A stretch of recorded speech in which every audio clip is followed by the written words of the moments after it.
What's going on, everybody? Good to see you on another wonderful Saturday night as we roll into the clubhouse. As many of you know, it's this weekend goes into a really big week coming up, and we're going to dive into exactly what Mythic Week is and what goes on with that for those of you who may not know. But before we really get started into the deep Mythic Legions conversation, let's go around and say hi to everybody.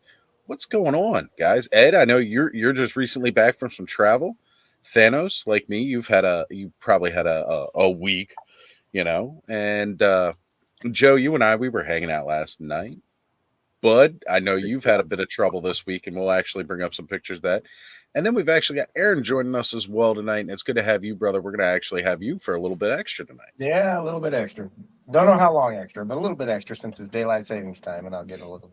Yeah, that was perfect timing. My internet froze right when you were asking me that question, Nas. Perfect.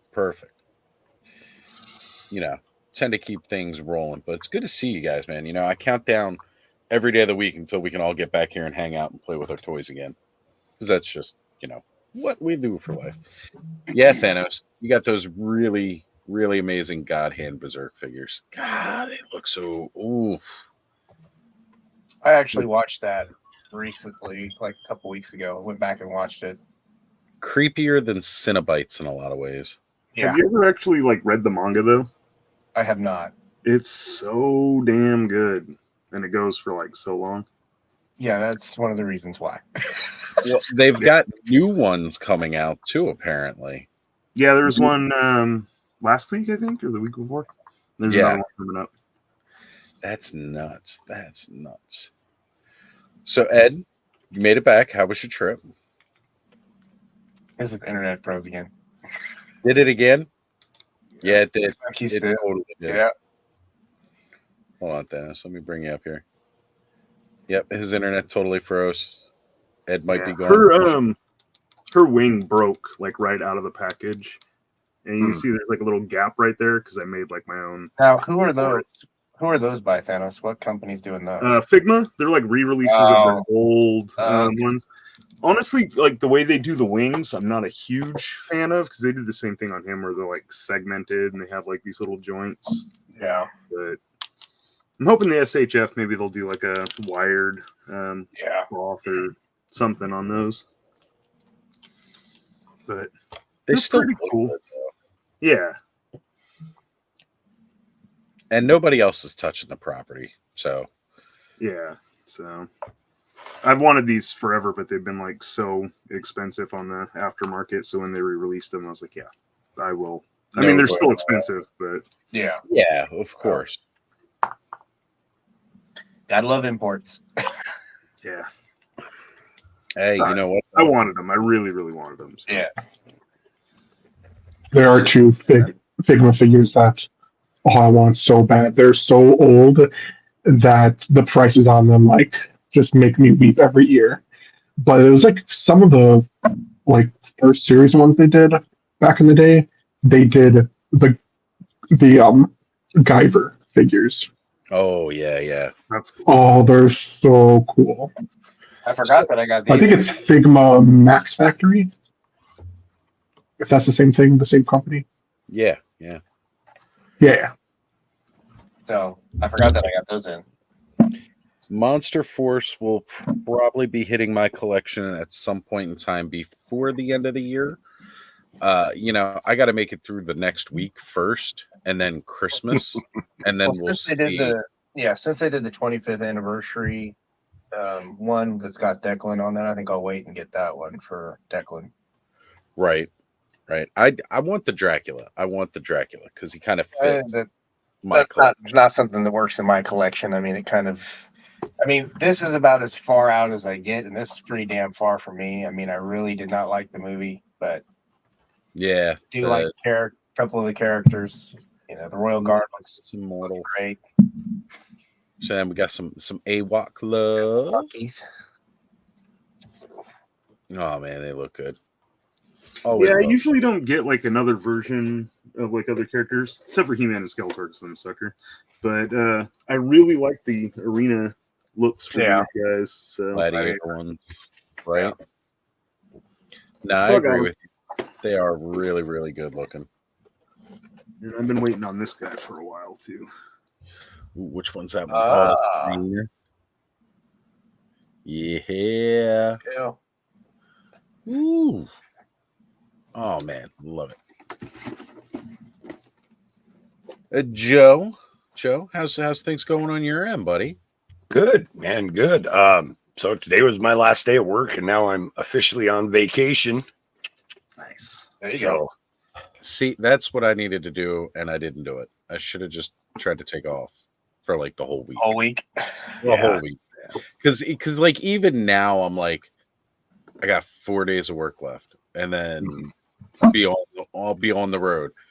And it's listening to everybody last night. Curtis is all like, I'm leaving on Wednesday, or I'm heading out this day and I'm gonna be there this day, and like everybody else, and I'm like, maybe I should book like that next year, because we only get this brief window, this brief weekend that we're all going to be hanging out together. And since most people are already showing up earlier, because a lot of them are vendors and whatnot, like, it makes sense to kind of get out there just early and try to hang out with some people beforehand, Right. Yeah. Well, my normal work week is Wednesday through Saturday. I work 10-hour days. So, right.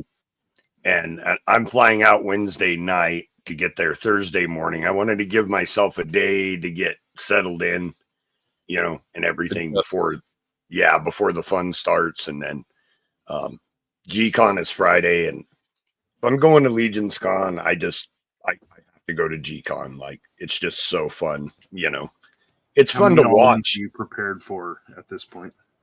What's that? How many all-ins are you prepared for this next week? Well, absolutely none, but I'm gonna get them all. Yeah, I'll get one for sure, because I get everything. It kind of depends on how much I spend at the show, because if I come out of Legion's Con in the hole, it will severely limit my ability to buy a lot of figures. But yeah, that being said, they've really been talking this G-Con up, and there's the wave, and Jeremy in his post where he teased, Rise of the Beasts, and he said, and other surprises.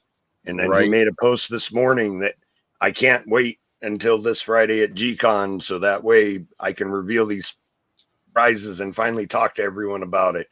And I'm I'm super excited. What are the surprises? My wallet's going, don't want more surprises. Be a $400 dragon waiting for you, Joe. I don't know. And that's the thing. Like, is it more figures? Is it a dragon? We were doing a little speculation last night about Basilia. One of the great beasts is a winged serpent. Maybe I would be pretty cool if they did like a Quetzalcoatl style South American dragon for that character, or maybe it's not something figure related. Maybe they're getting into a different type of media. I mean, I wouldn't be disappointed if we got like an official Dungeons and Dragons mythos setting. A lot of people do third party, D&D settings. If it's something Dungeons and Dragons, I'm going to be blowing all my money on that, because I'm also like taking my two favorite things, D&D and Mythic Legions, and putting them together. Yeah, they could also they could also be talking about dioramas. I mean, right. There's just so many things. So I'm really curious how much money I'm going to be spending after Legion's Con, depending on what the announcements are. I haven't even made it through the weekend yet, and I'm just already control the impulses there, and you'll be fine. Right. That's going to be tough too, though, because there's. I was just going to say that's so many vendors. I know with stuff. I know it's all ooh shiny while you're there, and you want to support as many as you can. I know I want to get a couple of Carver's lights, as torches. Right. Like that almost seems like an initiation thing. You go to Legion's Con, you buy some Carver stuff, and get that. So that may have to happen. We'll see. Because again, my money's stretched pretty. What kind of torches? Oh, it's like a diorama torch. Yeah. No. Yeah. Well, I kind of, but I'm not sure if that's what I think it is. Okay, hang on a second. Yeah, Kavar Customs kills it. They light up. You know, he has lights in them and They everything. like, oh, Really. that's another thing. Like, if it lights up, if you can have a figure hold it, put it up on a wall for a diorama. Trevor has actually used his torches in several of the official images for Mythic Legions. Yeah, they're really, really high quality stuff. And yeah, I It'd don't also know. be cool if someone could make a little 3D printed like set of candles I was able and to have the wicks being able to light up. Yeah, I was able to hold Cool. myself off on that last Cosmic Legions wave, so I think I'm good. I think I'm good. I don't need a direct tap anymore. I don't have to go all in anymore. They're going to be adjusting the prices too, so that the Horseman prices, the pre-order will still be cheaper, but their after pre-order prices are going to be the same as vendor prices. Yeah. So it's not a big deal anymore, I think, to I think I'm get them from. Yeah, with that I can just cherry pick. It's just like I do with Mythic. I cherry pick with Mythic. Right. So I'm to that point now. It's just like I'm starting to realize that that's going to start to eat up a lot of space, and with the dios that I'll be building, because they'll be on 2448 shelving. So I'll have a couple of those back to back and side to side. So nice. I got it worked out in my head. Right. So.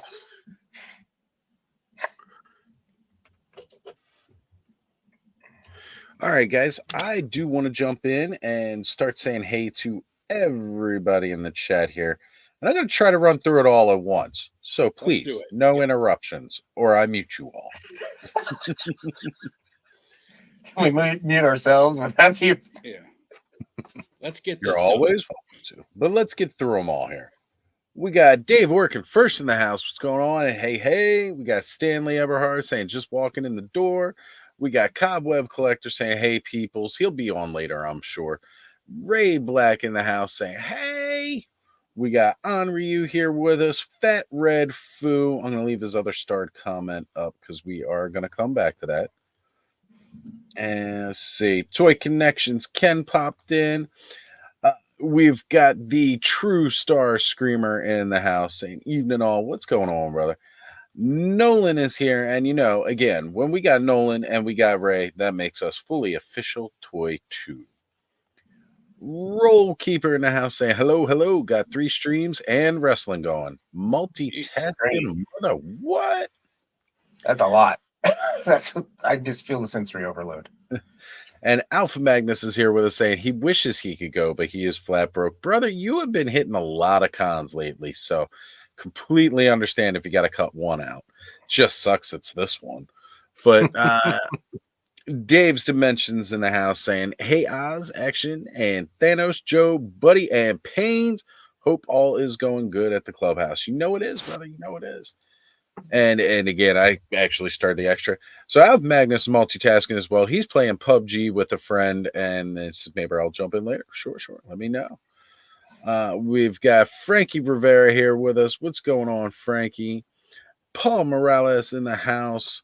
Trevor, 1-6 shooter. I did shoot you the link, Trevor, if you want to jump on with us and talk up a little bit of Legion's Con. We'll go lightly on grilling you for info.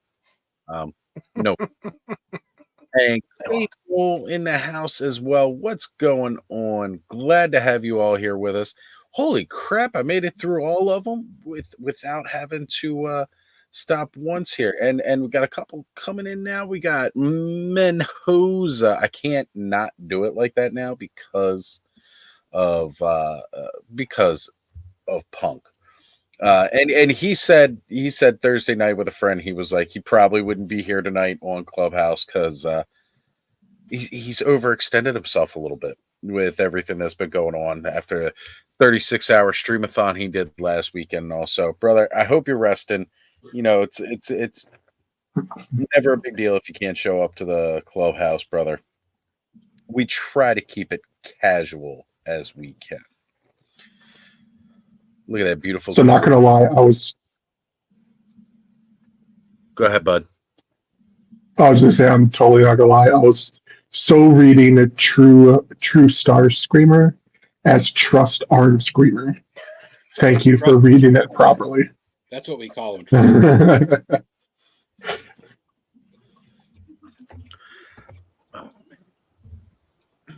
So I mean, yeah, you could read that as trust a screamer. I mean, that could be worse. I shouldn't talk about that as much. My sister's in the chat. She don't want to hear about that. Carol, mute the screen so I can talk about it. It had to be said. It was there, and I just had to say it. I'm sorry. I can't help it. You're gonna throw us off the rails at least once before I know. So That's right. That's right. Let's try to make it just a little awkward here. All right. So I did want to get into some stuff here real quick that Bud had sent over. Before we start deep diving into legions here. Bud had a traumatic event this week. More than one, actually. Now, Right? Yeah. Bud is definitely he's going through some stuff this week, and we're gonna share this here as soon as I can get my computer to work. Did Bud break more of his toys? I didn't. Well, actually, Right. toys again. The dog finished them off. Oh no. yeah. So Prince Adam fell. He hit the floor. His arm popped off. Next thing, Sword went flying. Shorty got low. Oh no, that's not. I'm sorry. Yeah. My dog will not touch any of my toys on my shelf, thankfully. Anything hits the floor, it's a toy. Let me know, bud. And this is the culprit. I have that Prince Adam and Sky sled. I will. I'll take it apart and send you the Adam. I don't need it. Thank you. But yeah, so she chewed up the arm, and I was like, well, thankfully I have a spare Skeletor. I call him many parts because he's made up of many parts. And I took off his arm, just painted it white, and put it on Adam. But as soon as I went to go pose him with the sword aloft, the pins in the arm, like these down here in the armpits, were showing, and it was blue. Obviously, I can't paint it because if I paint it, it's just gonna rub off. So I was like, I wonder. So I went and found the broken Prince Adam arm, and I cut out all the pins. And then I took the skeletal arm, cut it at the armpits and the elbow, pulled out the pins, and swapped them. So now, Yeah, if you want me to, bud, I'll send you that. I still got to do a second coat on this one. But it works. And he's full. He's back in action, just standing in the back, and hopefully he doesn't tip over. But for now, it works. Right. No more falling over, hopefully. Which he already looks like he's going to fall over. That's right. So I got a couple comments from True Star Screamer saying, I loved reading the Berserk manga, but his crazy writer passed away. Yeah. And he says, I have the Guyver, wanted Guyver 3, but had to be an adult. I've been liking, it's funny now, I've seen a couple Guyver and Predator crossover kind of things. Yeah, like there was the 3D printed parts for the mecha. Yeah. Well, the funny part is like after I saw that, I actually saw like somebody has like animated Guyver versus Predator. Really? And I'm like, what the crap? Like, where did this all of a sudden come from? Yeah, Just because Brick sends using one the toys picture. as the models too, which is cool. Yeah, I've seen that one. I can't remember who does it, but it's on Instagram, but I can't remember what the guy. Yeah, I can't remember who did it either now, but all right. So Bud also sent me some pics over of his latest pickups, and these are them in their originals before Bud does his beautiful custom work on them. Let me get that up here real quick so people could see these. It was weird because for some reason they came through as GIFs, so I actually just kind of had to save the picture And then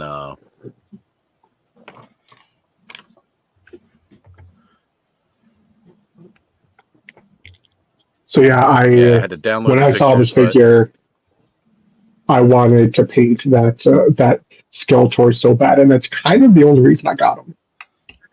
Like the parts are cool and stuff, but like the main thing was like I want that to paint it because it's the green and the black is cool, but it's too much of that like lime green, and I'm kind of sad it doesn't glow.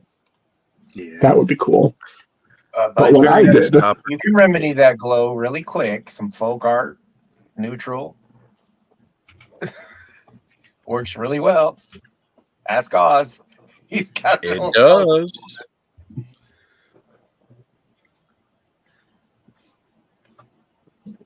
Yeah, it looks good.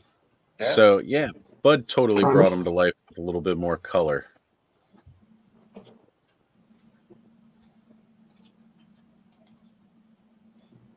even went in and painted the chains and Okay. Have a good night. the weapon. Like it's cool, but like it's not functional as a freaking nunchuck. So I wanted to turn them into like a commas. So I just clip the chain, and I can link the chain back together if I want the other look. But and then I had to paint that face because it was just all yellow. Actually, Bud, if you can add more links to the chain, Yeah, right? that's what it needs. Take Yeah, the I chain, can swap out to actual chains. yeah, swap out to actual chains and then wrap them around his wrists. Ooh, yeah. Kind of God of War That Chaos would. Blade style. Oh shit! Now I think I'm going to do that tonight.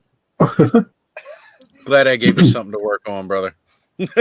I literally have. I can pull it out here. Crazy.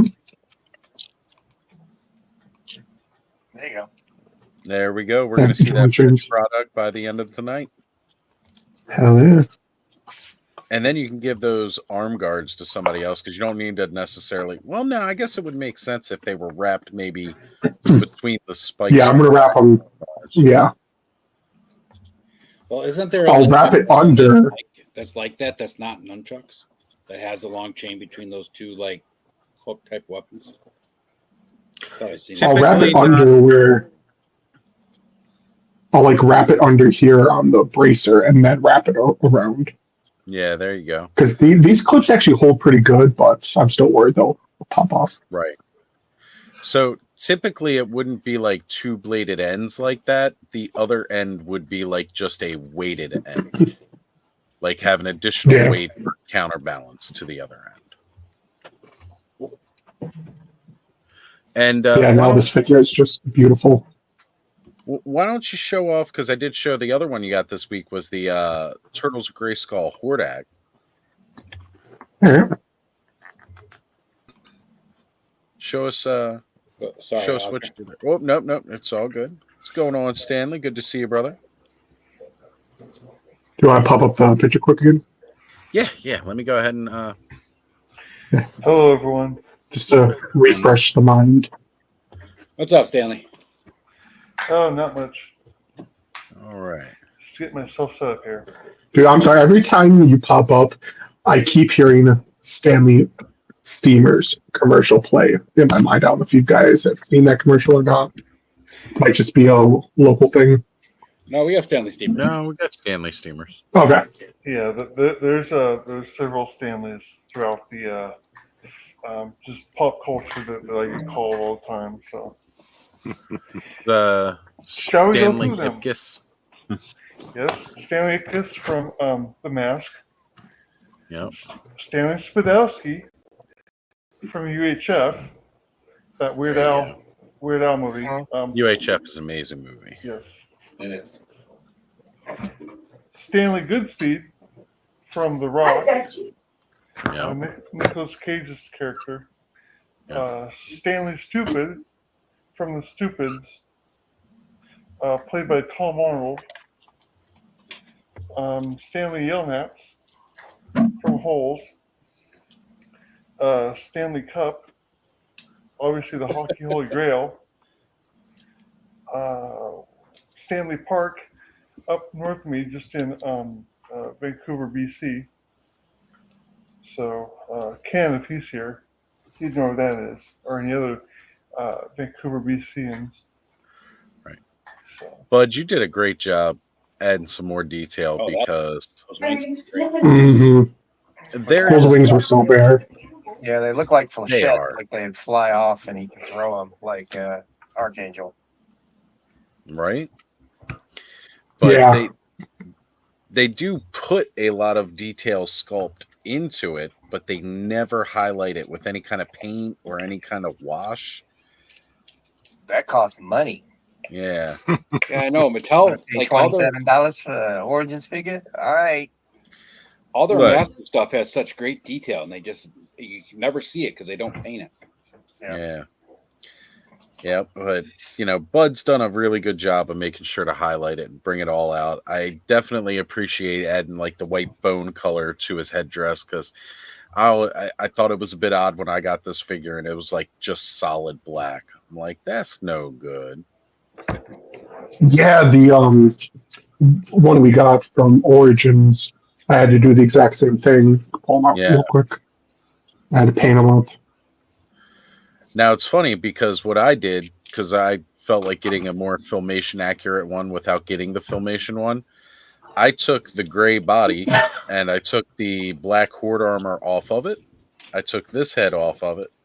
Well, I had to, but I popped the wings and chest armor and belt and even the feet from the Turtles of Grayskull one, put them on that one, and then made that one blue. Welcome back, Adam. Good to see you, brother.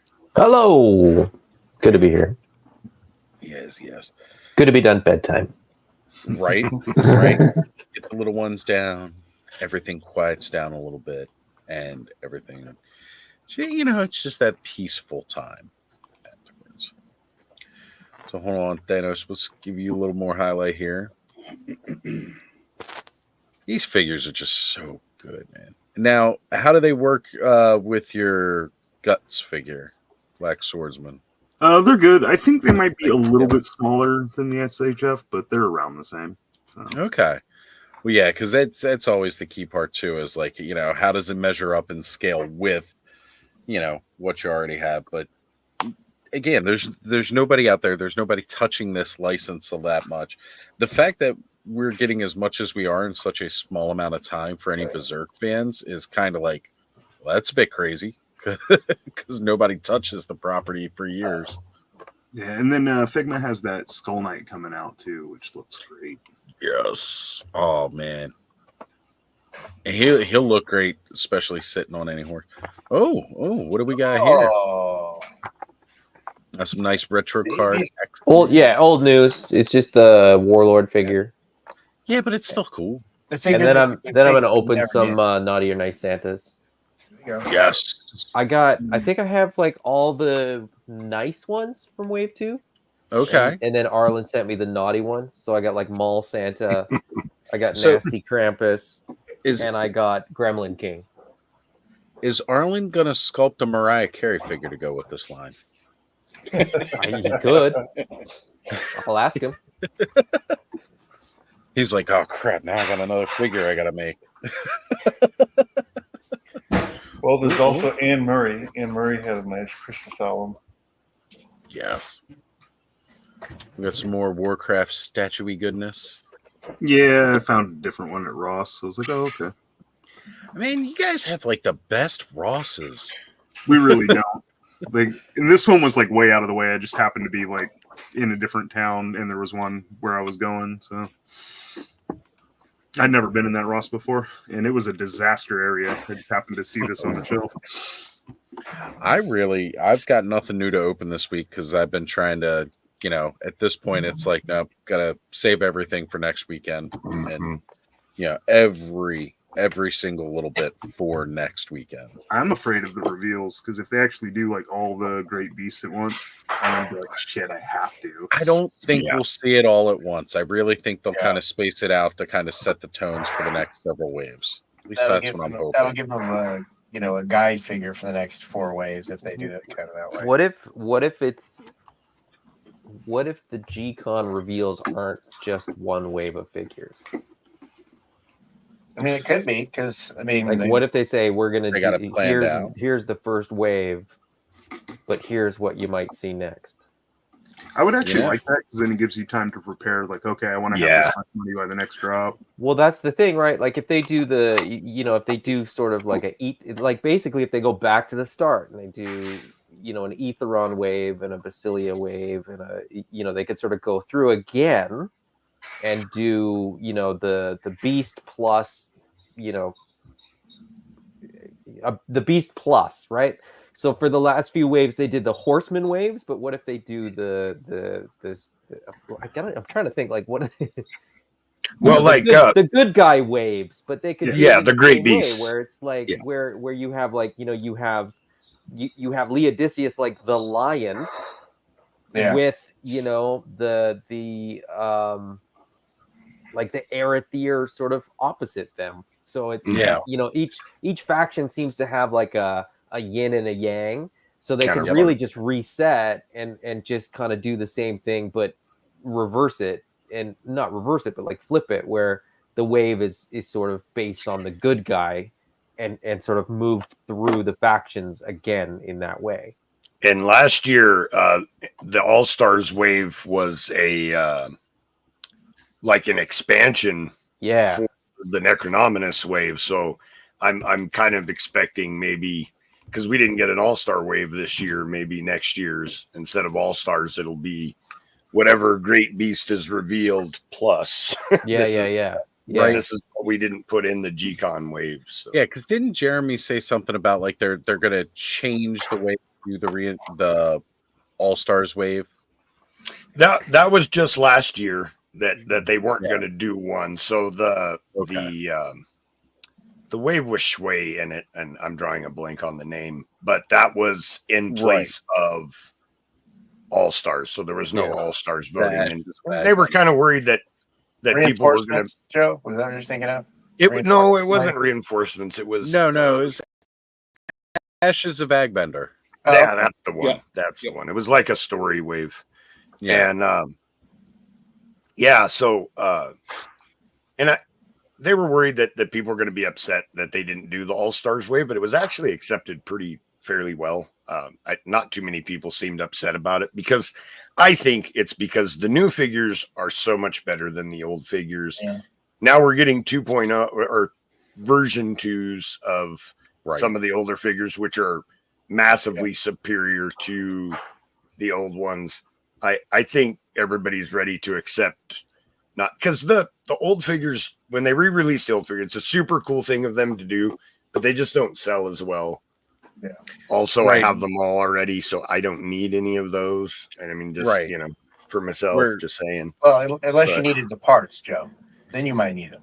Yeah, but that's the thing about the Horsemen, is they reuse so many parts that even on the newer figures, I can get a lot of the older parts. Like dwarves are dwarves. Pick any dwarf that's been released so far, and it's like the same parts, just painted different.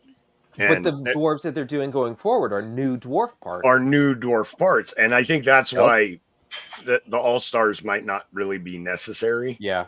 Because I think that more people, if you have a whole wave of new stuff, you're gonna sell more figures than if you throw in some re-releases in there. Well, and I think they've said as much. I think they've effectively said that when we do an All-Stars wave plus, new figures, the new figures sell like 10 to 1. They haven't said that, and I'm probably exaggerating. It's probably not 10 to 1, but they've effectively said that the All-Star, like the true All-Stars figures, do not sell as well as the other things. They don't. So, not nearly as well as.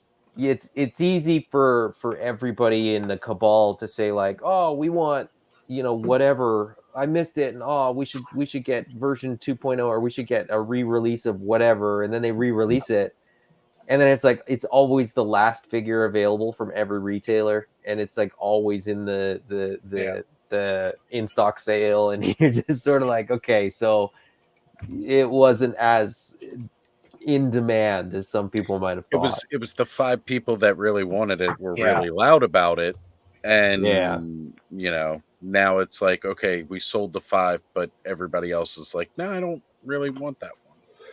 I'd rather Oil a gets the oil. 2.0 version than a re-release, pretty much. Yeah, why not? Yeah, that's kind of where I'm at with it. You know, like I came in at a really good time that we're getting 2.0s of like some of these figures, and or version 2s rather. I don't want to say 2.0 because I don't want people to get mixed up on the body style, but you know, getting a version 2 of certain characters is totally fine by me. You know, because getting into this and talking with Brick about it, like really early on, put me in the idea of I'm not going to go back and hunt down older figures. I have for like something here and there, like going back and getting some of the orcs or, you know, getting Alithia, but even that's not like that far back. That was like the wave that was out before Poxus. So like, you know, I wasn't going too far back for any of that. You can still find most of that stuff at basically retail price. Going back any further than that, it's like, ooh, now I'm really kind of like, you know, paying a really big price tag for something that may get released further down the line in a version 2 that's better. I love Mythic Legions, like right from the beginning, and I love all the figures. But if you take like an Attila figure and then from the first wave and put them next to the version 2 Attila, from the 2 there's no comparison. We don't have the Atlas version 2 yet, but just looking at the picture, you can see that it's a massively superior figure. So yeah. And version 2 figures that I do have, like Vorgus Vermilion, I look at that and I look at those paint apps, and it's like, okay, so even with this, they added some, you know, pretty big details here. Now I agree with Adam though, because Adam, like myself, he needs a wash. He needs a wash. He needs to look dirtier. I still need that Vorgus version 1. That's the last figure on my list of like going back to like I still want that one because that one is like that wash. Well, it's the blood armor, right? And like that wash makes it look like the armor has blood on it. And the new one is still Vorgus Vermilius, it's still the blood armor, but it doesn't look as bloody. Well, and it looks like red armor, you know, right? So and like, if it's been around for so long, and you know, like, because this is like an armor set that passes down, and whoever wears it becomes Vorgus Vermilion. My 9-year-old, when I got into Mythic Legions, and I was going through the Mythic checklist, like we would look at all the bios. Vorgus is like her favorite. She's like, so wait, she's like, so what's inside the armor is gone and it's just the armor? And I was like, yeah. And she's like, can you get that figure? And I was like, no. I get it, you know, now you get a 2, but still. I got the 2.0, but and so she was like pretty excited about it, but she's still pretty excited. That 2.0 came with that translucent red head, so that was sort of she's like, so it's like in the middle of the process, and I was like, yeah, exactly. Oh yeah, sorry, con exclusive came with the red. Let's not say that because he's still available on Store Horseman and you know, for the in stock right now. You can buy it, but he won't come with that second head. Yeah, that's a bummer. Oh, it's a gorgeous one. So you don't get that, which to me is like a really, really good sort of happy medium, where I'm trying to get the light to sort of catch that translucent head, but yeah, you get that happy medium where this head is definitely way better than the sort of Gorgo style helmeted head. But I don't think this armor. I like I said, like the wash. I think just that wash really sort of plays to the lore of the character better than this one does. Yeah. Put your hands up while you're playing with it, and it'll look cool. Yeah, there you go. Well, I think with the armory, I think I might get the like a red armor to be sort of a stand-in, because that, to be honest, the paint apps on those armory figures look really, really nice. I can't wait to see them in person with my human eyes. Yes. Because there's like 20 photos where it all looks like a different color red. Yeah. Yeah. And I'm just like, at this point, I'm just like, I just want to look at them, please. Yeah, because I'm depending on how the leaning- lighting is, it's like I can't tell what real shade that looks like. I'm leaning towards like a Vorgus stand-in. So like a full red armor, kind of evil, armor, like the spikes and the the evil armor, and then a full head to toe green armored knight, because I think those a lot of green people parts are look going for that. fantastic. Yeah. I like the idea of the full red evil armor, and the head spack came with that red demon head. Yeah, and I think that would look really good with the red evil armor. Oh, so I'm leaning that way myself. Of course, oh man, I've flip And of flopped course, like there's always 50 the times. lovely assortment of custom heads that will be there for purchase. Oh Yep. man, for sure. Why does it sound like someone's Painted, playing so air you don't have hockey? to in do the the back? work. that's Cobb. Cobb's playing air hockey. Does that not sound like air hockey? Whatever that. It definitely sounded like it. It sounded like bitches to me, but No, it's totally As Cobb. long He's as got he's an not air playing hockey pocket table pool, set up. we're fine. As long as he's not playing pocket pool, we're fine. Well, That's they're right, kind so of don't hand play motion. around, He wasn't Sally. playing pocket pool by himself.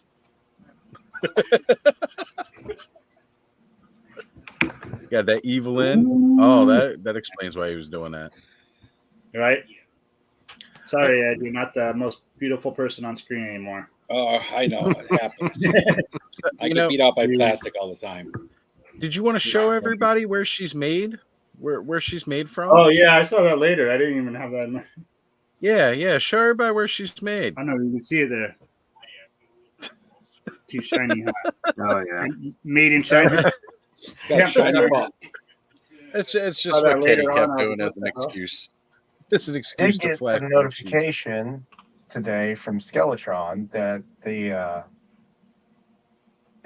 Mark Ones are actually on the East Coast, so they should be in to New Jersey ports around the 7th, and then the Mark II, the SE Special Edition one that I got, and the flight stands are supposed to be in on the 16th. So that'll be nice. Hopefully, I'll get those before. Nice. Yeah. And then you got to wrap them up and just wait that extra few weeks till Christmas. No, they'll just go in the garage and I'll open them in 6 months. And then, along with my Dragonfly, but I'll have to open that one up just to make sure there's no QC issues on the Dragonfly. Just to be sure, right? You want to double check that. And... Don't get that in within like a couple of weeks. They're kind of like, yeah, sorry, can't help you. So, all right, guys, I'm gonna go mobile, so I will be backing out of the stream, but I will be back in a moment, and then we're gonna start talking about what exactly Mythic Week is, because I know I use that as the title for tonight's stream, and we should probably explain to people who don't necessarily know what Mythic Week is. Before you go, I'm gonna back out and go to bed. I got extra half hour out of this. But okay, later. See y'all later. Yeah, have a good one there. Later. Those look so good. Yeah, I'm looking forward to playing with them. The style of those weapons, I swear they went into like the Warcraft world and just started like grabbing swords, and because like that sword that the guy on the right's holding looks like some Alliance style like sword. Yeah, I mean Warcraft's done so many different style weapons at this point, though. Yeah.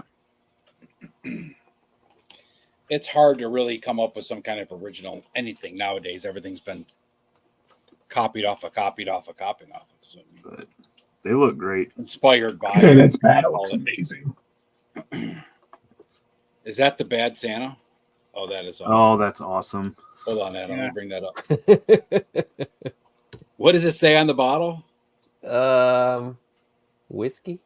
Oh, it just says whiskey.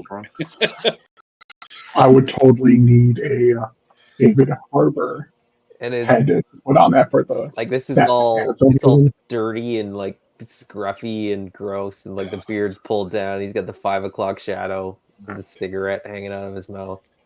The fact that bottle, you know what? If he better because it's such a cheap type of whiskey, it just says whiskey on the bottle. Not even spelled correctly. if you put a bigger mustache on him, he would scarily look similar to myself. He would actually. He's not far off, eh?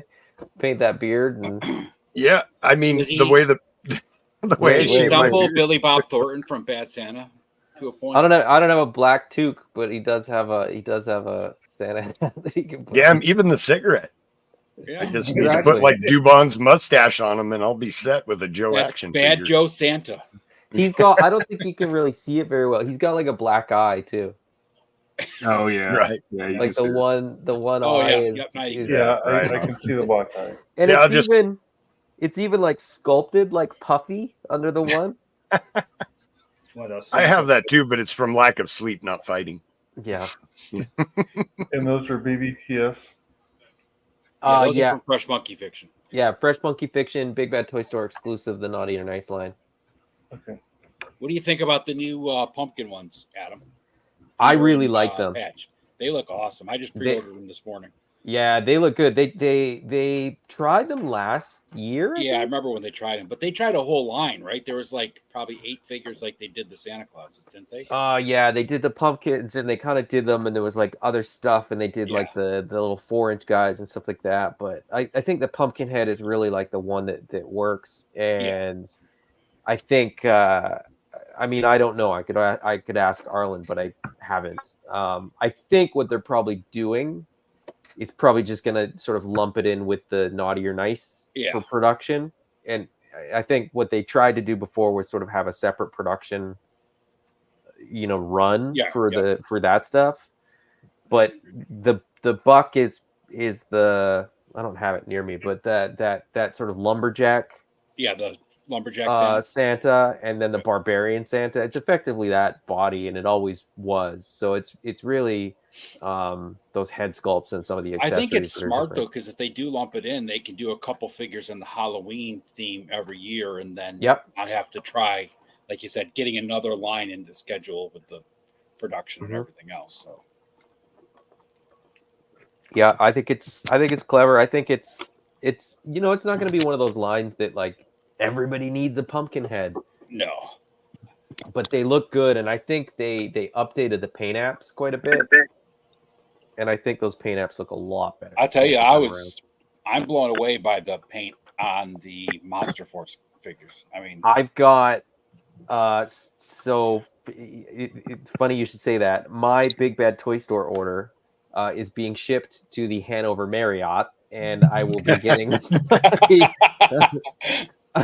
I'm getting my Big Bad Toy Store pile of loot delivered to the hotel so that I can not pay shipping on it. And I was gonna have shout out to Terrence who's in the chat. I was gonna have it shipped to Terrence, and then what I realized was I can get stuff shipped to the hotel. Like as a vendor, I called them about vendor stuff, and I was like, okay, so we have stuff that we need to get to you guys. What do we do? And they said if something shows up with your name on it and we have your name as a reservation, we just set it aside. So they're getting like 4 different deliveries for me. I hope they all show up and they're not confused, because I was just like, well, why ship it to Terrence or Jason or whoever? Like, I'll just ship it to the hotel. That's where I'm gonna be. That way nobody has to worry about packing it or anything like that. So.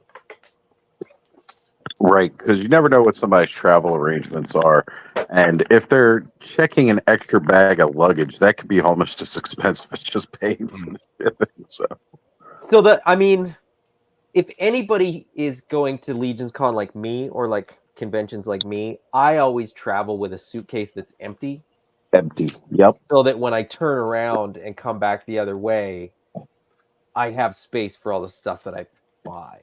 So it's interesting that you mentioned that, because I am filling up my suitcase for the trip up, and including because I'm going to dump off some stuff and then refill it for the trip back. Exactly. That's what I'm doing. Right. Got something for Oz here.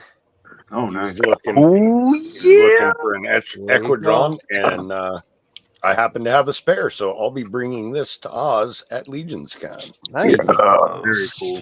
So. Yes. One of the only ogre scale figures I do not have.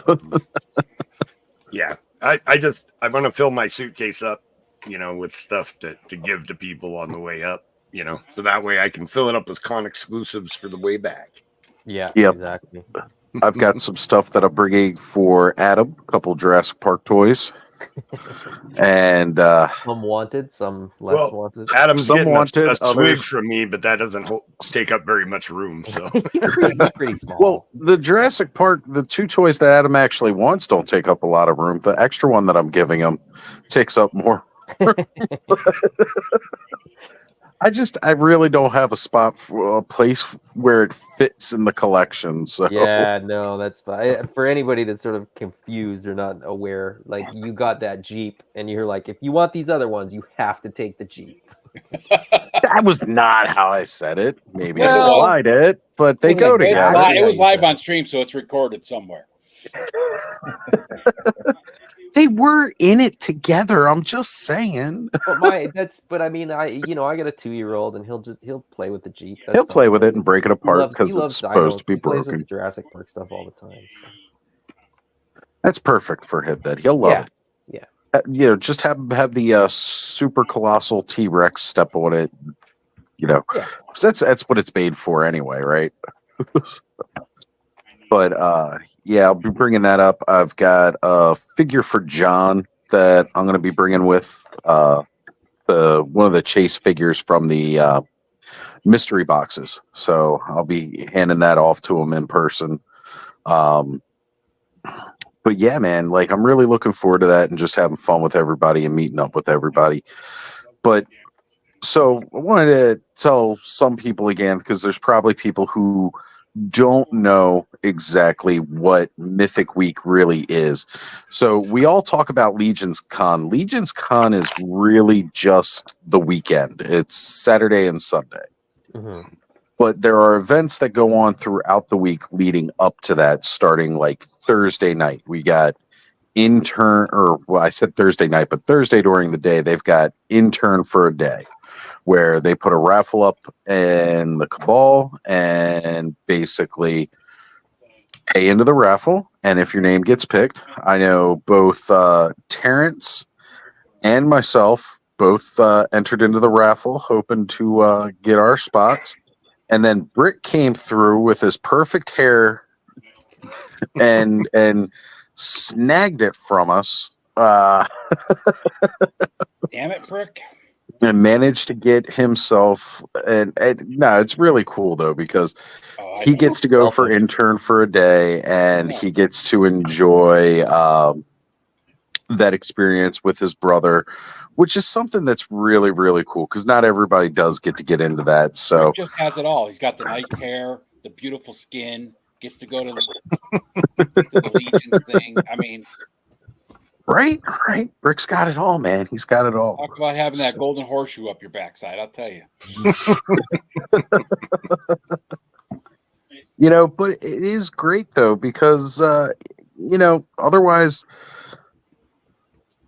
Rick was kind of working on getting to Legion's Con, but that really kind of cemented it, So it's really cool because that gives an opportunity. He's coming out to the East Coast, so yeah, you'll get to experience bad weather. That's not something that happens in San Francisco. So yeah, cold. That's true. Yeah. It'll be cold. It will be cold. Jersey, where you can't turn left and it's freezing. Right. but see, here it depends on where you're from. I mean, it's not going to be freezing to you, Adam. I mean, I was going to say he did go up north and see Adam in person, so I mean, he's experienced cold, at least I think. Yeah. I mean, right now it's only been like 40 it was like 42 this afternoon, which is beautiful with the sunshine, and it gets down to 30 at night. It's not that bad in New York, so it's not different a little farther east. Mm-hmm. Probably a little warmer in New York in that area. Well, I got to say now, I'm not going to leave the hotel anyways, so. It warmed up quite a bit earlier today, but it's definitely dropped back down tonight. Like I came outside and I could just smell the frost already starting to form, which I'm not mad about. So we get Intern for a Day on Thursday, which is a really cool experience. You go through a tour of the studio. They have a customizing class that they kind of do. There's you get to sit down with Eric Treadaway, and they go over some ZBrush, and it's absolutely awesome. Trevor's there. He does a thing about photography, they're painting with the painters from the studio. It seems like a really cool experience. Mm-hmm. And hopefully one of these years I will be going to that. Hopefully. Fingers crossed. I didn't put in for it this year. This being my first time going, I didn't want to add anything extra. I was trying to just focus on the Legions Con experience itself. So. Right. And then we've got I did want to highlight, we got Dre at the Collector Safe Space in the chat saying, hey, all, what's going on, Dre? And we've got, there you go. Terrence says he's coming from Florida. It's going to be chilly. It is going to be chilly, brother. Yep. So we've got, that's on Thursday. Then Friday is going to be G-Con, where they always do their big wave announcement.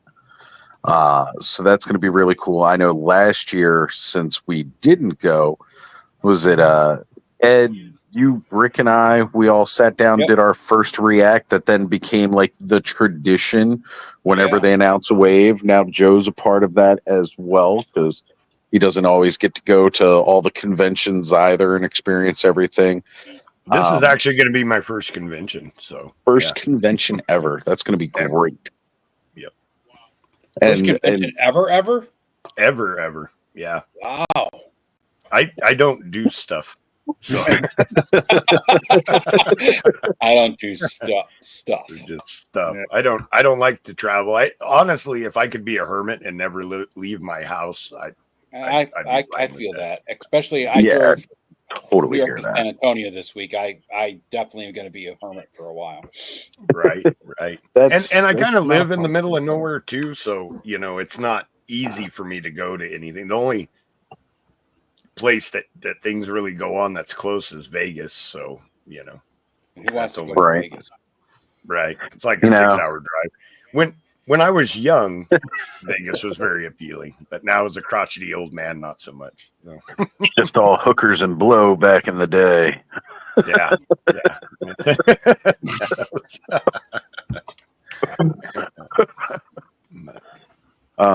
So all of that kind of helps kick off what they've called Legions Week, leading into the weekend of Legions Con, and everybody's just real hyped and excited. I know the first year I started getting into Mythic Legions and talking with Sean and Jesse and everything like that, they were like, next year you're coming, and they were like, you're going to stay in the hotel room with us, you just got to get your ticket, and then I wasn't able to get off work last year for it, so that was a big bummer, and I missed out on what I thought was going to be like this really great experience. So I'm glad that this year I am kind of down for the idea of it's a bit of a bigger year to do the experience. It's 25 years of Four Horsemen Studios as an actual company. So right around the time they started working for Mattel and left McFarlane, they became Four Horsemen Studios. And they worked with Mattel, did all the sculpting for the 2000X Masters of the Universe series. Then they moved on to doing DC classics and Motu classics after that. And then they decided to branch off from Mattel and just kind of do their own thing. And it's been 25 years of Four Horsemen, but it's also the 10-year anniversary of Mythic Legions on top of that. The anniversaries are what really got me to commit to going this year. Like, I had a feeling that they were going to do something special for the anniversaries and didn't want to miss it. Mm-hmm. Mm-hmm. Yeah, I think you're probably right. I think this is, for anybody that's not going to be there, man, I feel bad for you, because this is gonna be the year. No, it's great every year, and to be like the experience is fun every year. But it Joe, sucks that you're not going, Ed. Really bad. I feel bad for you. Sorry, bud. Yeah, bud, you noob. Yeah. But Joe, I completely agree. This is probably going to be like a pretty epic year. Yeah, I mean, even the things we know about, like the armory experience, it just fantastic. And there's things we don't know about yet. That's what I'm really like the most excited about, I think, is to find out what we don't know. Right. And they announced the armory. I forgot until just now when I was opening toys and I was sort of looking at parts reuse and stuff like that. I forgot that we're getting nudes. We're getting nudes at the armory too. The barbarian body and their color match to the day one exclusive. So yeah. Right. They announced that last week. Unlimited nudes. Right, unlimited nudes. If you catch Mythic Conversations on Wednesdays, apparently they had another one of those ordering whoopsies that resulted in the 1,000 swigs to begin with here. So I hear you, Dre, right? We don't all get together and do this kind of stuff, so it's really great when we do. And Allison Troy, Retro Toy Princess, saying, "Greetings, my beautiful summer children." Allison, great to have you in the chat. You know, we've certainly missed your presence here live with us, so it's good even just having you in the chat. I know you've been super busy with moving everything. And, as you sent us some pictures here and there, I get more and more excited every time you post some more pictures as you're getting to unpack and really set yourself up how you want to be set up. And that's something that's really special. It might be worth mentioning too, since we're talking about Mythic Week. On Wednesday, Jeremy Gerard is doing his Mythic Conversations. It's going to be episode 200. 200. And he's doing it live from the studio. So I wouldn't be surprised if there's some kind of maybe a reveal things from the studio this week. Yeah, they're doing a bit more for everything because, again, it is such a big year, being multiple anniversary year. Kind of like milestones go, and it's just a lot of fun. But yeah, that was really cool that they added in that extra parts for the armory. So they're doing like nude upper arms, nude upper legs, and nude torsos to go if you want to add that on to your armory experience. So you still basically get the full buck that you normally would. Yeah. But for $10 more, you can get these extra parts. So that way they can have like a bare arm or a bare leg. And there's no limit on that. Because of an ordering fiasco. So you can just keep paying $10 and get some additional parts. That is scary too, because I know how I am. I'm going to get in there and be like, oh, how many of these do I need? And then I'll buy more than that. So I don't need any. And I was like, okay, I'll definitely get 2, like 1 for each. And then I was like, but I mean, if I got 5, that's only $50. Yeah. That's only $50. That's a lot of barbarian. Yeah. I could start using all those extra helmeted heads I've got laying around. Exactly, right? Yeah. I got, random bits and pieces lying around. You start putting it together. You go, okay, I got a part from here. I got this. I got a set of legs. I got this. I got, whatever. See, and then I'm like, but that's how I think about like every table. It's like, I'll just get one more thing at this table too. Just one more. That's where it gets you. That's where it adds up. Well, because see, that's the scary part for me, right? Because I'm sitting there thinking, I'll get those upper arms for $10. I'll get those upper legs for 10. Get that whole set for an extra $10, and then going around to the vendors' tables and being like, I'll take this head, I'll take this lower arm, because I've already got the other pieces ready to go now. Yeah, and you need a diorama to put them in, and I'm gonna need a diorama. I can't not get a diorama. I need to get a church diorama. I'm going to get 2. I'll get 1 to match each figure. And because that the con exclusive 2-pack does come with extra heads as well as the con exclusive is that it comes with the dwarf legs as well. Yep. So I'll be pretty much set for what was the Xylernian guard figure that had the gold armor? Darn it, I'm drawing a blank on it. But he had the alternate head that was a half orc head.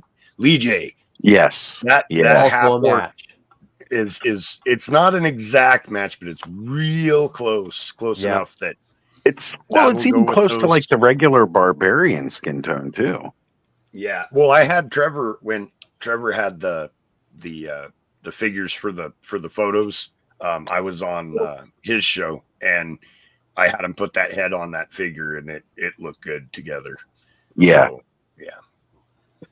Yeah. So those barbarian parts. So I'm already doing that, kind of stuff too. Well, and I was even thinking for myself too, because Joe, I was looking for more of the bare chest for the orcs and stuff like that I had. Mm-hmm. I can even dye those green or do a little paint app and boom, now I've got some bare orc parts. So that also works out for me as well. Which again, sure. Just overall excited for that. Like that's a really cool thing. So I'm going to try to snag what I can, where I can from these.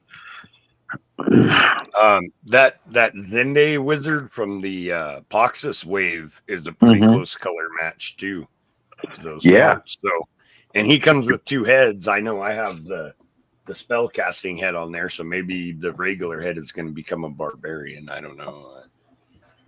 Yep, I'm already emptying my wallet, and I'm not even at the show yet. So I've already, like I said, I've already pre-ordered things that are gonna be there for me to pick up and stuff. Right. So I'm already starting behind.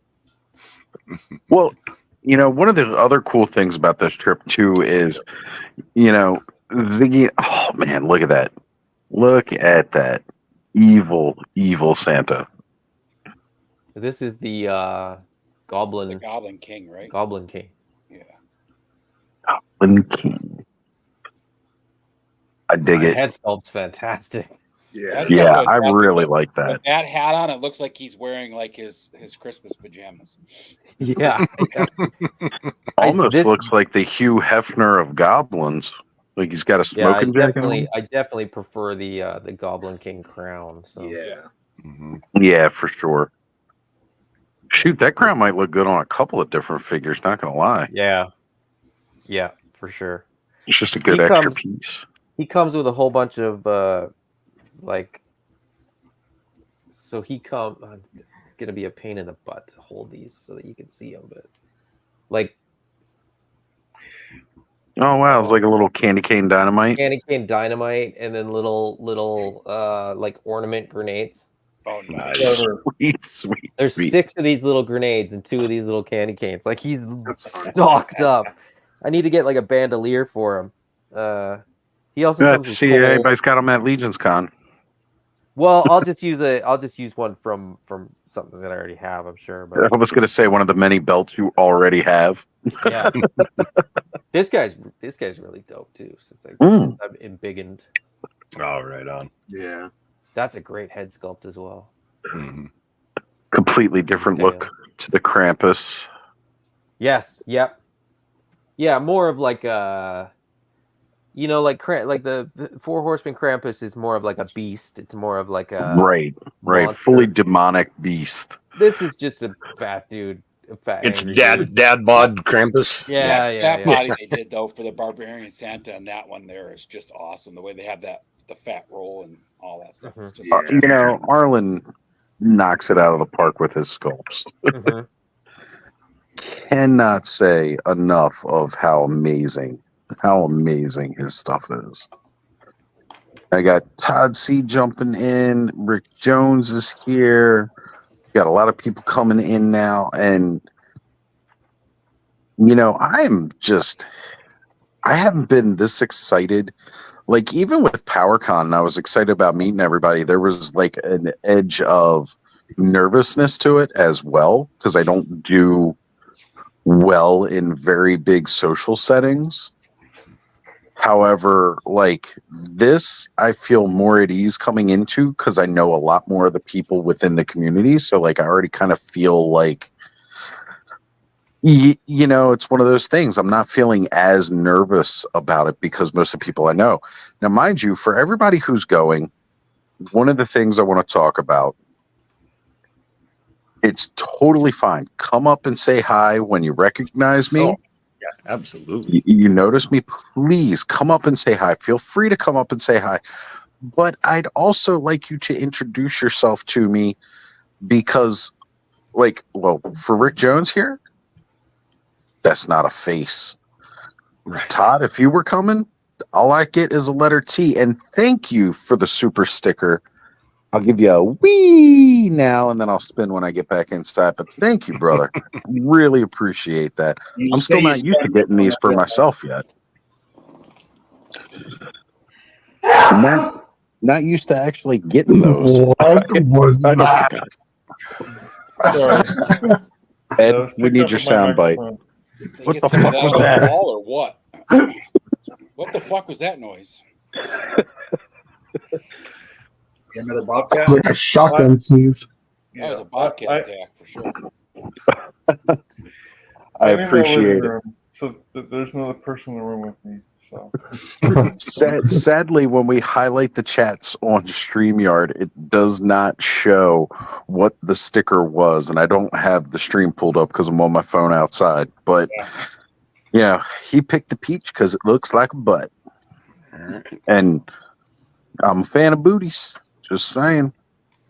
I like to be a big juicy peach.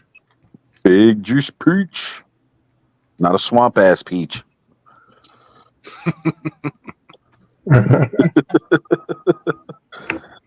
But yeah, the here we go. Brick's got it. Thank you. See, it's funny. You do like the original, the regular emoji. It's fine. We can see that, but it doesn't recognize what the sticker itself actually is with the super chat. So, or super sticker in this case. Yeah, there we go. That booty call. Appreciate it. 99 cents. I'm cheap, people.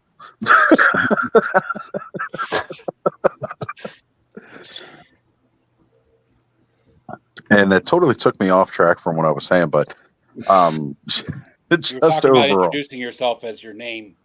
Right. Like, Josh Brown's gonna have name tags. Good. So Josh Brown decided he was going to get name tags. He is, of course, one person. He's going to be at he's going to share a table with D Blake Makes. Nice. Both really cool guys. And so he got name tags, presumably to like cover the two of them. But a roll of name tags is 400 name tags. So he has extras. So ask Josh Brown or D Blake Makes if you need a name tag. I'll probably be bringing my ramen toy hat just in case I do feel the need to go incognito and hide. I'm going to be going incognito, but I will be behind the Spiro Toys table, so I don't know how well that's going to work out. I mean, seriously, like run up to your room, shave, then come back down. No one will know who the fuck you are. Right. That's a true story too. Because Alpha Magnus, I met him while we were at PowerCon like Friday or Saturday, and it was Friday. Then like by Saturday night, he shaved for his cosplay for the next day, and he's sitting right at the bar next to me, talking to me as we're hanging out with Jay from GDL, and totally didn't recognize it was him because he had shaved.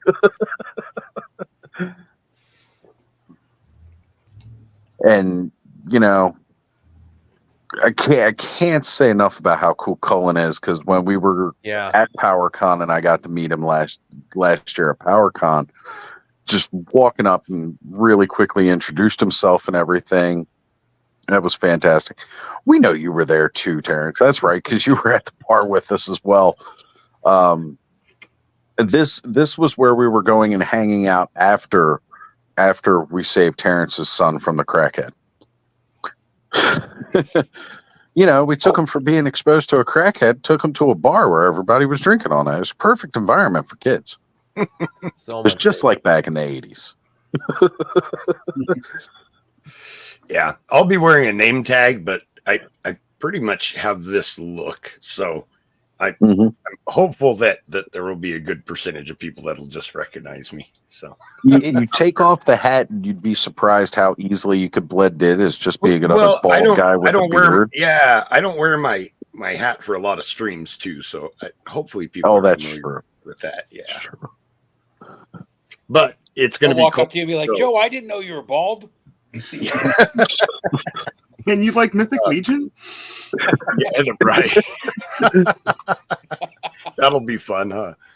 Man, fancy seeing you here. I know how much you like Mythics. This is like the world's best place for you. I think it's going to be more common, like, oh, there's the guy that won't shut up about Mythic Legions. You know? It's going to be everybody there. Right. Fortunately, we all won't get tired of hearing one another. Mm-hmm. See, Tarrant says, wherever there is a swig, he will be there.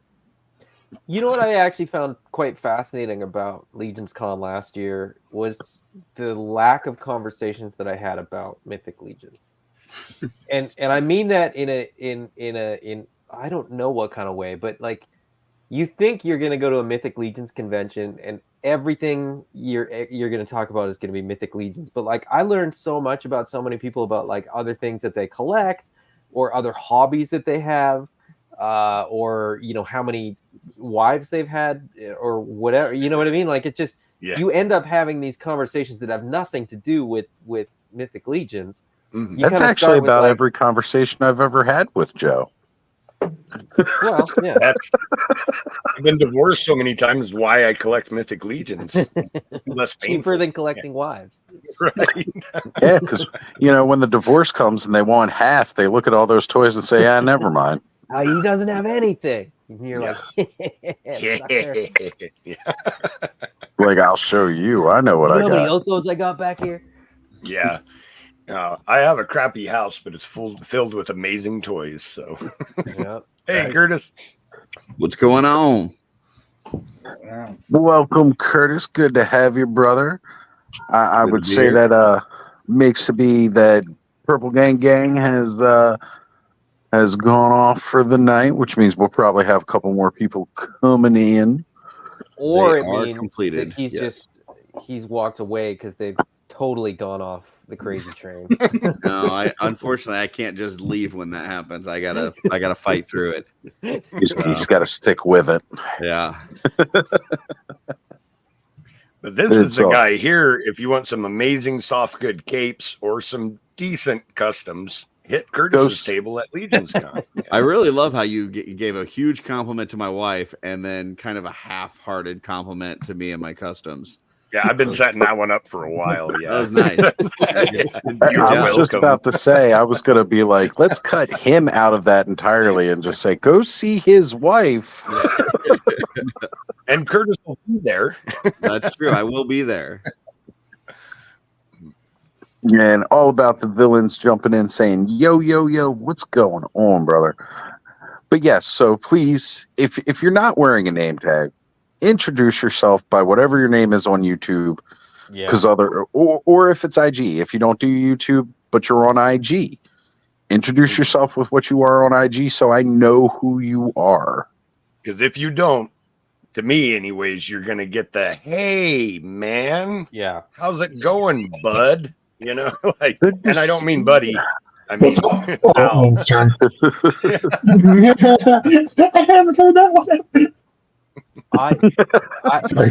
like personally, I'm terrible with names. Mm-hmm. But I remember faces. The problem with that is that I would recognize any one of you, but anybody in the chat, they'd be like, "I'm this person," and I'm like, "That's great for you." What's the context? Like, I don't. Do I know you? I'm like, the guy with the Iron Man profile picture. Come on, that would help. To be honest, give me the visual cue, right? Like, show me what you can show me your avatar, then I'll know who you are. Even the Facebook profiles, you know, it'd probably be a good idea for everybody to update those because there's some people that when they do update them, it's like, when did you take your first one? When you were 12? And you're like 35 now? Like, that's a big jump.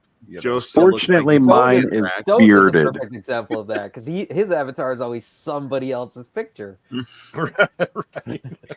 Yeah, I always rock this hat at local shows. So there you go. Yeah, there you go. See, Stanley's got away. He's got away. I also have a shirt too. Exactly. And I assume you probably wear some kind of hockey jersey. No, I actually have a Stanley Tools racing shirt too that I wear. So It's some NASCAR thing. You're covered then. What about if people see you from the back? It's on the back as well. Perfect. That's what I was hoping you'd say. There it is.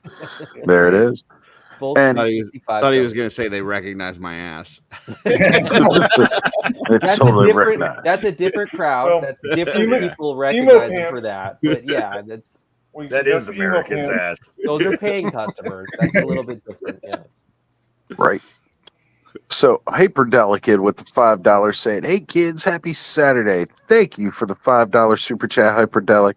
And good to see you, brother. Glad to have you in the chat." Oh man. And again, I'll give you a wee now and a spin later. That sounds sexual. That got me cracking up. It's always sexual when I'm involved. You got Allison Troy saying the first rule of Cake Patrol is there is no Cake Patrol. Same time, Toys in the House saying, "What's good, everybody? What's going on, brother? Thank you for being here." So, Curtis, we were explaining to people a little bit about, what Mythic Week is, and how that kind of rolls out, and then getting into, what being around everybody at Legion's Con is kind of like for those who have been there before. And, you've been to several, Curtis. What has been your experience with Legion's Con? So 2021, I really wanted to go, but I had some real serious anxiety issues. I was actually suffering from a panic disorder. And so, there was a time period during that year where I just didn't even leave the house for like 4 months. And, just the idea of going somewhere and being around all those people was terrifying. So I did not go in 2021. But then Len LaGuardia of Wolf King Customs had sent me a picture and said, "Hey, I brought you to Legion's Con with me, buddy." And he had a picture of one of the customs that I did using parts from from his company. And it just like melted my heart. And I was like, oh, that's just like the nicest thing anybody's ever done for me. And I was like, I got to make it there next year. I got to figure out a way, whatever. So I went in 22 and I was still very nervous. I was still just I didn't know how things were going to go. And I tell you what, as soon as you walk in the door, like it's like you're amongst family, but like family that you actually like. It's like all of that, any sort of anxiety or fear or anything that I had just kind of melted away. And it was the greatest time ever. And I said right then, like, I'm never going to miss this ever. And I've been to a lot of different toy shows, and it's just not the same. And you really don't, you can tell people that, but until they go and experience for themselves, they really just don't understand it. But it's just such a warm and welcoming environment. Like, yeah, I mean, like this week I'm traveling, vacationing to New Jersey. That should tell you everything that you need to know about Legion's Con. Like, right? I'm going to New Jersey for a vacation. And not only that, but I'm going there multiple days early, just in the hopes that I'll see a couple people and be able to hang out and talk to them before the event. And is there anything this year that you've looked forward to more? No, absolutely. That's the weird part. It's exactly like, and here's a picture of my view from the hotel. It's a highway in New Jersey, and then a concrete building or something. And I can't wait. You'll hear from a couple people that maybe got there early and they took a day trip to like New York or something. But most people, once they get to the hotel, they just stay in the hotel for the next like 4 days. They've got a pub there. They've got a nice little restaurant area for breakfast in the morning. And there's really no reason you would have to leave the hotel. So you can just stay in there for like 4 or 5 days straight and just be around a bunch of awesome people. It's a ton of fun. And that's absolutely one of those other things that I was saying too about it. It was like, I was really nervous heading to PowerCon last year and meeting a lot of people for the first time. And just, again, that social anxiety was really rolling up before we got there. And of course, as I started, people knew who I was and I knew who other people were. So I felt a little bit more relaxed.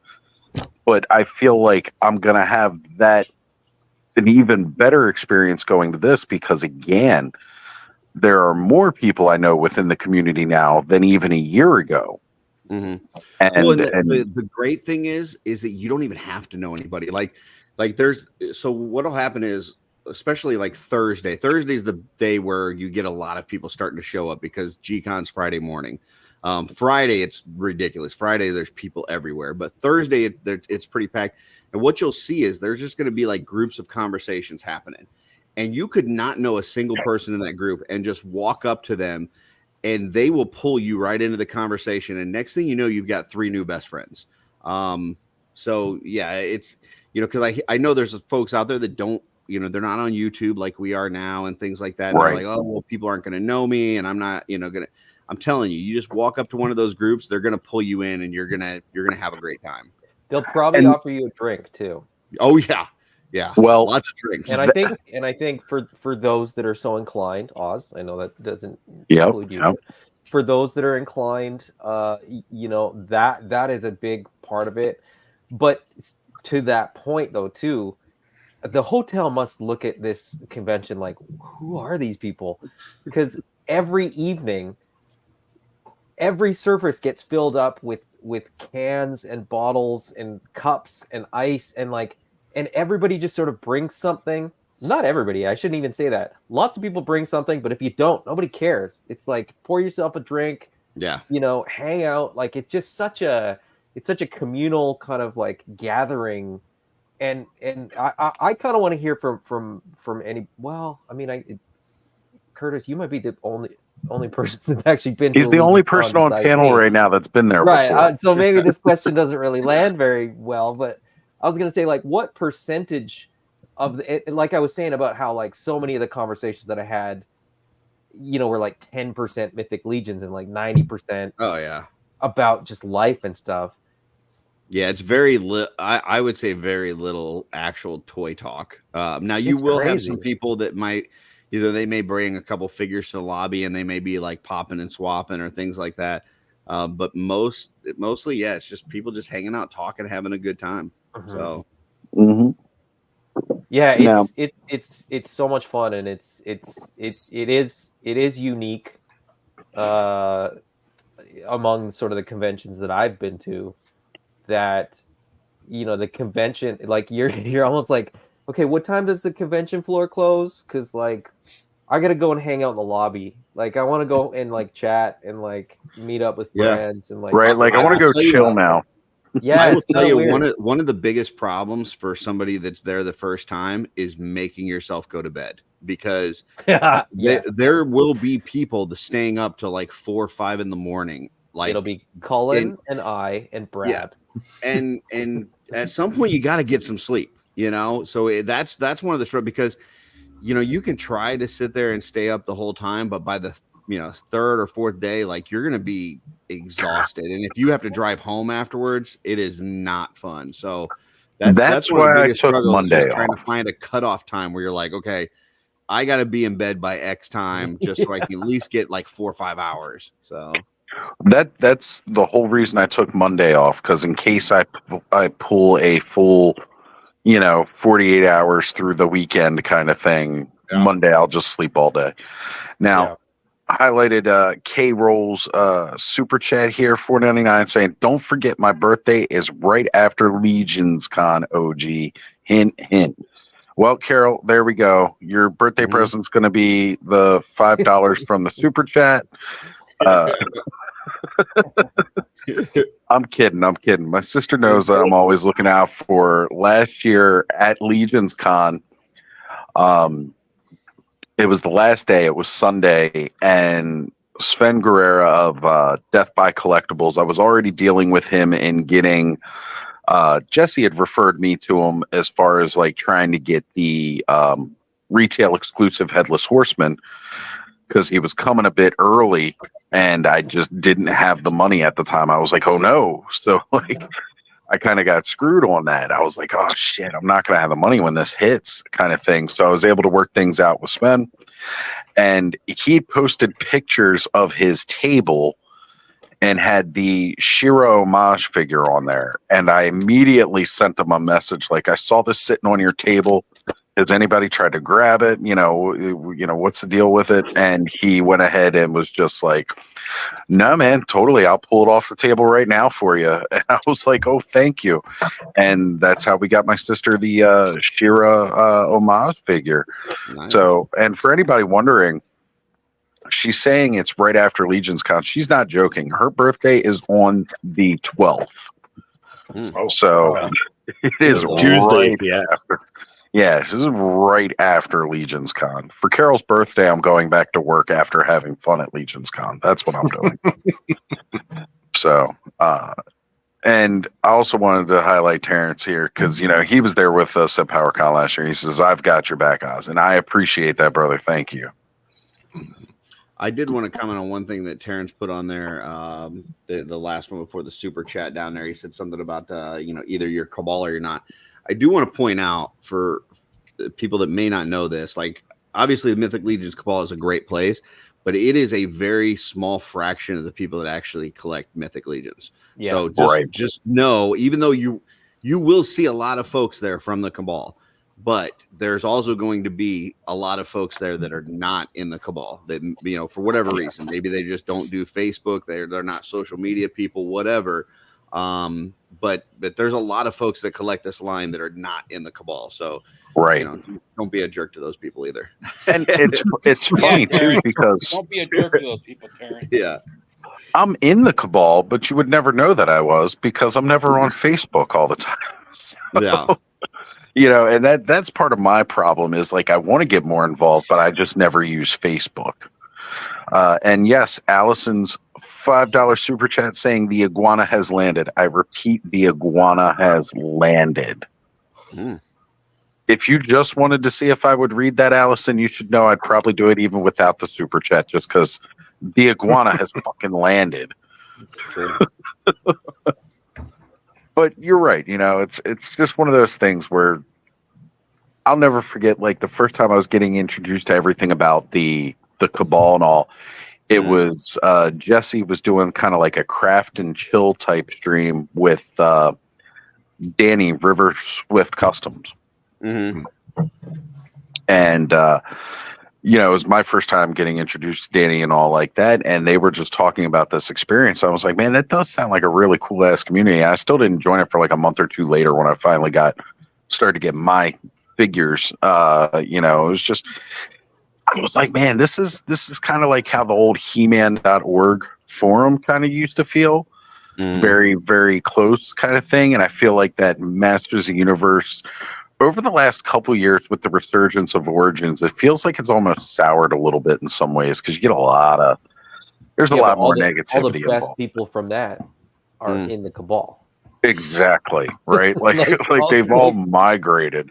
I can think of like 5 names. I'm not even a Motu guy, and I can think of like 5 people that I know that are like that were big in that community that are now like sort of big in part of this community, right? They're going to be at Legion's Con. You know what I mean? Well, we've all been part of different toy communities, and I will say, no shot against anybody that's not in the Cabal, but it is a much different toy community than any other. And so there's folks that have been into GI Joes and into, I was in the, heavy into the Motu community, and I kind of got soured on some of the, like nobody's ever happy with anything, like anything that comes out, like it's not the way they wanted or pictured it. And so like, there's always just fighting on every side, and it's not like that in the Cabal. Like it is just a lot of, great folks that just love these toys and stuff. So I just thought it was funny.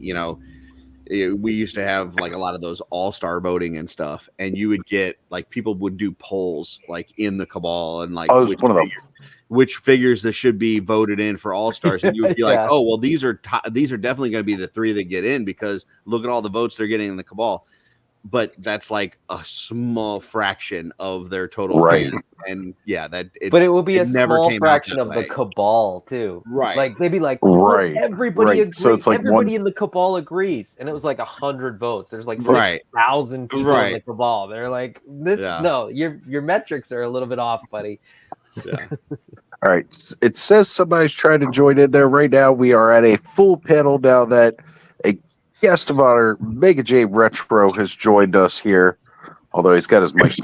I can hop off for a little bit. Hello, everybody. What's going on? Good to have you here, Jay. Good to have you. Yeah, but I appreciate that. You're always so gracious to bow out if somebody else wants to jump on.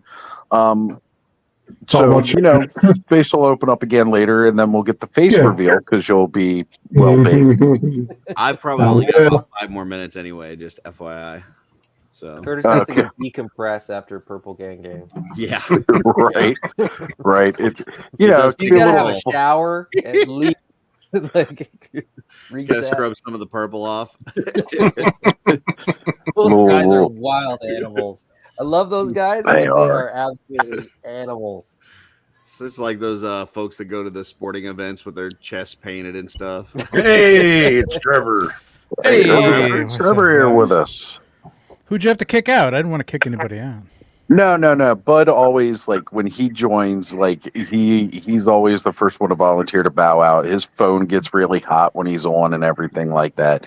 So he doesn't mind bowing out to take a little break. It's time for his gummy. Yeah, if you told me it was Trevor coming in, I would have left anyway. So yeah, I figured that's the only reason I'm here. Really, is because Curtis is on, and I'm like, Jesus, I can't let him get another show without me being on there. I can't let him outdo me. Yeah, Trevor's marking his tallies. He's like, I already have Latin Legions tomorrow, so I'm gonna. Euro Legions, Latin Legions. I don't have time for this. Like, I told the Latin guys, I'm like, it's got to be. We got to keep it to like an hour and a half, man. Yeah, that's what I've been working on all day in the meantime, you know what I mean? So, yeah, learning Spanish. Duolingo Spanish? Dude, I still have so much. I'm here basically because, like, I had to, like, just mentally break from, like, I've been shooting all day long. Like, I believe it. I just got the last 2 figures the other day, and, like, it's crazy, man. It's crazy. How many dragon pictures did they request? Dragonese nuts. You don't have to give an exact number. It could be like a rough. Mm-hmm. Have you seen my new swig? Yes. Let's get that up here because Terrence is going to blow his lid. Very nice. Oh, nice. Oh man, that color match is nice too. Oh wow. I like it. I like a short Frankenstein. I love the flat top. I like that. Yeah, the little brow on him and a little flat top. Yeah. I didn't think I was going to get it to finish him up. I've been working on that for like a month. It's just been sitting. Well, he looks great, and the new table, perfect piece to add onto that. Right. Oh. So tomorrow, I know you're really busy, Trevor, and I know that Joe, Mega J, and myself, we're going to be a bit busy too. We're going to be hopping on Brick Something News, where it's going to be a bunch of us Legions virgins, as I called it out last night. And when I say that, I mean we just haven't been to Legions Con. We've all got Legions. So. What have you done with them? Though? Well, Joe married them all, so I'm not calling anybody out. Okay, all right. So that's they're all equal partners in my inheritance. So. Of course, you guys will all be jumping over at 8:00 to see Shooting the Shelf, though, right? You know, I'll definitely be bringing it up on the phone as I am live. We will be set. I'll pop in. I'll do my usual hello, friends. I just got to say, because this is the second time that Curtis has bashed me about this, and I just want to say that if I had gotten an invite for Shooting the Shelf, I would have been on that show instead. But just checking my messages, I don't see an invite. On screen or not. You're supposed to be there supporting us. Allison with the glancing blow. What's Shooting the Shelf? Wow. You know what though? Curtis? That one hurts. So, I'll tell you what though. It brings up a perfect time to go ahead and tell us about Shooting the Shelf, Curtis. Well, you see, it's on the Just Shelve It channel, which is Jesse, my partner in life. Hetero life, mate. Yeah. And the show is Shooting the Shelf, and it's every Sunday, 8 p.m. And we talk to a lot of folks in the Legions community and just different artists in general. And but this Sunday, it's a real special show with 2 very talented artists. It's me and Jesse ourselves talking to ourselves. Yeah. See, that's why they couldn't give Joe the invite because right there. would have hogged the. I'm not talented. I got what Curtis was saying. If there is a show that you didn't need to watch live and you could just watch on replay before Legion's Con, it would probably be this one because it's just going to be all the shit we're going to have at our table. So. Right. There you go. There you go. But definitely, guys, if you're not already subscribed to Just Shelve It, go subscribe. And if you scroll back like a year and a half, I think it is, you'll even catch the episode of Shooting the Shelf with me. Yeah. And if you're at Legion's Con next weekend, we're doing a live show from the hotel, and you can actually be on Shooting the Shelf. If you just walk by the table, we'll pull you on screen. So Are you guys I'm actually invited to that one. So. For sure. Yeah, you'll be with us the whole time. Well, yeah, you just got invited like the rest of us, Joe. No, Joe will be there the whole time. He'll be with me and Jesse. We'll be holding hands with him. I'm sorry, Adam. What did you have there? Are you doing it from the same spot that you guys did it last year? Yeah. Yeah, we're going to be right there so that if anybody has to pee, we're going to pull them on camera and make them talk before they're allowed to pee. So. But you're 6 feet from the bathroom, so it's quick and easy. Yeah. As a matter of fact, Curtis has even threatened to follow you into the restroom at the urinal to continue filming. Well, that way nobody stays on for too long. Yeah. You know, there won't be any guests that take up too much time if they got to go to the bathroom. So, right. Hopefully, there's no bathroom incidents like there was last year. There was a couple different ones. Oh Lord, that was. No, I remember catching it. One more perk of getting a hotel room at the venue. Mm-hmm. Right. Yeah, please do that. Yeah. Never having to use those bathrooms. Mm-hmm. I booked my room a bit late. They were sold out, and then it was like this week. I'd almost thought, I could refund my room and rebook one of the hotel rooms that just opened up, but I didn't do it. I was like, nah, I already got the other one set. Or you could refund your room and talk to Jesse and sleep on the floor in that room and split the cost. I can't do that. I've got 2 other people with me. Oh, well, that won't work. The floors aren't that big. Yeah. They're fairly small rooms. You're fine. Yeah, there we go. I mean, well, that was my travel plans last year. Like one person can lay next to me and the other one can roll up at the foot of the bed like a dog. There you go. Look, no, I call middle spood because that way I get to be the big spood and little spood. I get it all. There you go.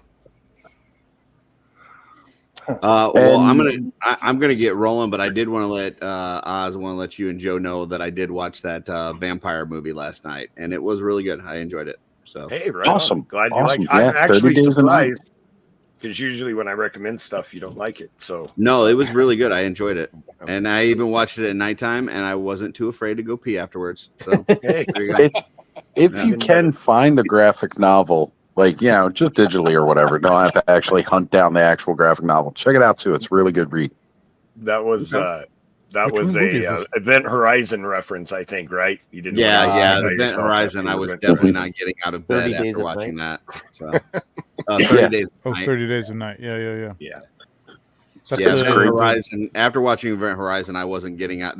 There could have been a fire in the house, and I wasn't getting out of bed. So, Oh, Event Horizon's so good though. So good. Man, yeah, Great. So good. Is that the one with the spaceship? Like, which one's Event Horizon? Yeah. that's the spaceship. That was some freaky shit there, man. Holy crap! That was. Oh my god. Sam Neill turned into a Cenobite by the end of it. Yeah, well, I never really understood what that was. Didn't he get killed at the middle of the movie? How the hell did he get? Spoilers. That was so strange. Yeah, spoilers. Come on, I never watched it. What are we talking about? It's 30 Days a Night. That's the one. Like it's in where is it in Alaska? Or something? Yeah. It's up in Alaska. Alaska. How is it that I spoiled it and you just called him a Cenobite at the end? Like, isn't that spoiling too? Like, that's double standard. That's true. Double standard. Hey, Trevor said spoilers. It was a collective. It was a collective. Shut the hell up! Don't tell me anything about it. Right. Go see it, people. Sam Neill's in it. He did it like right after Jurassic I do Park. have to watch that. Yeah, and people forget that Lawrence Fishburne is in it actually. Yeah. Yep. Mm-hmm. Yeah. See, a lot of people. What, 30 years old now? Oh yeah, yeah. It's up there. That just makes me feel so old. Oh my god! Seriously, 30 years old? Really? The only reason I watched it is because I watched movies 30 years ago. So yeah. Once, all right, folks, 30 I'm years out. back. I will be on Euroleaders tomorrow with Trevor, so I can give him a nice hug. Nice. So. Awesome. See you guys there. Right. Later. All right. Later, Curtis. Later. I knew I couldn't get on a show that he wasn't on. Like it just this. There's no way. If I'm on for 5 minutes, he's on like 10 minutes later. It's just it's impossible. This time he just beat you. Yeah, can't get rid of him. So. Is there a show that he isn't on? Not since the Gauntlet. He's pretty much. I think he's been on just about every channel possible. Yeah. I know he was just on Mega J with Purple Gang Gang earlier this week. So he's at least shared screen time with everybody. Yeah, that was actually Carlos' channel, but yeah, he was right. Well, it was streaming to your channel. I know I was surprised when I popped it up, and I couldn't tell because with highlighting of the chats if you were covered up at the bottom or not. But yeah, Carlos, the badass reviews, he was doing a live stream. Good times. Yeah, actually, funnily enough, I was much like now. I was in the car for like half of it, and then I got back, and they made me put on my Mega Man helmet, which was awesome. That was pretty good. But the Mega Man helmet is always appreciated, Jay. It's part of my identity, man. Come on. It is. Andrew Davis is asking, who's getting to the East Coast early on Thursday or Friday that can stop by New York to do a guest spot on his show? For those of you that don't know, Andrew Davis is going to start trying to do interviews with different folks across the community, and he will be putting it on his channel. Right on. Can you stop by New York? Is that? I was just gonna. Yeah, the stopping by New York is it's not really over. If you're swinging down, well, like at least with Mega J, if you're swinging down through Canada, you kind of got to go through New York to get. I mean, it's a train ride, or a cab. Where about Andrew Davis? When you say New York, what do you like? You mean New York City? It means the city. When you say New York, you mean the city. Yeah. Well, that's what I mean. It's like New York State's big, man. That's a big state. Yeah, but I mean, you're not. Yeah, you don't mean it's Buffalo not easy or to stop in like, there. It's Niagara. You mean the city. Any views from the trail? In Syracuse or the rest of that is upstate. New York is the city. The rest is upstate. And Go For a Painting mentioned greetings from Hungary. Wow, there we go, folks. We are global.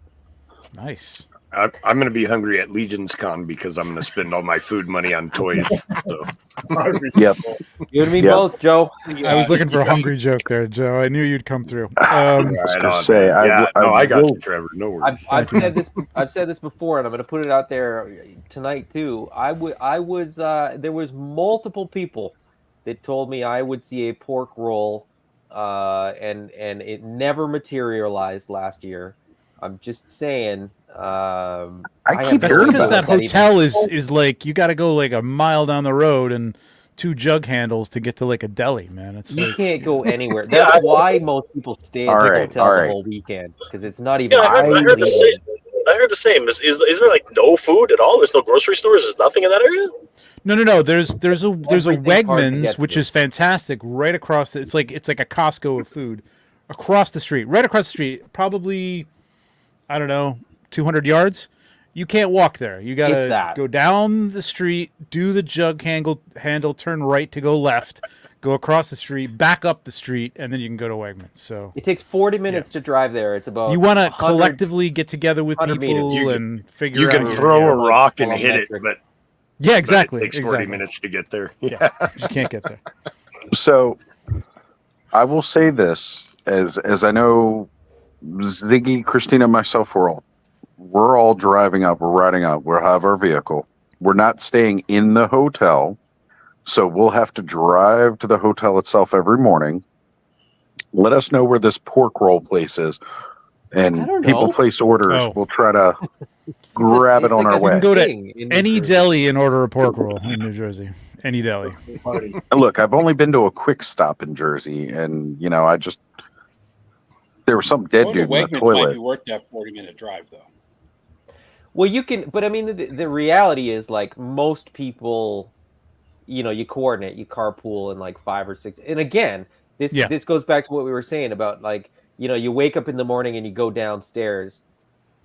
If you're hungry and you go downstairs, people are like, "We're gonna go get food. Do you want to go?" And you're like, "I don't know you. Where are you going? Right. What are the circumstances?" Yeah. Like, I'll accept your offer. The good odds are you're not going to be kidnapped. So no, take because them you'll up on that. recognize them, right? If they you'll did be like, "I kidnap saw me, your they'd face bring me back yesterday." after a few hours, I'm sure. Oh yeah, I don't think you'd even make it to the car, Joe. But you can. Now we but I know mean, why you're divorced 18 times, Joe.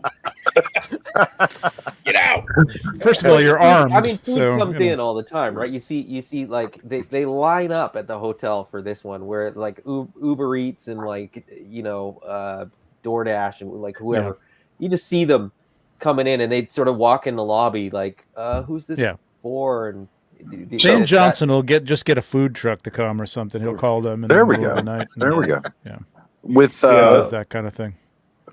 With staying at Embassy Suites again, it's the same hotel I stayed at for PowerCon. We're staying there again. And one of the reasons I picked it was because I remembered the badass breakfast buffets that they had there. So I was like, yeah, we'll have to wake up extra early, make sure we hit that buffet and get down to the venue as quick as possible. The hotel buffet is like $30 and it's not very good. Oh, see, mine's free. Wait, it's which hotel? The hotel we're in? Yeah, the venue. You like that breakfast? No, it was $20. It was fine. It was like well, maybe I remembered it wrong. It was pretty it was okay. I know the one at least. Of course, mind you, this was a different. They didn't have Embassy Canadian Suites bacon. and Is that what it is, Adam? They don't, you know. That's exactly what it was. Yeah, It had no ham. But you know, where's the bacon, eh? Service not. You'll never know bacon. You'll never know bacon until you had Canadian bacon. You guys will never know it. I know. It's just ham. Bacon. Hey, Adam, two things. What can I buy at AWOC, first of all? What are they going to have that I can buy that I need? Do you know? We are going to have all 4 waves that are currently available at the table. Okay. Including those gladiator figures. Okay, there's one more, Thanos. Do I? Yeah, I didn't get him. Oh, you didn't get him. And he's only got 2 hands, so you blew it. Hawking the Jaguar is really, really good. Great figure. He is cool. I didn't pick him up. He's probably the most unique. Yeah, the Jaguar is cool. Yeah. Yeah, he's really, really good. I like the colors on that too. That bright yellow and blue. I like the face. I like the. He's reminding me a lot of Cheetor now. Yeah. He's got the lippy little fella there. Mm-hmm. His sword's really cool too. Yeah, that sword's really cool. The spear is unique to him as well. So there's like some new stuff going on there.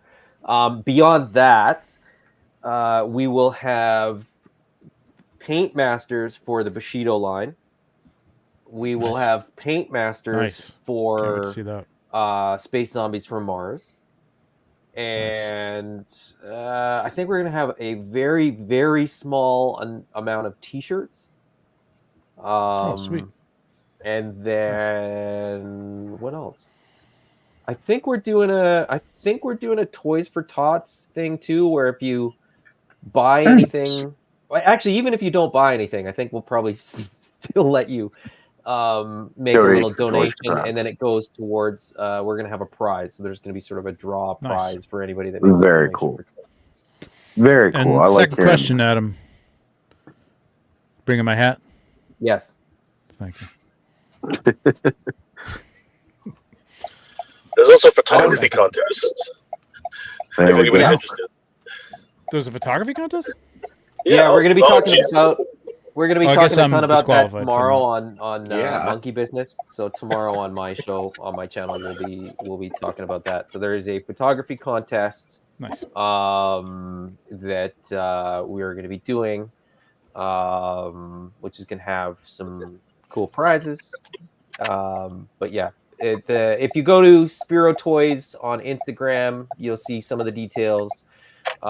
Jay, I think on your channel, it was your channel, correct? Yeah, we did a live last night. Yeah. Announcing it. We showed off some of 1/6 stuff just to get people inspired. Yeah. Apologies if we didn't ask for permission. That's fine. That's fine. It's out there. It's public. It's public domain, baby. Hey, I was gonna say I don't think Trevor minds too much showing off his work, and you take amazing pictures. Crop it, put your name in the corner, and then right. That's right. Cropping it at all really kind of pisses me off. So don't crop it. So, I had this up here for a while, and I want to highlight this. I think Bud might almost be in distress because he says he's hungry right now, but the edible's kicking in, and all he has to eat at his desk is more edibles and this. Bud, go get yourself some food, brother. Go get food. Really? Add a little water to that ketchup, and you got some poor man's tomato soup. You're good to go, bud. So, to clarify Andrew's location, he is 40 minutes away from the Jersey venue. He's in Queens, Long Island City. And there's a really nice retro toy museum near his location. There you go. Just baiting that hook. And then to highlight Clint Jorgensen's comment here, and Thanos, thank you for the quick response. So, the deodorant optional at this con, right? So I was saying a little bit about this last night, and I will continue to talk about it. I am bringing Vicks with me, and I will be putting it right under the nose. I would love to say that a group full of, late 30s, 50s men and families, we all know that we should shower and be hygienic. It's not like when you go to a Comic-Con where there's a bunch of teens or whatever that may not realize that daily bathing should be a thing, or a gaming convention where that's the first time they've been out of their basement for a while. And that's not a knock because I was a big gamer. I used to game a lot. But, there needs to be, I'd hope people all remember that we should be showering daily, clean up, freshen up a little bit. Maybe if you just drove several hours, freshen up before you run out of the hotel room to the con. But in case people don't, a little bit of Vicks under the nose. Very old. I'm not putting Vicks in my mustache, Oz. That's look. I'm going to be using. I will say this convention is fairly good. I've not actually had any issue.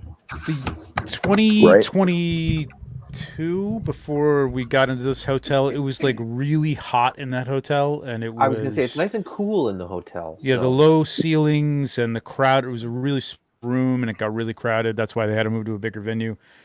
That was a little rough. That year. That started the whole kind of thing right there with the deodorant. So yeah. This is much better. It's a lot more air. There's a lot more room. There's a lot more doors and air flowing and stuff. So it's a little bit better. People used to get mad when I would hand out like the dollar store speed stick deodorants at conventions. Like everybody's got like swag bags, and I'm just walking around tucking them in swag bags. And if you stink, I'm handing you two. There you go. Little Axe body spray on the table. There you go. The problem with the Axe body spray at the table is then like everything just starts to smell like that. Yeah, you remember those guys? Well, like, not my table. I don't want that. That's 10 to 15 years ago, like the guys who would just bathe in Axe. Yeah, that's what happens then, and that's a problem too. Our table smells like apes and bananas on purpose.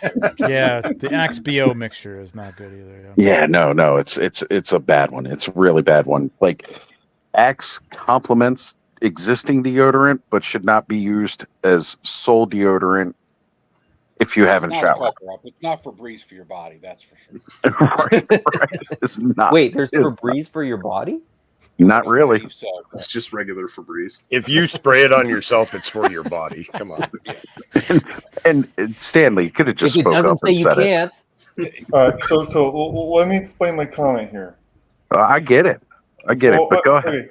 So I used to be a roadie in rock and roll, and there are days, weeks, at times where showers aren't available, and Gold Bond is your best friend on tour. Okay. Also, when I was in helps the a lot service with. and we were out in the field, and Oz can probably attest to this too, because he was out in the desert for Right. months. Baby wipes are your friend also. All right. You can take a nice bitch bath, as we called them, with some baby wipes.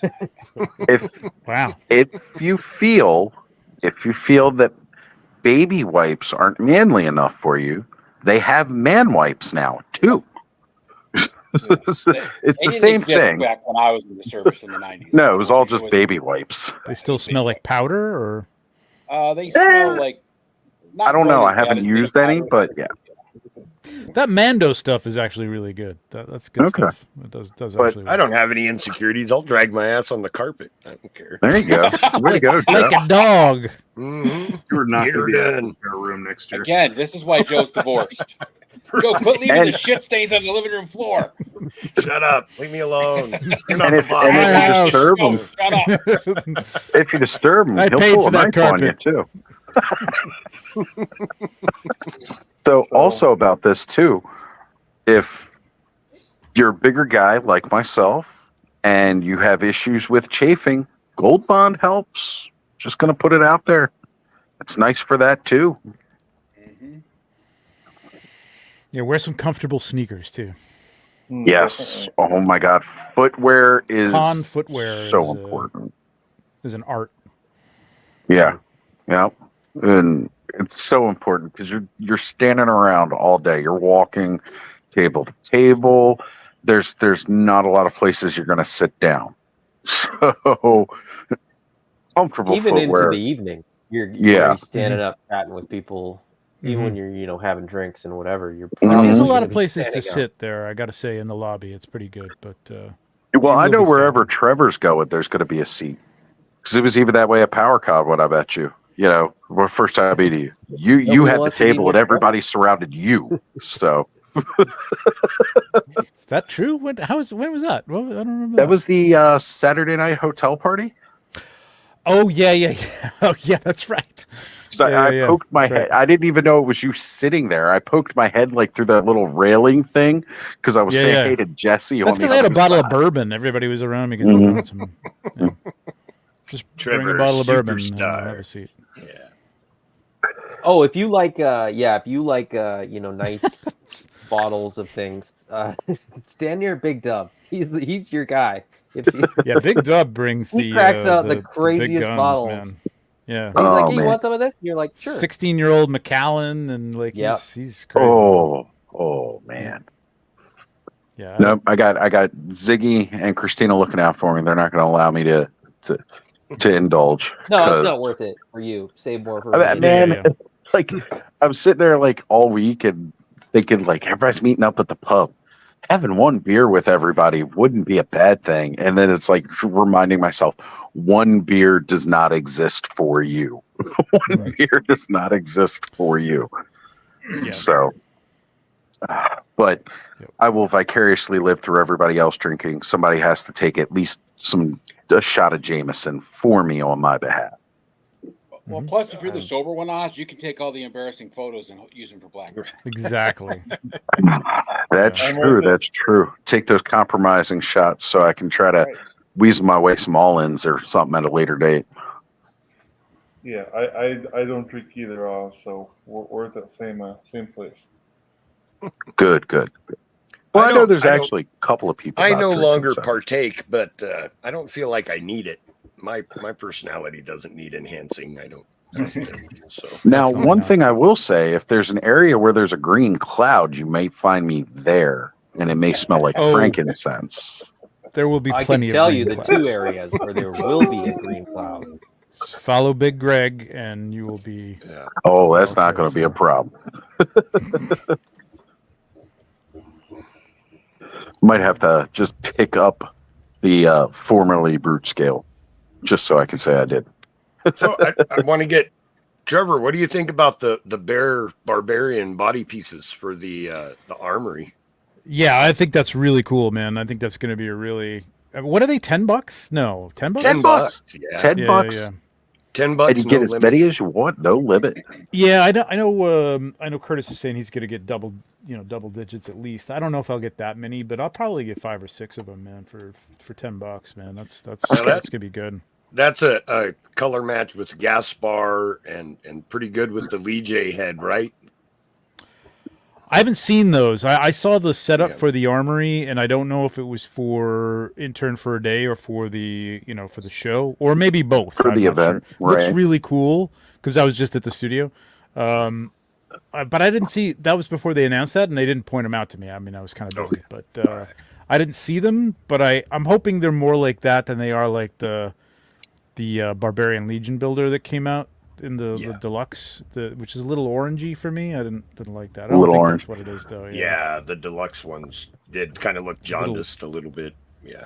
Yeah, it had like a little I don't know what it was, like a wash on it that was a little orange. Well, I said I was even gonna try to take it and cover it up and get it green so I can go with my orcs and I can make them more bare chested orcs. Yeah. For sure. So Terrence, this one's for you, Mega J, because you're on a mission for this Legions Con. And do you want to talk about that with everybody and kind of let them know what's going on? Mega J, are you still here? He's muted. If you are, you're muted. Well, and yeah, he's been muting and unmuting throughout. I don't know if he's still present or not with the mute. He may not be present with that. So I'm going to take off. I'm going to jump back in the chat. Thank you for hanging out with us, brother. It was good to have you on. No problem. Anytime. So see you soon. For those who may not know or recognize Ryan as his name, but Renders FX, good friend, great guy. He passed away a couple weeks ago, and he had a booth that he was going to be at for Legions Con, and with his unfortunate passing, that booth was going to just sit empty, and Mega J has taken up the mantle. The reason Mega J is coming is he's going to be heading all the way down to Virginia. So he's going from Canada to Virginia to pick up, some of Ryan's works.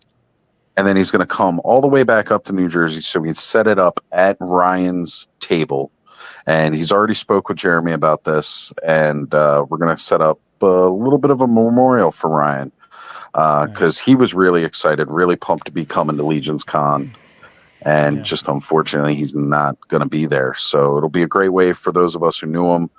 I only knew him through online interactions. We missed each other at PowerCon last year, but he's not too far from me either. We were hoping at meeting up at Legions Con and then probably trying to do some stuff because of our close-ish proximity. He's really only 2 hours away from where I was at. So, but it's a very unplanned trip for Mega J. So just doing a bit of crowdfunding and trying to help get some funds together to help pay for the extra gas and stuff, hotel room, and booth wise, everything's all taken care of there. But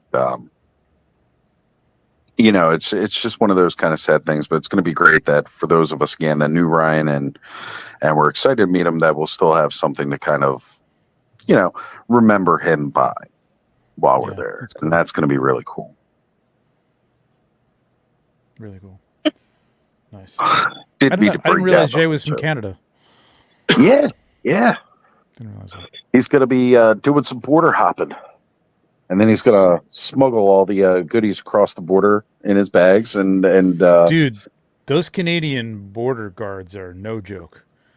That's what I've heard. Those MFers are they're all about it, man. I think the Canadians are nice, but not those guys. Not those guys. They take all the mean What were you ones. trying to smuggle in, Trevor? I wasn't trying to smuggle in anything. That's the thing, but they make you feel like you are. By the time you're done with that, you feel like, are you sure we don't have anything in the car? I mean, I'm starting to suspect myself here. I think I'm smuggling something. Trying to smuggle freedom across the border. Have this gum. I bought an American. Aren't they already free? They don't have American freedom. Lucky for them.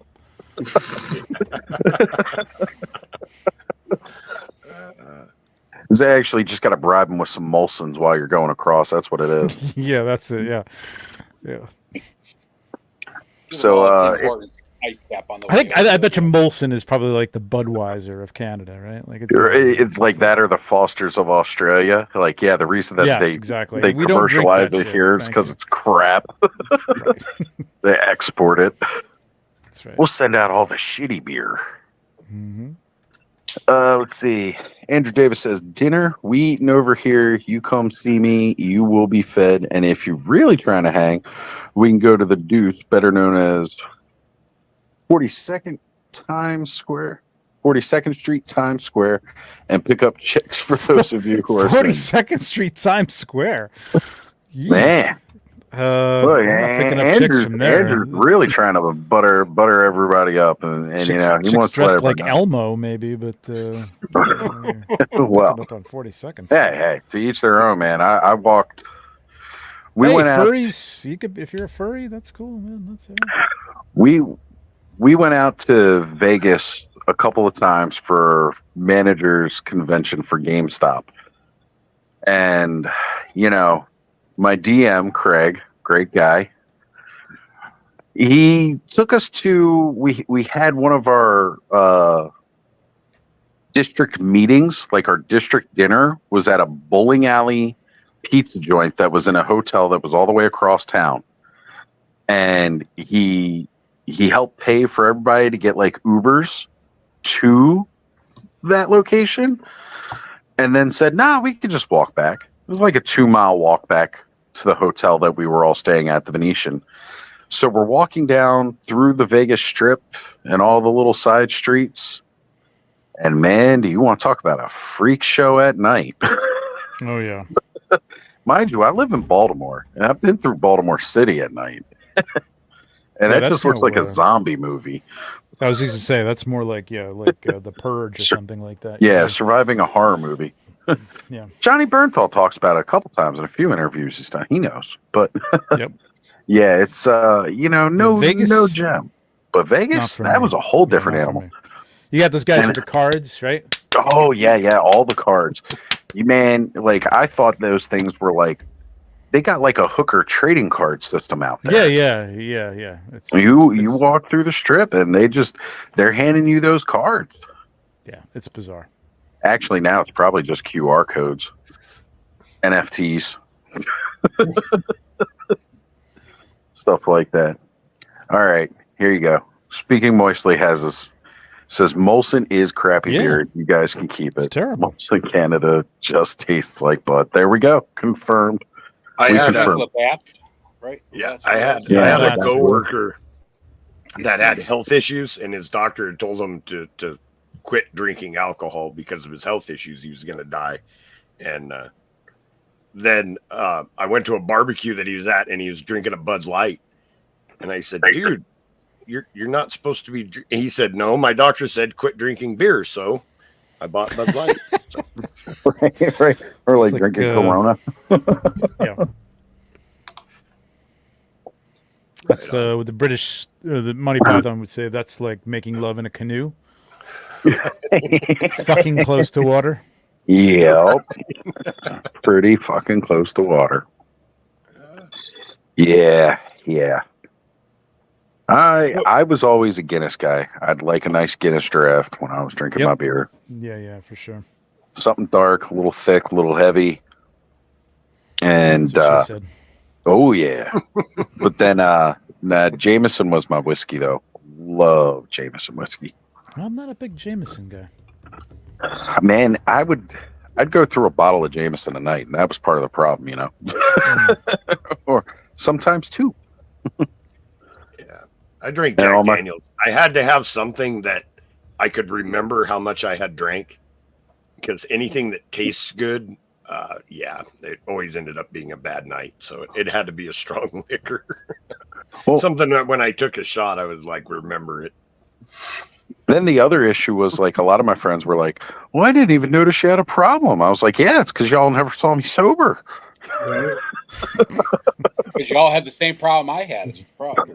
Like that's part of the issue.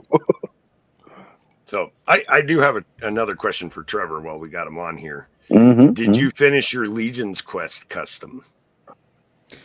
No, I haven't painted his face. Unfortunately, I don't know that I'm going to get to paint his face or not. I don't know. I'm not sure. I'll see. Are you going to bring him anyways, though? I'm going to bring him. Yeah. Okay. We could Photoshop that later on. You can. I can't. But I was talking about it earlier. I want to do a photo put all the figures together and then me do like a marionette over the figures. Oh, I love it. I love it. Yeah, maybe I'll just change him to a Whisperling elf. Who cares? That'll be a really cool, fun photo for the thumbnails too. Now that I think about it. Oh yeah. You know, evil maniacal Joe over top of everybody in their character. I like it. I really like it because I tune in every week. I absolutely love listening to the adventure as it's been going, and that's specifically why I sent you the meme I did earlier, Trevor. Oh man, yeah, always that's cool, man. I think it's fun. Like I don't know, listening to it from the outside, I think we do a pretty good job. I'll play it for noobs, you know. Yeah, I'll play it. My aunt will listen in, and when you guys entered, when you entered the cave and the scorpions came out, and I forget who it was that asked, "Are they friendly scorpions?" She could not stop laughing. That was probably Curtis. Could not stop laughing. There he is. Now we got him on cam. That's funny. Nothing was working, so I had to reset the computer. Sorry, guys. All good, Jay. All good.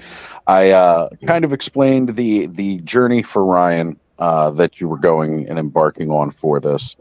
Kind of let everybody know what was going on with that. So yeah, I appreciate that, man. Like, yeah, it's just such a sudden thing. You know, no one expected it, and I wasn't actually planning on going to Legion's Con. And after what happened, I just felt, you know, it was his dream. You know, he always wanted to go to Legion's Con, right? And he had missed last year. You know, he had a table. But scheduling conflicts with his work, he had to cancel. And then this year, just, you know, literally weeks before, and he's gone. So I just made the commitment. I said, screw it, I'm coming. I'm gonna go see Erin first. I'm gonna see her. I'm gonna grab some stuff from her, you know, like helmets, masks, whatever a couple of things that he created. And, you know, bring Flipboard and, you know, show the world what Ryan Endersby, you know, Renders Effects, you know, was capable of. And, you know, because he wanted to be one of the Four Horsemen, you know, he was going to be there for the internship. He was going to mentor, you know, like get some mentorship from everybody. He wanted to meet all you guys, you know what I mean? Everybody here, you know, like the friends he made while he was in the community, you know what I mean? So, and yeah, that again, like I met him at, actually, you know what? I joke about this a lot. Every time I went to the United States, he was there. Like he tracked me down every single time. You know, I went to the United States. It was crazy. I mean, you met him, Oz. You know what I mean? Like no, I missed out on meeting him. Oh, I didn't get a chance to meet him at PowerCon. You know, I said I don't know how it happened, but we ended up missing each other at PowerCon. But it was like, you know. That's where I first met him, right? Yeah, he made in Skelly's cabinet behind him his Skeletor shelf. There is a Skeletor wearing a Darth Vader helmet for Skelevator that Ryan had made and sent out to Skelly, and then he even put his logo on it too, Skelly's logo on the bottom, that Skelevator that he has. And then you know, talk to him here and there, you know, through some messages and stuff. He's been on the clubhouse and was hanging out with us, showing us some stuff in ZBrush that he was doing and all. And we were looking forward because we missed each other at PowerCon. I missed out on Joe Fest this year due to unexpected expenses. So it was like, all right, well, Legion's Con, it's going to happen. And then, you know, unfortunately, now it's not going to happen. But yeah. So, you know, it's going to be, it's a tribute, and we're going to be there remembering him and celebrating everything that he did. You know, like, and again, he like Flipboard was his, you know, his magnum opus, man. It was his his major accomplishment. I mean, we're talking about a guy who literally started sculpting the moment, like only a few months prior to starting to work on Flipboard. You know what I mean? Like, it was crazy. What he learned and what he did, and this and he was like, he's an accomplished sculptor though. Like I'll put it out there. He was mostly in prosthetics. You know what I mean? Like movie prosthetics and masks and helmets and things like that. Yep. That's where he was. That's where he cut his teeth, right? But then he just got so invested in, like, he was a huge Masters of the Universe fan. He was a huge, Four Horsemen, right? Classics. That was his thing. That was his jam, right? And as the Mythic Legions came out, and as the Cosmic Legions he had every single one of them. Like, he would not miss it. And the reason he was at PowerCon, he traveled like, hundreds of miles, like almost thousands, maybe even thousands of miles, just to be at PowerCon, so he could actually pick up the exclusives of PowerCon. Like, that's how dedicated he was, right? But it's gonna be great to see everybody. It's gonna be great to see everybody. Yes. It's gonna be great to talk about everything that he accomplished. You know what I mean? And huge thanks to everybody who's contributed to the GoFundMe for his family. I mean, I think they've raised over $9,000. Thank you guys for all his daughters really appreciate it. Aaron really appreciates it. So, huge thanks to everybody. And we're going to keep it up. Hopefully we get a few more donations while we're at the show. You know what I mean? Will there be like a QR code or something people might be able to scan at the table? Yeah, I'll have it ready. I'll have it ready. People can scan it in, and I'm making a banner. People can sign it. Just commemorating the whole thing, and it's gonna be fun. It's gonna be great. It is gonna be great. It's a celebration. It's gonna be a wonderful tribute, and we're gonna have a lot of fun. I think that's what he would have wanted. You know what I mean? Yeah. He would have wanted us to celebrate and have as much fun as possible at this convention, because that's what he would have wanted. So absolutely, yeah.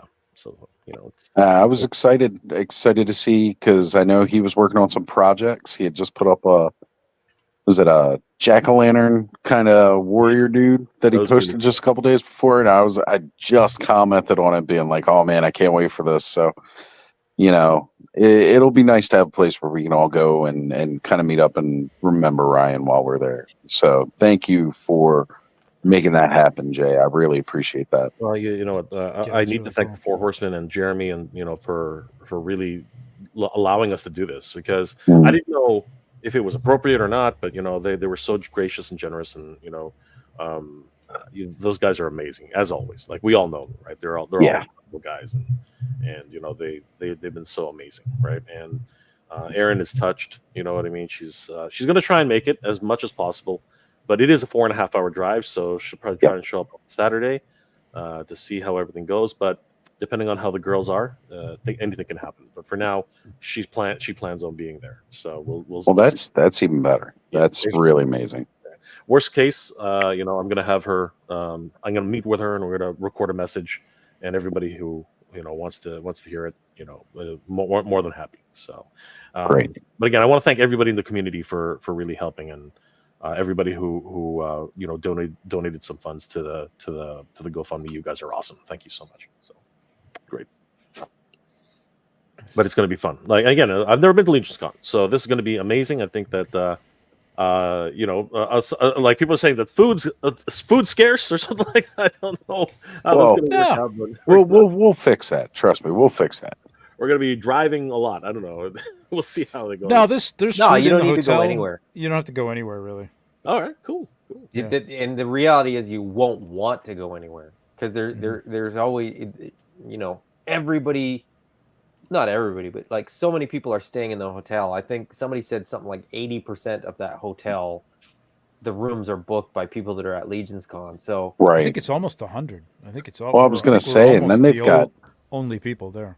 It's bonkers, and it's. Oh yeah. You'll very quickly realize that there's no reason to leave, unless you sort of have a reason to leave, if that makes sense. Where once you're there. It's like Disneyland, right? Once you're there, everything's there for you. You don't have to. There's no reason to leave. You won't want to leave. But yeah, food. You know, you can get food in, and there's a restaurant there, and you're good to go once you're in. Weren't you the one who's saying that that there's just nothing but Uber Eats drivers like hanging outside, just dropping off? Dropping off food or something like that. Well, you know, you want a little bit of variety, so it's also lunch, right? Like, so that's vendors too, right? Vendors need lunch, and they're not really gonna pack. I'm just saying, it's Jersey. I got to try some Italian while I'm there. See if it lives up to the hype. Well, it's Whippany, New Jersey. Yeah, that's another part. Just wait till you get to the hotel. There's like nothing there. It's weird. I'm gonna go to Greg's house and raid his fridge after I scope out his shoes. Well, there you go. Greg he'll know the spots for pizza and Italian. For sure. Yep. Hey guys, I got to jump off. All right, Trevor. Well, fun. Thank you Thanks for for the being here, invite. brother. Greg's not going to photograph himself. That's right, exactly. I will see all you people who are going to be there next week. Can't wait. Looking forward to it, brother. Looking forward to it. Great to meet you, Trevor. See you guys. Yep. See you, Bye. Trevor. Have a good one, Trevor. Did you hear what he said? He said exactly. That's what he said. Dragon confirmed. Is that what he said? It's Dragon confirmed. I heard him say exactly one time. I mean, so Dragon confirmed. What could he have possibly said to confirm it more than that? Right.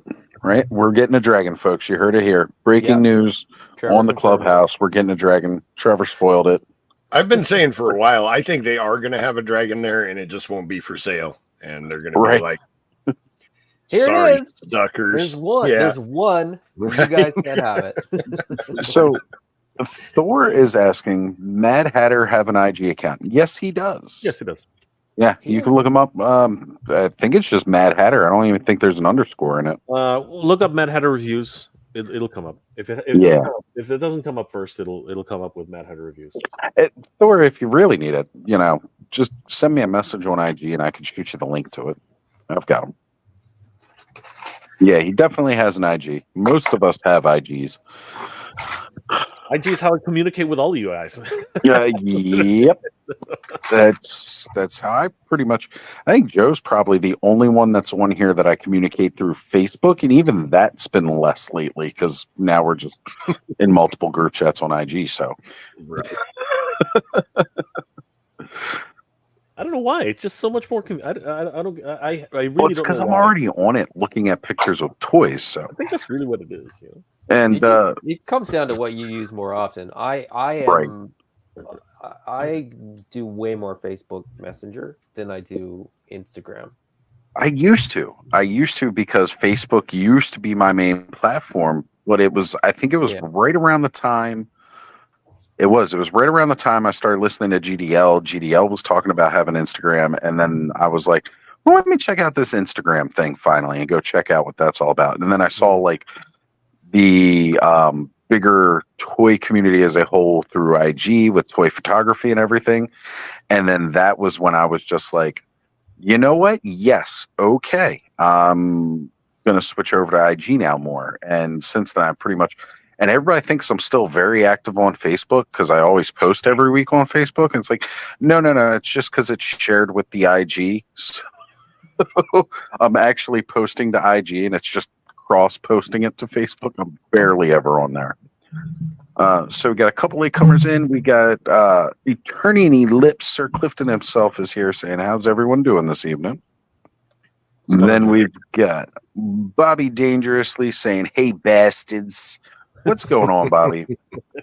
And, tomorrow night, Bobby is going to be doing a live on his channel, Bobby Dangerously, where he's going to be kind of giving everybody a little peek behind the curtain, as I could appropriately say, talking about his writing and everything else not that, Jay, not that.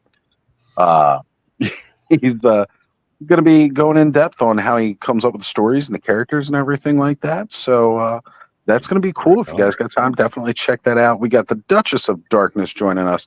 Duchess, great to see you here. Thank you for being here tonight. And Stanley mentions he's socials free. He just has Facebook groups. I think Stanley only uses Facebook just so I can message him the link each week to join the Clubhouse. I think that's really the only reason Stanley has Facebook anymore. If it wasn't for Mythic Legions, I wouldn't be on any social media. It's just I was thinking about shutting it down, and then I joined the Cabal, and it's like I do occasionally go on there and look in the Cabal, but I don't spend a lot of time on Facebook, and it's something that I think I was getting better about because, like, I was thinking, doing the channel memberships, maybe I should start a Facebook group because I ran and worked on a Facebook group for many years, so I thought, members exclusive group on Facebook might be, but then. And then I was thinking, well, you did do that Discord thing for the Frenzy that we never use. And I was like, oh, well, that really turned out. I tried using it, but it was like just me, Bud, and Brick. And I poke my head in, but it's like, I'm trying to navigate it. And, Discord is so clumsy to me. And I know that that's just because I don't use it. Right, exactly. I feel like I'm constantly like trying to find the messages. Like it tells me like, oh, there's 12 messages, and I'm like, okay, where are they? Like, how do I between multiple different Discords and different subsets of each one? Yeah, it's like it just feels very like tiered. Like it doesn't. I don't know. It's not designed very well in terms of like a GUI. It's not that well designed. I've thought about revisiting the Discord thing because I spent weeks making that damn Discord. There's the other thing. Like you have to have a degree on computer science to try and get anything done there, but it can happen. I don't know why people. It's just a popular platform that people end up using, right? So I mean that's. It's good for like voice when you're playing games and stuff. Like it's usually what I use it for. I look at it. I mean, I am not. The weird thing is, I do like all the back end stuff for, retail websites and things like that. But when it comes to the social media side of like how computers work, I'm like, I have no idea. I look at Discord and I'm like, I don't know whose message is which, and there's different colors and there's timestamps, and I'm like, I just can't. It doesn't make sense to me. And then I'm like, and then it's sort of like to see somebody go, ha ha, it's not worth the effort, Like so I'm like, I'm out. I'm done. Discord. I think that was my thing. I got overwhelmed with the Discords, and it's funny because I just joined 2 more like in the last month. I know Charlock Prime. He invited me to his Discord and I joined, and I think like I waved hi and that was about it because I just don't check Discord. And then really cool YouTube channel, Saturday Morning Max Out. If you guys aren't on that channel, they're a great channel to check out. They do the Saturday morning cartoon runs. They were doing Ghostbusters episodes all through the month of October. And then even just this past week, they were doing Goosebumps. And they even had... Yeah, there's a Discord. They totally invited me to their Discord, and I joined it, and I said hi, and then I haven't opened up Discord again. It's like what I do. I pop it open, I say hi, and then I never go back on Discord. Until I get invited to the next Discord, where I pop in, I say hi, and then I never go back to Discord. I got to get better at it. I gotta try to use it more so that I can be more active. Fat Red Foo says he's back, so he would like us to start over. All right. Okay. Let's go back to the top. Alcoholism. Yep. That's pretty much it. No, I was going to say, Cobb. That's a great King He-Man. Alcoholism. Yeah. We've been having a lot of fun. I love that. I love the when you posted that this I think it was this morning or something like that. I was killing it. Yeah. That's like an ultimate kick bash. I love it. I know. Perfect for me customizing. Don't have to do any work. Just pop and swap. I saw it this morning. I was like, what the hell? And I was like, they didn't make that. I went, oh, it's Cobb. Yeah, it's Cobb making cool figures by kit bashing all the be doing Saturday nights just making all the rest of us jealous. I know. Now put the hammer, put the fist on the hammer. You were talking about that this morning. Put the fist on the hammer. I want to see that. You can put the fist on the hammer. Yeah. And I totally wanted to Get out of highlight Todd town. C's comment saying, "I'm married. I have no way. social life." God, that's awesome. Oh, Right? geez. Come on, that is just That's for power fisting. That is. Yeah. That's what I'm saying. That is like.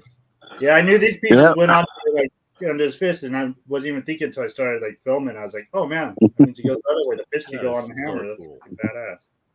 So Thanos just got ideas for 3 more Fisto Fridays. You know, I've got them on pre-order. And I must have over here for you. Yeah, cool hammer, right?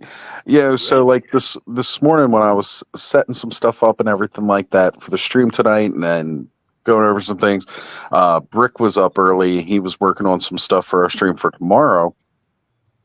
I was just like, anybody up feel like having coffee?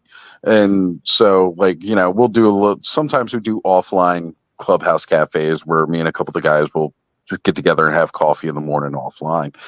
And you know, Cobb joined in. He was laying leisurely in his bed, playing with a pussy while we were having coffee. A kitten. It was a kitten.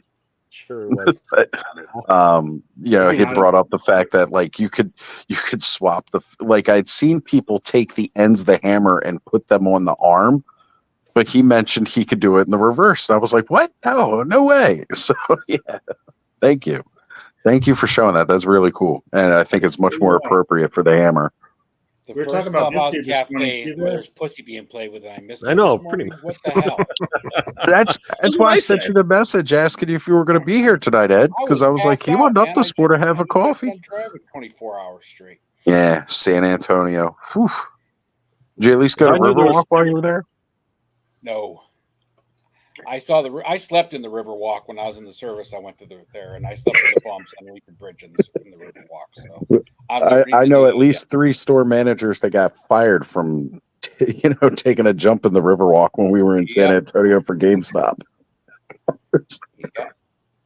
Now, after we were talking about this dude this morning, I saw a post. It was a picture. I totally forgot about that. Adam on the cartoon that's in the big Iron Man suit. Mm-hmm. Mm-hmm. I was like, dude, they probably are going to lead towards that with this now. Like, use a lot of the same parts. Oh, to reuse that box. Yeah, because we were mentioning about that. Replace it with like more like Man at Arms style one. Yeah. Yeah. I bet you know what? Coming. Didn't even think about it, but you're right. You're right. It was funny. Just as soon as I got offline with you guys, I just seen a was it picture. For Eternia? What's that? I think it was For Eternia posted that one earlier. Just a little clip of the cartoon. The show, right? Yeah, from Adam in the suit, and I was like, oh, damn. I hadn't even thought about that scene because there's so much that happened in Revolution. That suit was such a small part at the beginning. I didn't even think about it, but yeah, I didn't need it. Everybody wore that suit for like 5 minutes, right? Yeah, in that one episode. Yeah, you can. Andra was rocking the suit, passed it to Adam, then Randor grabbed it. Well, no, Adam didn't have it until he couldn't become He-Man, so that was later. It was at the end. That just shows me it's time for another rewatch because I'm starting to lose track of it. It was a really good series. I don't care what anybody says. It was, and you know, I think it was, third one. Yeah, fingers crossed. I think it's somebody posted. I think it was Eldor who sent me a clip that Kevin Smith said that you know there's still a chance. They're just waiting. They're just waiting for any sort of green light, and yeah. So that's all they have. I think they have the next series ready to go, but it's just I hope they do it. I really hope they do it because I really enjoyed that. I enjoyed the CGI one. I know a lot of people weren't thinking they were going to enjoy that, but I thought it was great.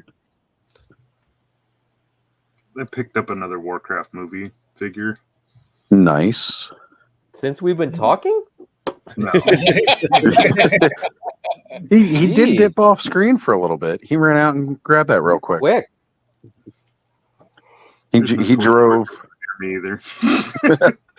Yeah, He drove all of like a day and a half to go get that toy and was back before Clubhouse is over because DoorDash Ollies? That's what we do. Yeah. Just like 4 states away. That's why they delivered it so late at night. I was on Punk Show, right? And he was talking about Ollies. I'm like, oh, I'm jealous you guys have Ollies. My mom watched the show. And then she's like, oh, we're near an Ollie's. I'll go. And she's like sending me pictures of toys and stuff. Oh, that's great. That is great. But wait, though. Thanos, if your mom sends pictures anything like my mom does when she goes to stores like that, was it just like the Nerf section? She's just here's the toy aisle. You're like, she sent me like pictures of Marvel Legends mostly. Yeah. Looking for these. So I was like, yeah, there's a couple there. So. It is funny that you mentioned that's like, here's the package of something that I'm looking for. And she sends me a picture that's like, what about this? And I'm like, no, it doesn't look anything like. She's like, okay, well, here's 27 more pictures. Are these is this what you're looking for? No, I sent you a picture. If you don't see that, you didn't find it. So Anyway, on Amazon, don't know, it's confusing. She means well. Something else. She does, and it's great. It's greatly appreciated, but it's also like it's always in the middle of the day and frustrating. It's like, why are you not flying? Just ignore it. It won't make a difference. I remember times where like, and this before we even had cell phones. I remember my mom would be at like a right there, yeah. Like we had Wilco up here, right? So my mom would be at Wilco, and I told her, you gotta get this He-Man figure, and she's literally like, going, and comes back because like there was no cell phones back then. So she literally brings back like I think at the time it was like a knockoff He-Man. It was these weird like Mexican versions of He-Man that we were selling at Wilco at the time, and I didn't have the heart to tell her. Like what do? You tell your mom, oh, that's not you like. I know some kids would just literally like, oh, thank you. I said, thanks, mom. And he becomes part of my collection, though. He ends up becoming a dude, man. Like he just that's where the first kid. That's where you start customizing. That's how customizing starts. I used the Mexican bootleg Battle Cat for the AWOC trick or treat picture I did. I put the Battle Cat head on Atreyu because it's smaller than the regular one. That's right. It looked great. Stanley Everhard's mom goes hard. She has for the UPC barcodes. Yeah, we gotta be careful. We gotta be careful with these terms. Not on Clubhouse. Come on now. Everhard's mom is a flipper. She's running around with the hoodie and shades now. I see it. She knows what's up. Oh, that is so cool, Cobb. Yeah, it's pretty good. That was like the best thing ever, man. That was like. No, Ed, if you can grab that, because I'm about to go mobile and head back inside. That is so cool. Oh, that looks good. I love that. Probably, if they do it, they switch this whole thing out that comes off. Yeah. Oh, see, I was wondering about that. Something that looks a little more closer because it has the Horde symbol on it and everything. But yeah. We get exactly what it looked like in the cartoon. I just know was that. Yeah. Like red and green. What really pisses me off. Boba Fett colors. Yeah. Was it? Yeah. Okay. What really pissed me off sometimes though is that they didn't actually show any of those photos. Like it's still for sale right now. Like it's the one figure I was surprised did not sell out on Mental Creation. Yeah. Like it's still I don't think they've sold out of any of the Masterverse figures. No, they did. They did. Which one was it? Snoutspell finally did? Or no? No, it's still up on Snoutspell sold out for a bit and then he came back. Like he came back. That's right. Yeah, he came back. They pushed him back in. Did we lose Oz? He's switching to mobile. Oh, okay. Or switching back from mobile. We're without the paddle. We're without the paddle, man. We're kind of stuck here. I got full control. Don't worry, Jay. Oh, okay, good. We've been floating. I thought we were lost forever. For a long time. No, we're not in stream limbo. All right, Ed. We're in your capable hands, man. I wouldn't call him capable, but you're definitely in my hands. We're up Shit's Creek. Yep. Oh shit, we're screwed. Oh no. But seriously, I was surprised that I was surprised that they didn't sell out. But I think another reason why they could have used that shot that you just did, Cobb. Because if you took, because I wasn't sure that you could take off that top piece of the armor. It was only in the illustration. I didn't either. When I did my video, I had to clip in to remove that armor in the middle because it wasn't until I was done filming and I was like, oh shit, you can take that whole piece off. So yeah, see, I did a little clip of it and then I threw it in the middle of my video. The other thing about certain play features. That looks sweet. Look at Atreyu. Yeah, it looks awesome. Yeah, but this is the thing. Like one other thing about toy companies these days, like print some instructions somewhere. Print them on the inside of the box. Like seriously. Like give us some ideas. Like, I mean, we as toy tubers, what if we didn't exist? You know what I mean? Like people wouldn't know. Hey, Steve, what's going on? I had to shoot Steve an invite here, but I did want to show. Jay, that's actually surprising to me how many companies don't include instructions, even for younger kids' toys nowadays. It's like it doesn't cost you that much. I still don't know how to put a cape on a Mythic Legions from the first wave. Right. See, right? Fact. So Matthew had mentioned he shot the last scene from the book Mary Shelley Frankenstein, which again, you don't often see this depicted in the movies at all, because otherwise it would get lumped in with diehard fans that Mary Shelley's Frankenstein is a Christmas movie. But, you know, great use of two of the most amazing Figure Obscura figures, with Father Christmas meeting Frankenstein's creature. And then here we are going to have, says the creature wanders the Northlands until one day Father Christmas finds him and says, creature, come join the Northern Elves and you will find a name and peace. He just wants them to be able to have somebody that can set the topper on the tree at Christmas. Yeah. Elves can't reach that high, so that's right. He needs them long arms. Just made sense putting Andre on there too. Yeah, that's cool. I am the Brute Squad. Hey, Ken. Evening. What's going on, bro? Just Ken's made it. How's your GoFundMe, or sorry, your raising for Legion's Con? We getting there? I got that. I got yours, by the way. Thank you so much. Yeah, I appreciate that. I didn't see that you accepted it. I probably have not. I saw it come in. I just have to. It'll time out. So I won't time out. Thank you, brother. I appreciate it. Yeah. It's a nice unexpected trip, so we're doing what we can. But huge thanks to everybody who already contributed.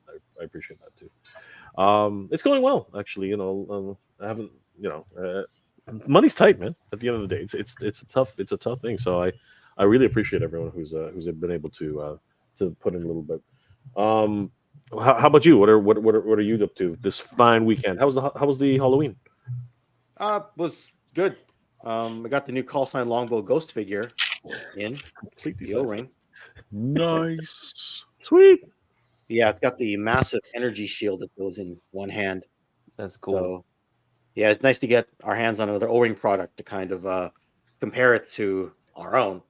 Right. Well, obviously, we got the Skeletron ones. We got a bit of Strike Force Alpha, but these are the ones that everyone has been comparing to ours because it's more tactical. I mean, this one's obviously more futuristic, but in general, it's more militaristic, more tactical. It's got Russians in it. It's set, like a generation or even 2 generations earlier.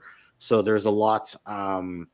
There's a lot there to like. There's a lot there to compare it to. I'm impressed by what they've done.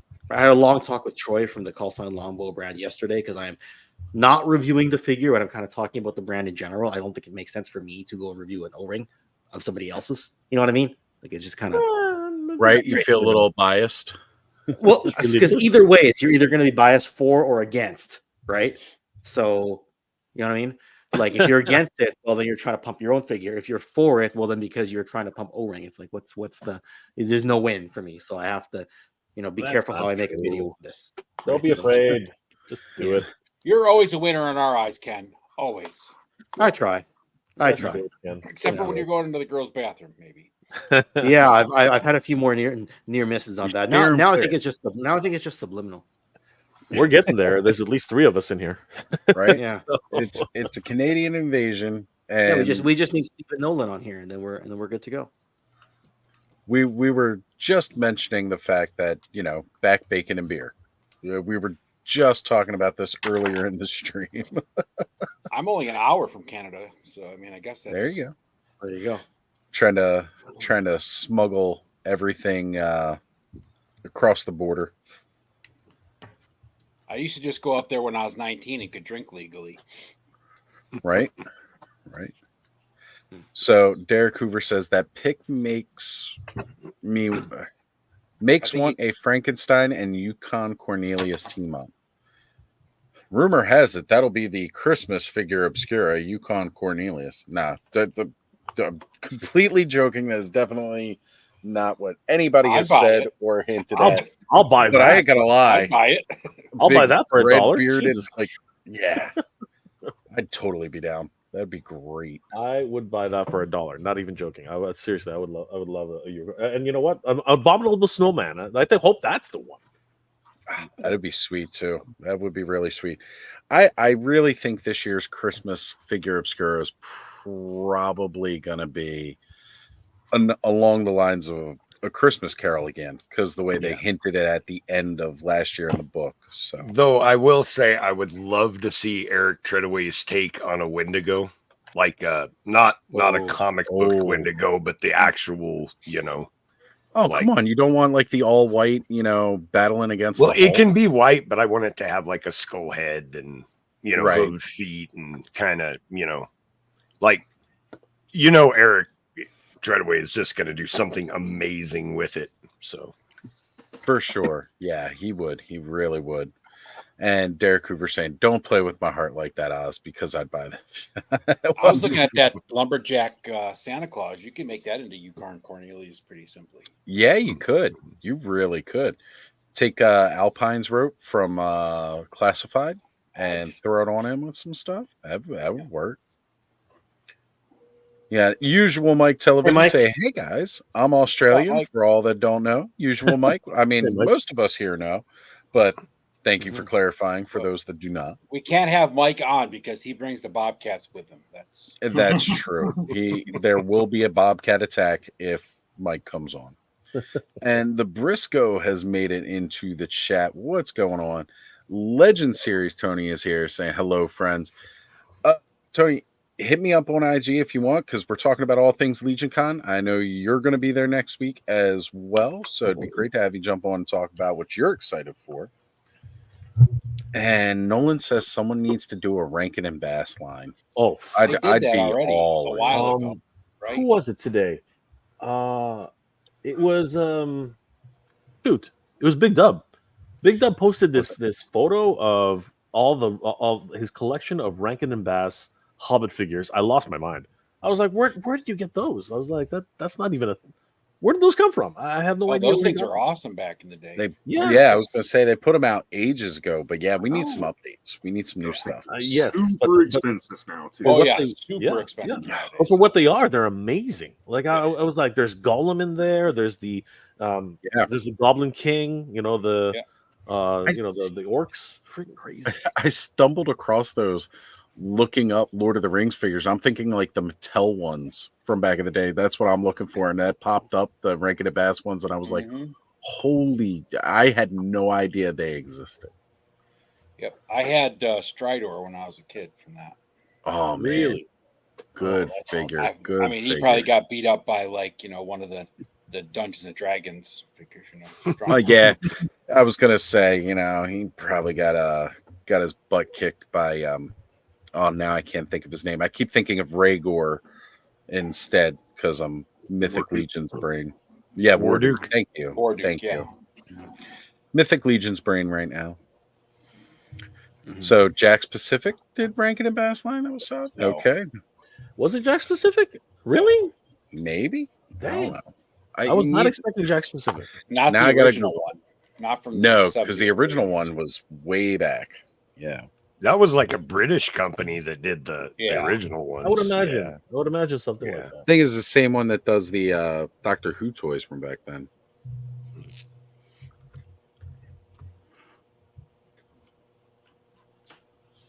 Oh man, there's like a boxed set with a bunch of them. It's kind of like miniatures. It's not too bad on Amazon right now. Like $40. This is that part where Oz gets lost and starts looking at his other screen for like an hour and forgetting about that I'm streaming because y'all sent me down a rabbit hole. This is what happened with May the Power of the Force too, by the way. Awkward silences. Awkward silences. So awkward. The rest of us have to fend for ourselves. Yep. And Matthew, yes, that would be awesome if you hand carved pieces. What the hell? That's crazy. Cool. Yeah, there we go. All right, so I did manage to find the Golem from the 70s on Etsy for $45. Does it say who the creator, the actual toy company was? And I'm trying to pull up the page. It's not loading at the moment. Go figure. Oh, come on, load it so I can see animation style figurine. It's a figurine, so it's not the actual figure, though. Oh, here's one of the ones that I remember. I think we had. Why won't it actually just take me to the site? I'm clicking the link. It's not trying to take me to the site. Since when does Google not want me to go to the site? It was made by Knickerbocker. That's right. Oh, Knickerbocker. Okay. Yeah, I was trying to find it. Yeah, that's right. Hey, wouldn't it be cool if the new G-Con wave had like a Mythic Legions version of hobbits, like halflings? Oh, that would be really cool. That'd be pretty slick. I'd love that. Oh, that is this is the ones that I kind of remember too, because I'm pretty sure we had one of these, like because it was like on the stand itself and all like that. I seem to remember something similar to this. Actually, this looks like something somebody made. Legions already has wizards and elves to make Saruman, Gandalf, Legolas. They already could do it. They've got enough different heads to could they pull together an Aragorn? There's one that looks like Legolas. Aragorn? Oh, easily. Yeah. Well, yeah, the Elf Ranger already looks kind of like Legolas, especially if you got the blonde-headed version. Let me have a look at the elf. Let me have a look at the Elf Ranger. Mythic Yeah. Legions, Elf Ranger. The Diamond Select. No, go ahead. I was going to say you could still get an Elf Ranger on BBTS right now. They got the ones from the game, $75. It's got the brown hair though. You need to do the paint. Yeah, the blonde hair definitely. Is that the one you're thinking of? Oh wow. Yep, that's the one. It's one of the ones I got in my blind box. Was that? Yeah. Elf? It's not quite movie Legolas though. Yeah, the Diamond Select ones aren't too bad actually. I saw them the other day. Yeah, there we go. See? There. Well, that's There best it action. is. But yeah. Yeah, best action. Yeah. Head sculpts on some of those are pretty rough, but they're still pretty cool figures. Yeah, the Diamond Select ones look actually pretty good. I was surprised when I saw them. Like, but their hobbits are a little bit big to mix in with your other figures. True, very, very true. That they look more like teenagers. they're actually really tall. I'm actually quite tall for a hobbit. That's right. It's actually pretty. I crazy. shaved my feet and I grew 3 inches. It's a Samson thing. War Chest full of toys is here. What's going on, brother? Good to see you, War Chest. Thank you for joining. So that's the Elf Ranger with the unhooded head. So he kind of has a Legolas look to him. Can't get him to focus. Damn it! Cover your face. Still not really picking it up, but no. Typically, when you cover your own face, it'll work, but now it's focusing on the stickers behind you. That's what it is. It sees that Punk with Toy sticker. Get right up there, you bugger. Anyways, so yeah, he definitely has a Legolas look to him for sure. Yeah, and we lost Ed. Oh, did we lose Ed? What the heck? Where'd he We go? lost Ed. I'll probably get a text message in a minute or two saying my power just went out. A good thing, because we lost you for a while, and if we lost Ed, we'd be lost forever. The stream could never end. Like I was lost out that after show. I can say we yeah. were all fucking, that was. Calm. I probably should have just sent another link so people could keep talking on my StreamYard. I probably could have just done that. I thought about it after I logged off. Oh yeah.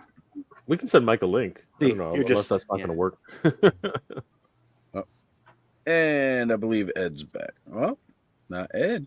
We get a Steve. Oh, that's Steve. Steve, made it. One.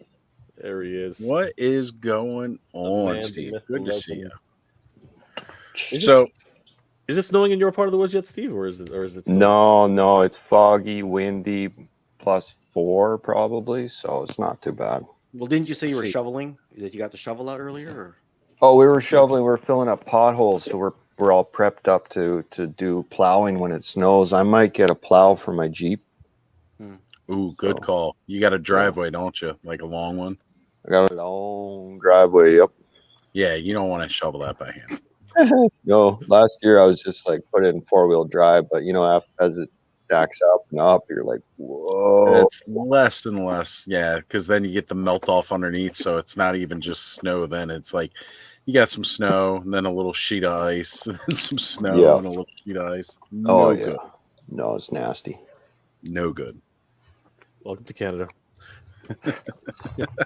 It used to be the way Maryland was. We used to get good snow. Now we don't even know what it is anymore.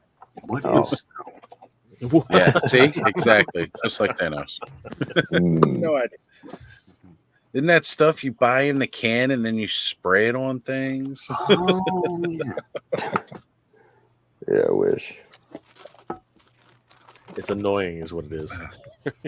So, I like it. It's fun. Beautiful, but annoying. Yeah. Steve, with you joining the stream, this stream's about Mythic Week going into Legion's Con. Okay. So there was this late announcement, like about a month ago, maybe a little over that. Look at those two. Wait, we're getting some goodies here. Hold on. Whoa. That was scary as So many. Hey, Steve. There's Remember, one of those is mine. Don't drop it. Yeah, no, I got a couple here for you. You got a couple. That is crazy. Oh, Those are cool. man. I gotta These send are you. all- Cannot wait to get those. These are I gotta from the send you the factory. second- Yeah, I hold gotta them send you the second music video. I need one of those for the third music video. Oh, right on. Oh, Wow. well, actually, you know what? We've got commercials now. Jay, I'm glad you brought that. I've got a couple commercials to play here, and we're gonna go ahead. It's after Oztober. It's after Halloween, so I feel like we can play this next commercial. Christmas shopping can be hard, but with Helidope Toys, it doesn't have to be. This Christmas, give the collector in your life a gift they will never forget. Helidope is guaranteed to bring the magic to your family's Christmas. They have many franchises, including Action Force, Marvel Legends, and G.I. Joe, and many more. Helidope Toys. Give Santa a break. Nice. There we go, folks. I saw some V17 in there. Yep. Thank you. Definitely a couple shots with Delta 17. So there was this announcement that Action Force is going to be at Legion's Con this year. And I know I both, kind of mentioned to Ken here and all like that. In the future, could there be potential for Delta 17 to be at Legion's Con? I know it might be throwing you on the spot here, but I'm just saying a couple of us are going to be there. We can scout it out for you. Yeah. So I have a couple thoughts on that, and Steve, let me know if you agree, because Mega J and John, who worked our crew at Joe Fest, are going to be at Legion's Con.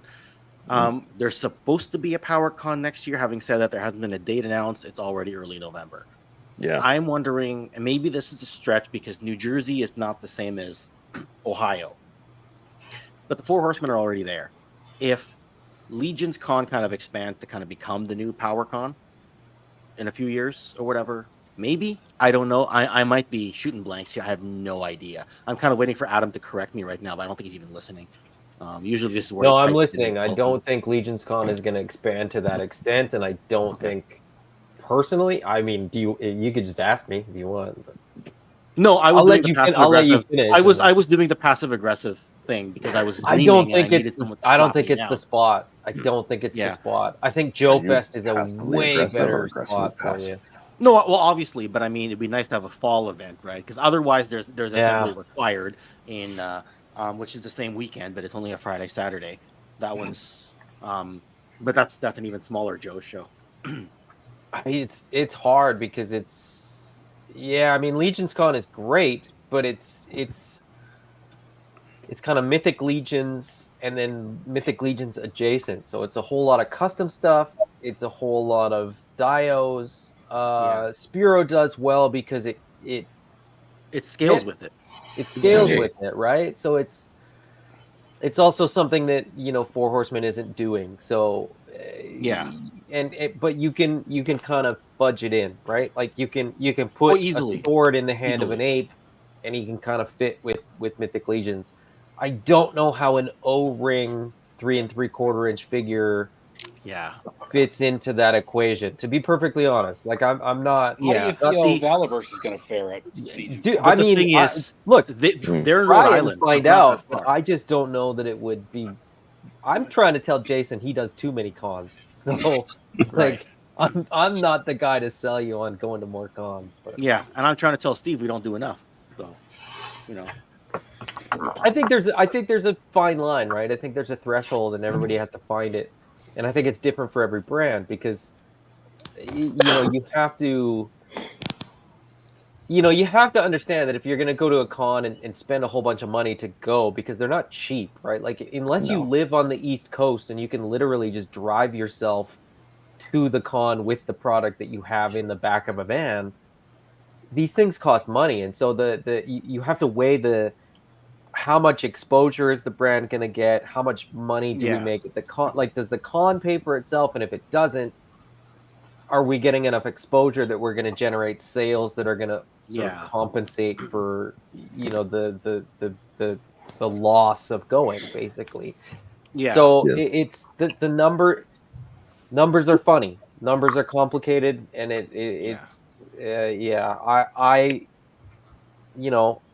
think there's definitely cons that I would suggest you guys might want to check out, and Legion's Con would probably. Well, you're probably thinking Joe Lanta or Toy Lanta is probably what you're thinking of. I would say Toy Lanta would be a better option, but that's a spring, and then Joe Lanta is a little bit later than Joe Fest. Mm-hmm. I'm not gonna lie, that kind of scared me a little bit. Then I was looking at the corner of my eye. I'm like, "What the hell is that?" Yeah, the God Hand. I was like, Jesus. Creepy. That's nice. What's your caption tonight? Easily stumped, Mega J? Is that what that is? I'm easily stumped. It's a common. I thought I saw on small screen it looked like easily scared. No, easily scared is you ain't never scared. That's the other moniker. I'm like that guy Bone Crusher. He ain't never scared. Yeah. Yeah, this is a Canadian invasion. Jesus, look at this. I was gonna say, we're about split about as even as you can go with a 5-4. We were 4-4 for a bit. All right, well, we got to have a quick game of street hockey here, and we'll see who's who. Right? Let's get some shitty going. Yeah. Okay. Adam's in net. No, I'm not in net. I'm defense. Your defense. I played defense my whole life. We're talking about. I'll take face-offs. I'll take face-offs. So Thor was asking if we mentioned a GoFundMe for Mad Hatter. No, the GoFundMe is for Ryan Renders FX to help with his family now that Renders FX unfortunately has passed. Correct. That's right. So that is what we're talking QR about. Code at the table, and if you go to my Instagram, this link. I had but it's there. All right. Yeah. Okay. All donations are very, very much appreciated. Thank you guys. Really appreciate that. Let's see where you are. Do you know, Mega J? Do you know where your table is going to be located? I think Jeremy said it was out. I think he said it was in the hall. Yeah. The hall. Yeah. So I'm gonna tear it down every night. Basically. Yeah. That's a bummer. No, it's fine. Tear down, set up. Tear down, set up. It'll be all right.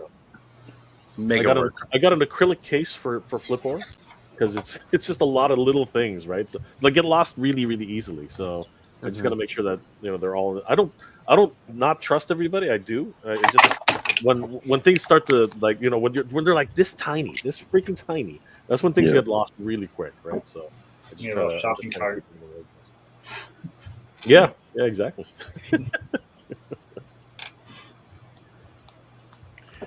Hang on here for a moment, guys. I will actually bring up Legions Con. We'll go over the floor plan real quick. Help out with some people. Let's see. Details. Hotel options. Where is it? They got the schedule up, but where is download PDF? The entire schedule. Oh, I didn't need to do that. I needed the floor plan. Yeah, here we go. Showroom floors. And that is really, really tiny to see. Yeah, it's not. Even on a share screen, this is going to be a little rough to see here. I will blow it up the best I can. How many tables is it roughly? Do you know? A lot. They are packed in. See, I'm looking at it right now. Tight. It feels tighter than a lot of other cons. Yeah, 80 tables in the actual room. Then the hallway outside of the main rooms is an additional 10. So 90, and that does not include the space that the horsemen are all set up in with their stuff. So, yeah, it's 90 total plus horsemen. Is that what you said? It's fairly. table. I would say fairly small. It's way smaller than Joe Fest. Okay. Yeah, because Joe Fest I think is something like 225, but most of those are full booths. Those are 10 by 10 booths, and some of them were tables. Yeah. So I'm not sure that these tables are gonna actually be set along this line as a wall right outside like this. I imagine they're going to be somewhere around the entrance, right? I imagine they're actually going to be here, but because you got your main entrance, so they're going to be like stacked up somewhere, whatever this would be if there's the wall here. So yeah, this was Ryan's spot here, 83. So would be posted probably on one of these two sides. Anybody who was asking about Valaverse, they're going to be inside here at 62. So again, that'll be interesting to see as they're going to be pulling in some. It's going to be a little bit of a different crowd, right? Like, we're going to have people coming in that may not normally have their eyes set on Mythic Legion stuff. Some new people, I'm sure. So that'll be pretty cool too, just to get some new eyes on things. We got our good buddy Matt Rod and Ideas from Mars, which you will know more as Armies of Ashmore. They're going to be right here. Trevor, he's going to be set up here at table 28. Mythic Customs. Yeah, because wasn't he in with like them? 13. He was like, okay. Yeah. Well, the Four Horsemen were in this room last year, but right? They've effectively moved rooms. This is theirs, right? To the third floor, right? Why would Mythic Customs have his own table? Doesn't he work for the Horsemen now? He has 2 tables, I think. Yeah, He also does, sells his customs though. So the Horsemen don't actually put on the con. The con is put on by Jeremy and Joe Viteri. Right. So Joe Viteri does one of the toy cons. He does work for them, but this is separate. Like they put on the Legion's con for the Horsemen. Yeah. Jeremy himself is not a horseman in a way. Like those are the original Horsemen artists. are the owners, but he works for them. So he's with the company, but not one of the. Okay. Yeah. He's their director of sales and marketing. Yeah, right. Sales and marketing. Yeah. Director of sales and marketing. Here we've got Curtis and Jesse. Very quickly, Oz, like if you can scroll back up a little bit there. See where main entrance 1 is? That whole first row like Detour and Euro Legions, and I can't see because it's too small, but all 5 of those tables, those were all Mythic Legions. Or sorry, the 4 horsemen. They had all 5 of those tables last year. Right. But now they're going for from the sounds of it, it's more like it's kind of a pop-up shop within a hotel, because they're going to have a room that's going to have like everybody that's been used to like a table where there's like a line and you just kind of it's like a cafeteria, high school cafeteria, where you have to like move along, and if you hold up the line, people will shout at you and stuff. It sounds like they've kind of gotten rid of that model, right? To give people a little bit more flexibility in how they shop. So I think that I of course wasn't there, but hearing people talk about it, like, you pass on something and then because you're looking for something else, and then you're like, they were saying, tell other people, hey, could you pass that back up here? Yeah, it was kind of crazy. That the new setup is going to be more like a store where things are on display and you just go around and shop. So that does sound better. Right. And again, there is some other stuff that is, again, more Mythic Legions, Cosmic Legions adjacent. Like right here, you see we got Meta Travelers. You got Formo toys for all of us 5.5 scale nut jobs that love it. May be going home with a dragon one way or another if they got Ignite Ore there. We got the Plunderlings. Plunderlings have 2 tables. Their display is phenomenal. Right. They And have this big, go figure, gigantic island that they build. It's pretty crazy. That's cool. Right. Yeah. Duarte Studios built that for them, right? Yep. Yeah, there it is. Yeah. Which they're right across from them, which is really cool.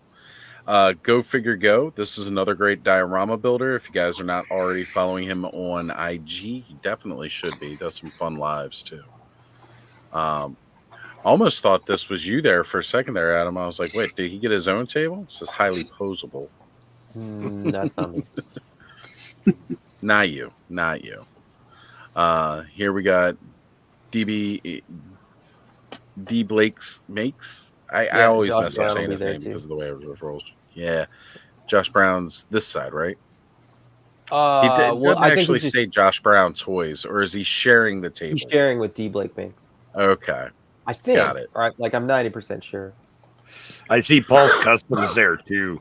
Like, I love that guy's stuff. His dragon heads are fantastic. Like ogre scale dragon heads, just chef's kiss. And if you go up, like they didn't do a great job, but like you got Dennis Derby, you got Anything's Posable, Eric Miller. I think Brian Burke is 25. I think that's just Brian Burke's face. That's his picture. His, like, studio I recognize his face from Facebook pictures. 24 is Creative Beast Studios. I don't know why they put them where they put them, because they're like, that's where they were last year, but they moved a whole bunch of other people. They should probably be somewhere else. Well, they because put them that with the aisle other is dinosaurs. clearly.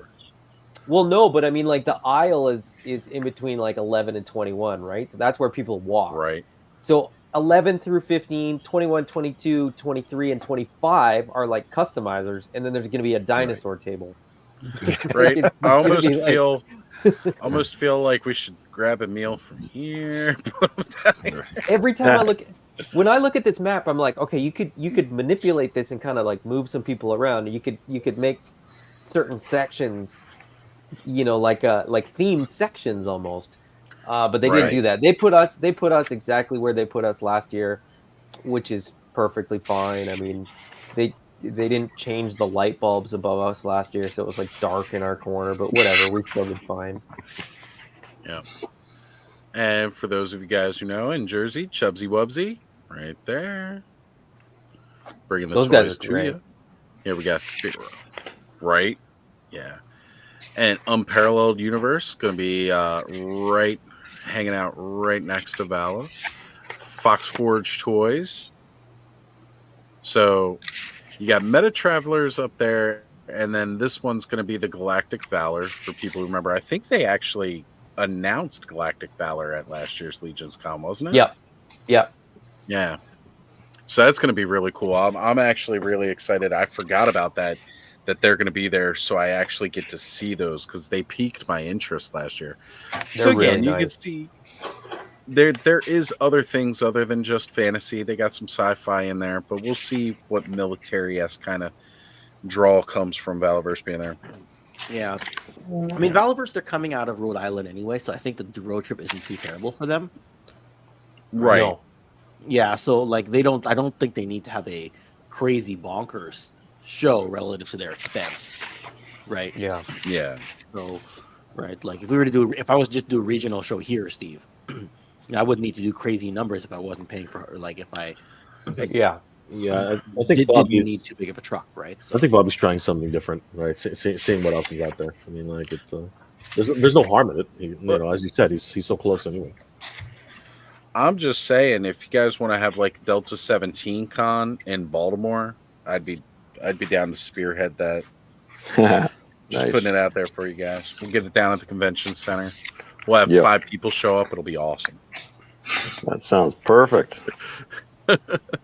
That's how it'll start, and then the next one it'll be like 300 to 400, and then hopefully get into the thousands from there. Yep. So this is going to be like the main 4 Horsemen section. It's funny, we got Rebecca and John McDonald right here. Simple Tricks and Nonsense. They're going to be in this section.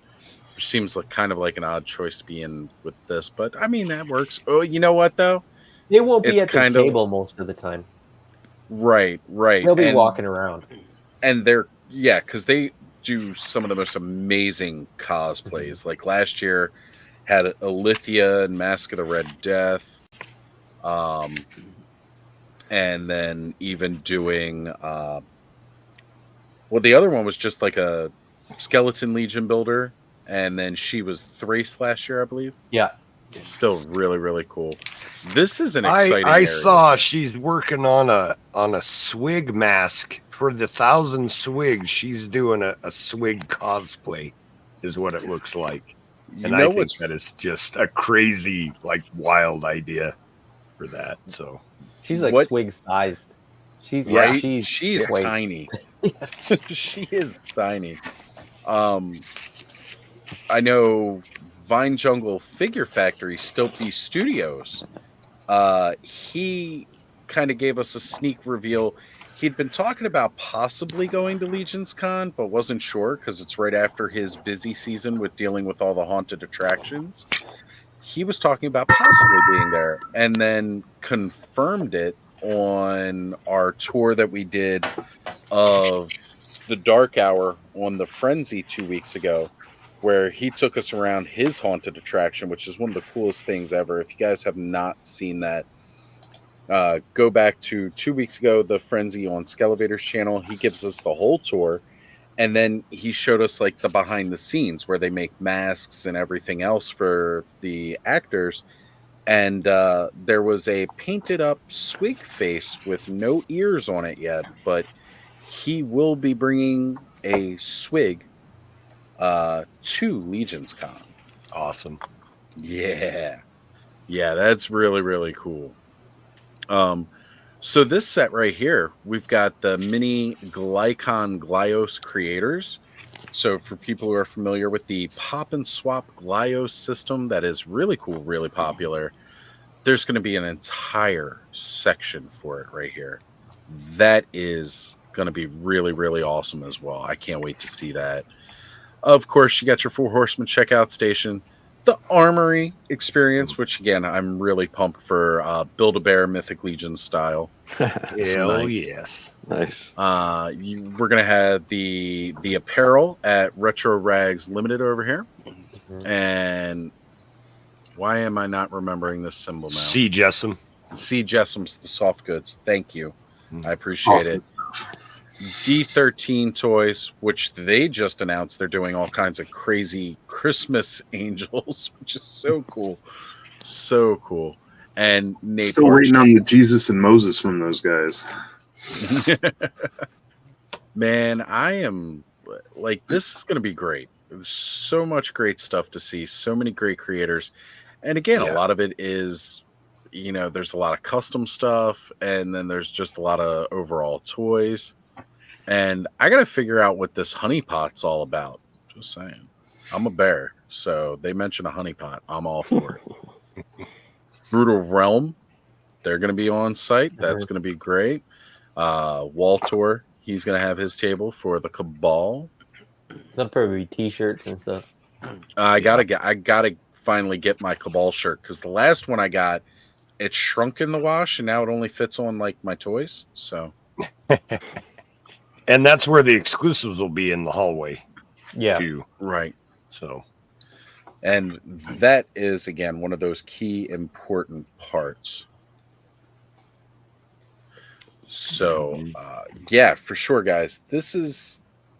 It's going to shape up to be an amazing, fun weekend. I wish everybody here could really be there with us. Yeah. I know Ken, you and Steve, and Adam and Ed, all you guys got to go, and even you, Mega J, you all got to have fun at Joe Fest. And you talk about that feel at Joe Fest where everybody's hanging out in the lobby and just having a good time all throughout the night. This is way better.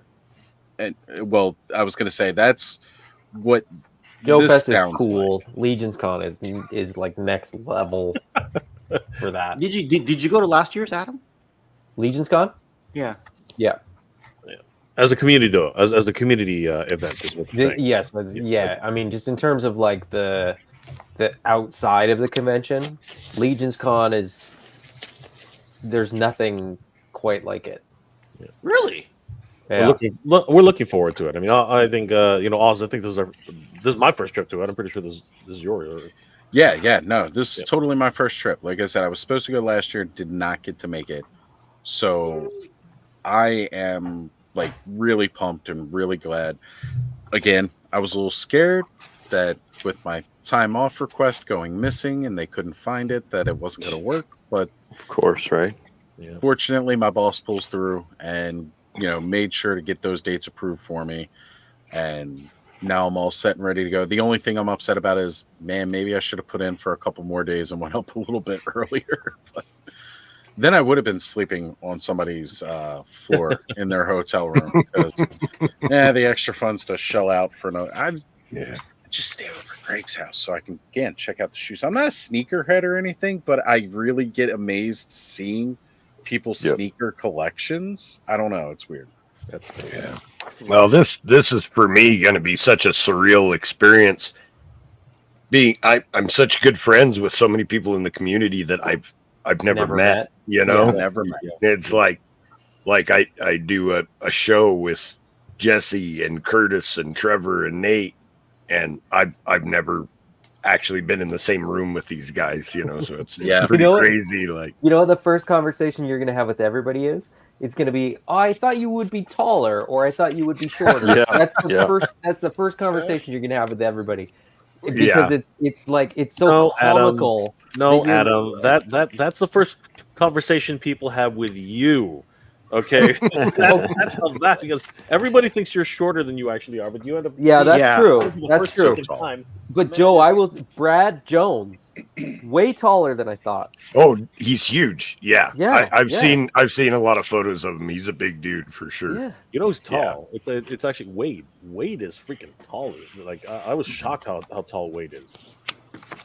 From Unparalleled Universe. I was shocked. I was like, whoa, dude, you're tall. The problem is we're all sitting in these little boxes here. Yeah. That's right. We all kind of look like we're maybe about the same height, same size. Yeah. And then it's like Adam, he's like, oh geez, Louise, where's he? Colin's really tall too. Yes, he is. Yeah. Like I actually had to look up at him, which surprised me. Because again, I'm not exactly short. I'm above average, but not by too much. But I'm not used to having. What's considered average height? 5'9". You're below, Ken. Don't worry. Yeah, I know. You're still in one and that's all you need to know. It's 5'9" or 5'10", right? It's 5'9". 5'9" is the average height. That's in the U.S. though. I'm thinking worldly average. I think worldly average is 5'6". Well, then, whatever you have, probably still taller than you. Sleep at night. Look, guys, I always say the same thing. My feet hit the ground. I think I'm fine. I think we're all. Yeah, right. Yeah. I was 6 foot in my 20s. I might be a little bit shorter now. It's been a rough life. Gravity's a bitch. Wait, we don't shrink to we don't actually shrink to like our 80s, right? That's not true at all. Yeah, I've worked like a physical job my entire life. So yeah, okay. I'm sure I have some compressed something. So you're still 5'11" and 3/4 is what you're saying. I'm probably in that ballpark. I hope. Keeping my fingers crossed. I've definitely compressed some things, and like I got the sciatic pain to prove it every once in a while. I get like searing hot wires going through my legs because just sciatic nerve pain and all, but it is what it is. That's what happens when you go from 6 foot to 5'10". I haven't measured myself in years. I don't even want to. Well, like that was the thing for me. It was like in high school they measure me and everything, and it's like you are 6 foot tall, and I never trust 7-Elevens because again, depending on which 7-Eleven I'm walking in and out of, I'm anywhere between 6'2" and 5'8". So depending on 7-Eleven and they measured you when you went. No, there's a bar right at the front. For when people rob the store. Like how you have to be that tall to go in. No. That's right. If you happen to rob the store while you're running out, they'll see it on the security camera and they can give the description about. That's exactly where the clerks are looking as they're scared underneath the counter because you just robbed the store. Yeah.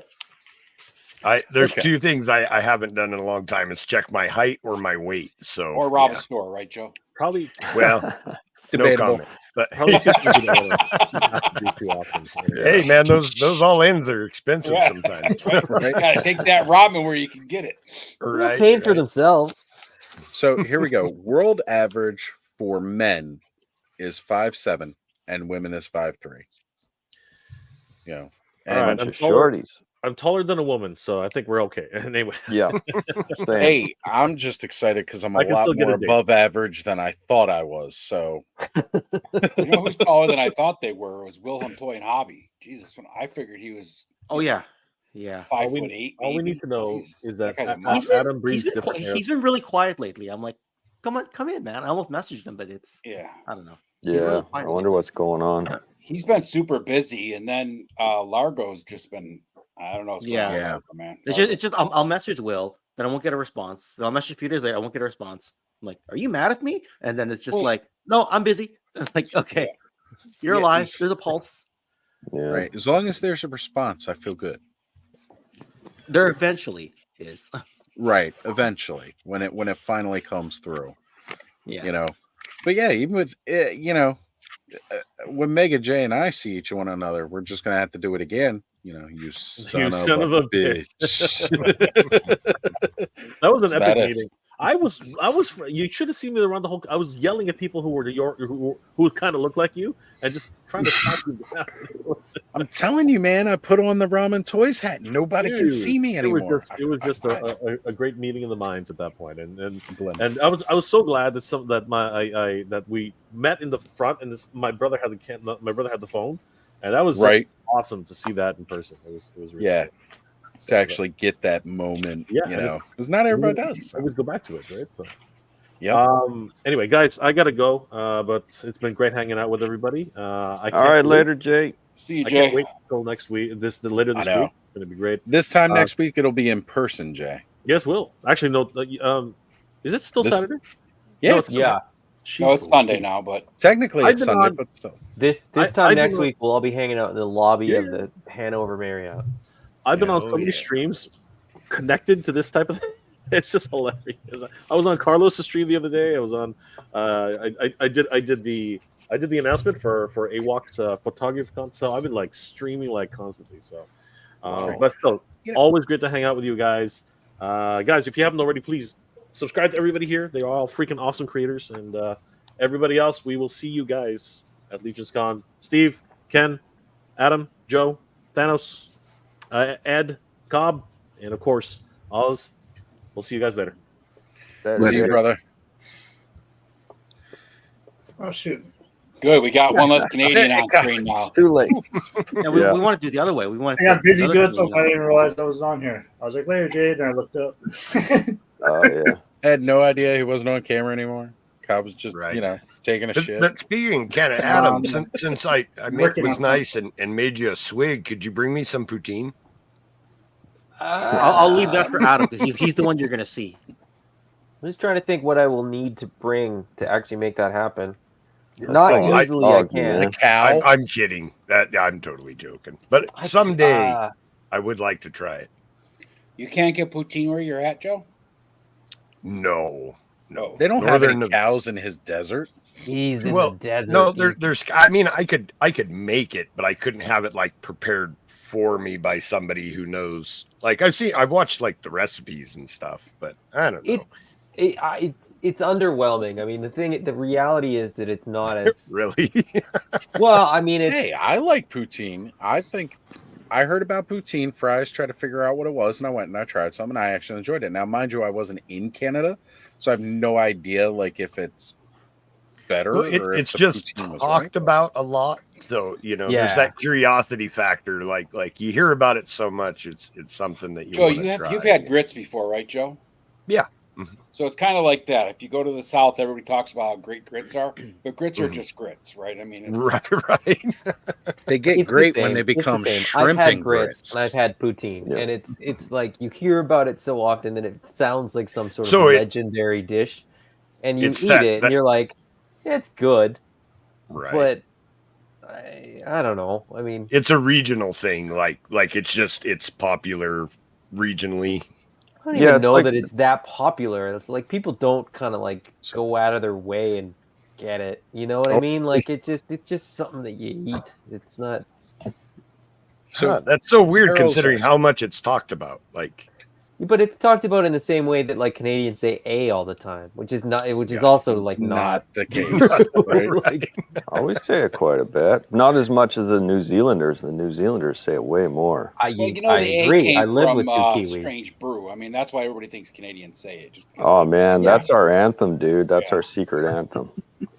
So, K-Roll, which by the way, the fact that my sister is still up this late into the stream, I feel really, really. Thank you for still being here. She's asking if it's, fries with gravy and cheese on it. Yes. But it's cheese curds. It's not like they took grated cheese and put it on there. It's the actual curds. It's not like the South where all the fries have cheese on it. That's a certain thing. Right. It's not like cottage cheese, the clumpy cheese. It's those But curds. you can get, anywhere that makes cheese makes cheese curd. Like anywhere that cheese is made, they make cheese curd. Like it's not like that's what cheese is made of. It's like cheddar cheese is cheese curd that gets compressed. Right. So, like a mozzarella. So to the best of my knowledge, anywhere that cheese is made, they make they make curd, but they don't sell it everywhere. Like I couldn't go just to a store where I live and buy cheese curd. Like there's and that's the difference. Is that like, but weirdly, I think like Tillamook cheese, which is in Oregon State, like they do cheese curd to the. I believe. I know that Wisconsin is known for cheese. I don't know if you can get cheese curd there. I suspect you probably could. Oh yeah. I'm close sure. to Canada, so I wouldn't see why not. But I don't know. Bud, he's our local. But maybe it tastes better from Canada because I got it, and Thanos can probably confirm this. If you're in Southern California and you get avocados, they taste better than anywhere else that you can get avocados. Oh. So maybe the cheese curd tastes better from frozen cows. I don't know. It's probably there's probably an aspect of that ice cream. True, right? Like you can, people are saying like it's got to be cheese curd, but like to be honest, it doesn't have to be cheese curd. Like there's different versions of poutine as well, and it gets a little bit less. I'm just wondering whether I'm allowed to bring cheese curd. That's the hang up. Yeah, I can buy it. I can go to the store and buy it. Right. And I can bring it if I'm allowed. I just don't know if I'm allowed to cross the border. No, with cheese. yeah, I get what you're saying. Perishables. I made a lot in New Jersey though, across the street from a Wegmans. Wegmans carries everything. You could go get cheese curd. Well, I made a lot of trips to California, Southern California, and when I'd cross the border, they'd always stop and say, "Do you have any fruits and vegetables in your vehicle?" And I always wanted to say, "You realize I'm coming from Nevada, right? We're going to where the fruits and vegetables are." Yeah, I have like, why would I smuggle our shitty fruits and vegetables into California? Yeah. You know what's funny? I'm sitting here, and this is how bad I've lost my business brain. We're talking about getting and smuggling cheese curd across the border. And State border. Right? Oh, no. Just put it in a baggie and stuff it into your gas tank. And they'll never I'm notice. not driving. Sugar That was, cubes that while was you're the at thing. Get I some was gassy curds. I was trying to arrange for somebody that was driving to actually bring Clamato down too, so that I could make Caesars for people on Sunday morning. But it's just not. It's kind of that you logistically can a get pain in the butt. in Nevada is Clamato. So Clamato, yeah.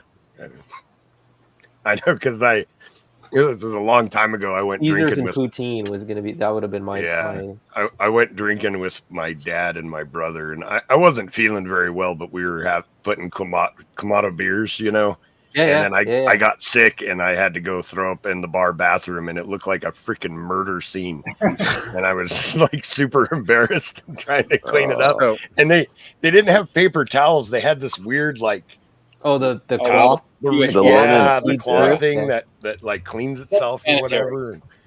Yeah, it was allegedly cleans itself. Yeah, allegedly. Yeah, allegedly.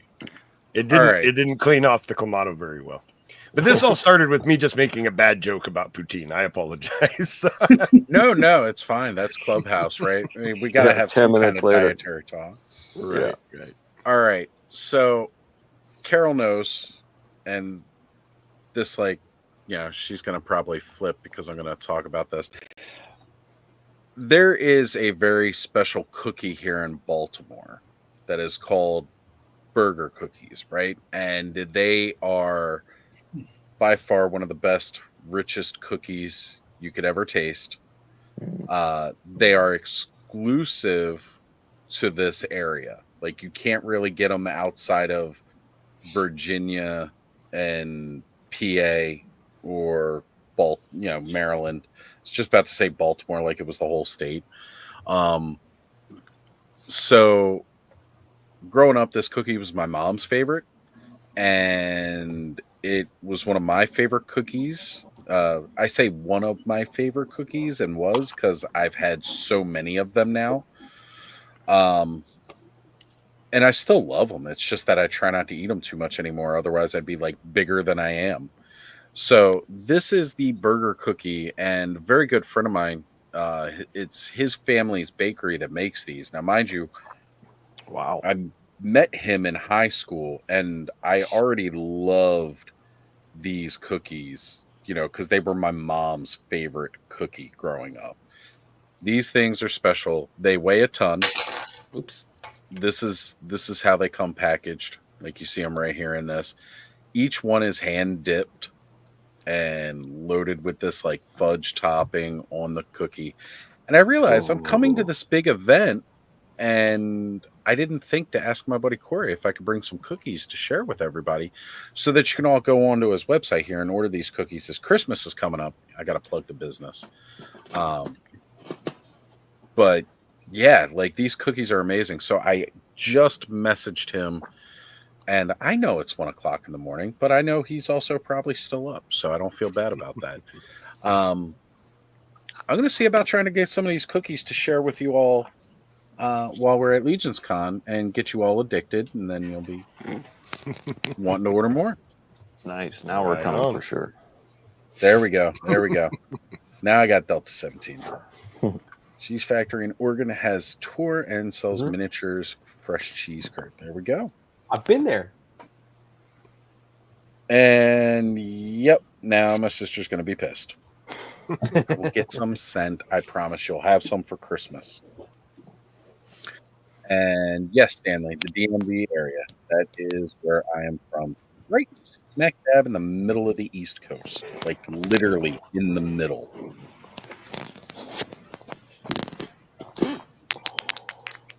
All right. Briscoe says McDonald's has poutine here. It's not some magnificent Canadian dish or anything. Where's here? Briscoe? Okay, what I will say though is that McDonald's poutine is terrible. Oh yeah. Those fries, those that like McDonald's French fries. As much as I love them, I love McDonald's French fries. So they are not a good vehicle to sort of transport the flavor profile of the gravy and the cheese curd. You could have they just don't cut mesh. out they the don't middle mesh. part. Poutine's probably where better you than said homemade curd. fries, Yes. And just said McDonald's is terrible, and it still would have been. No, I love McDonald's. Don't you dare say that. I will dare say that. Those French fries are fantastic, but here's another good example of where fries are McDonald's good. went wrong. They did that chicken Big Mac. It didn't work. It's not. It's you can't just. See, that's the you thing. can't Like just McDonald's substitute needs to things. know where Some it's going things this right. are some things you can't mess with. You can't Yeah. mess with a Big Mac. It has to be beef patties. Poutine can't be McDonald's Said it French in the fries. song. It didn't say two all chicken patties. It's all beef patties. Yeah. special sauce. Although you buy a cheeseburger and a junior McChicken and put those together. That works. You got to have the Jack Black, which is the Big Mac with the fillet of fish smashed in the middle of it. That's disgusting. People love that. People love I it. was going to say, You I love actually, that. That doesn't mean I don't eat people it. love that. I The don't sample eat it. size of one does not mean people love that. I don't eat it. I don't He like is a fillet of fish. people. No, Person I loves like that. their Person fillet of loves fish it. sandwich. Yeah. When I have to eat Precision of McDonald's now, language. my sandwich is the fillet of fish or the. Ooh, look at the sneak peek. I Is thought here. you were No, going to zoom just in keep on a fillet talking. of fish. Just keep talking. Yeah, I'm not here I to thought you were interrupt. going to be like, I'm eating a Yeah, fillet of fish right now. Right The fillet of here. fish or like their chicken. I can't eat their burgers anymore. I don't like them. I can't. Really? Yeah, I just love the quarter. I just love the quarter pounder. That used to be my sandwich. You know what though? I just realized, Ken, you and I aren't getting poisoned by McDonald's, so it might be different. We're not. Why? My cheese no, is they made are out in of the US. plastic at McDonald's. So Yeah, like for the record, guys, your American restaurants are so full of toxic shit you wouldn't believe it. The difference Really? between a I do Canadian believe it. Oh no. If you listen to any study, it's astounding. American food is so bad. Like it's Really? not anyone's fault at all in the States. Honestly, this is the God honest truth that there's so many overweight people. It's not their fault. The food over there is straight up poison, is shit, it's so overprocessed. Most of the stuff, there's thousands of chemicals that are illegal in Europe that are used and passed by the FDA in the United States. If you go to an A&W in Canada, it's pure food. I can only eat beef. I'm allergic to everything outside of beef, but I can have a burger at A&W and I don't get sick. I'll get sick even with the bread. Even with the bread. There's a Even lot with of the people that bread. go to like Europe and can eat all the bread, but they can't eat American bread because it's got Right, stuff. exactly. You go to an American A&W, it's so different, drastically different. It's Everywhere you go around here, the drive-thrus have a little thing on the window that says chemicals known to cause cancer in the food. Yeah. Oh. All of ours in New Every- York say chemicals known to cause cancer in the food in California. That's what ours say. Yeah. Right. So we just California, assume it's all California. they have to post those. So, So Steve, we're not moving. We're not moving down south to sell Delta 17 and do like 20 cons a year. We will in 2 years when they get that all cleaned out. You better believe there's a big purge coming. There's a big purge coming. There's I so hope much so. awareness coming out right now. So many studies being blasted out. They just found the cure for flesh-eating disease. They just found something that really works on leukemia. They found stuff that's attacking all sorts of. There's so many cures that are coming out for different kinds of cancer right now. It's the word apocalypse is a Greek word, which means the lifting of the veil. We are stepping into the apocalypse. It is wonderful. It's just the lifting of the veil. We're going to see the truth. All for it. Anyways, I'll stop with that. I know my wife would be here rolling her eyes right now. So We like it, Steve. We like it. Appreciate when you used that. to tell me those stories, Steve, I told you I listened because to me it was kind of like just hearing a story, right? Whether I wanted to believe it or not. But now that you're saying it's getting close, it doesn't land the same like it used to with me. Yeah. No, like it's a few it's years right. ago. It's Yeah. right here. We are on the very, very verge of a new era, like thorium salt-based nuclear reactors that are the size of a heat pump that can power a city block, or just your yard for the rest of infinity. Really, there's no explosive. It won't overheat. It's set like it won't go into a thermal meltdown. Any of that stuff. There's so many different things. Anyways, I'll stop. I know. The problem I is, can how go. are they going to monetize that if it's like constant Yeah. energy? So it's never going to get out to us. That's the Like, problem with the United States is that there's no money in it, it's not going to happen. That's not capitalism. Yeah, but that's the main thing that has to change. So what has to happen is these people have to be exposed. They have to be exposed. All the things like, okay, I don't mean to get political here, but let's do it anyways. Yes? I'll allow it for this segment. I am always controversial, okay? Black guns matter, all right? Oh. Anyways. There goes my monetization.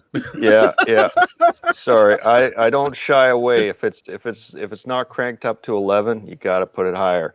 But anyways, so for example, there was a certain politician who said of another certain politician who may be a Cheney, that if she was to actually pick up a rifle and go to war herself, then she might not be so keen to press the go to war button, right? So the media turned that into, she should be put in front of a firing squad. That's not what was said. It's if a person like if I was, Secretary of State or something like that, and I just keep pressing that war button, go to war, go to war, go to war. Well, it's like at some point that person should be like George Washington, where he's actually on a horse leading his troops into battle, because then you're not so keen, are you? You really want to plan things out, be careful. And that was the whole point. Yeah. Right. So I'll stop there. The Sorry. media circus is bad down here in the States. They turn everything into whatever they want. The news is privatized here. Yes. So you're not getting the news, you're getting people's opinions. That's not being political, that's just a fact. Just this past week, the LA Times and the New York Times, which are the two biggest newspapers in America, their owners completely banned any kind of political opinionated piece. You can report the news, but you can't do any opinion pieces anymore. Why is that? Because whatever candidate does get elected, they don't want to be on the wrong side of that person. Right. Oh, yeah. Okay. Interesting. Well, that's just it's all monetary. It's all greed motivated. Everything is. Right. Yeah. And that's realistically what it is. Everything, people are greedy, right? That's just how it is. If there ain't money involved in it, people don't want it. Yeah. But I want to spend my money on toys, not war. So. Right. True. I agree. All my I want to hard-earned spend my money on war toys. There you go. Even better. Well, speaking of things powered by a thorium reactor, Steve, can you show me which one I'm getting? That's on your desk there. Well, I don't know. You have to pick. You can pick out. For you, I'm not going to tell you how many, because then people will be like, "Oh, I want one too." So, I don't know. I'll give you an I was just uncolored. thinking that. Can I pick my color? Colored. Well, these are test shots, right? I don't need one, so I'm going to duck out. Oh, okay. All right, Adam. Have a good night, brother. Later. Later, See you dude. in a week. Have a good one, man. But yeah, these are made in the factory. So we've got colored samples, painted samples, and we've got, the test shot itself. So we're just dialing in some stuff right now. The only real problems I can find is the wheels on the bottom only spin on the test shot, and they don't seem to spin on these colored ones. So if I was to roll it along a table, I don't think the colored ones are actually our EP ones, because those came from the tool shop, not the. Those came from the tool shop, not from the factory, right? Right. No, but all VSP, EP, FEP, that is all the tool shop, right? Now, I thought EP was at the factory. VSP, they send it to the factory if they can, but I thought it was T1 and VSP are at the tool shop. Where'd Adam go? I need someone to break the tie. Oh yeah, right. No, the tool shop has its own injection machine, its own tampos, et cetera. So they're doing they're running it through all of those regimens, right? So As far as I know. Guys, we're not ready for EP I yet. got to Sorry, bail Joe. too. Sorry, I Okay, got to Joe. be up early in the morning. So No worries, Joe. super All right, fun. Joe. right. Yeah, Take super fun care, hanging out Joe. with you guys. Thanks Take for care, having Joe. me. Hold on, You brother. guys have a good night. Later, Joe. I thought EPs weren't coming till December, though, Steve. Oops. I keep dropping the shield from my. Yeah, December 10th is the FEP sample. So, so EP is November 18th. VSP is October 27th. So this So must I'm be. trying to figure out why we have colored ones already, because those would normally be the EPs. Yeah, I don't know. I mean, they just jammed. So they got the test shot. Yeah. You got the 'Cause unpainted, and then you got the painted. Well, the unpainted is what's called a molded sample, right? It's molded in the right color, but there's no detail on it. So they probably just painted up the molded samples. What they did. Yeah, the molded sample's not a usual hold point. That's just for them to test the color. Yeah. Right. So they got all the tampos all set up. Those must be painted up and tampoed up molded samples is what those are. Yeah. Right. Because molded sample is kind of around the EP stage. Right. And just for the record, if anyone's watching this gray is too light. It will be adjusted a little bit darker. Yeah. So. And that's why you get those kind of things, so that you can make those adjustments. Yeah. Yeah, for sure. Things being too light is really common at the EP stage, right? Like, wasn't Thunder Battalion too dark during the EP stage last time? It was just face was too dark. No, well, it was too light. I had it in a dual gray or that was it. Okay. Where is my sample? I've got my big box of samples somewhere. Yeah. Oh, they're over there. But yeah, it was in a dual gray. It looked pretty cool, but we tried to change it up to a dark black and a dark gray. But the dark gray, it actually is a two color. You just can't see it because the dark gray is almost a black. So when you hold it up in the light, you know, you can't see that this is actually a dark gray down here. It just looks like black. But the original. Hold that one up again, Steve. All right. So it's dark. Whoa, over there. But this is what we were actually. This is what our paint masking is set up to do. You see where this is one of the engineered pilots, and it is gray on black, right? And this one just looks like black, just straight up black with gray knee pads. Right. But it's actually supposed to be like gray pockets and all that stuff.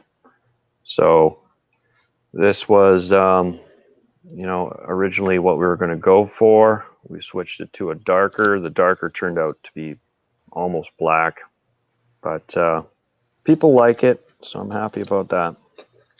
Definitely, absolutely love mine. So, oh, thanks, man. I did want to bring this up here too, and thank you to Eldor, who's just posting.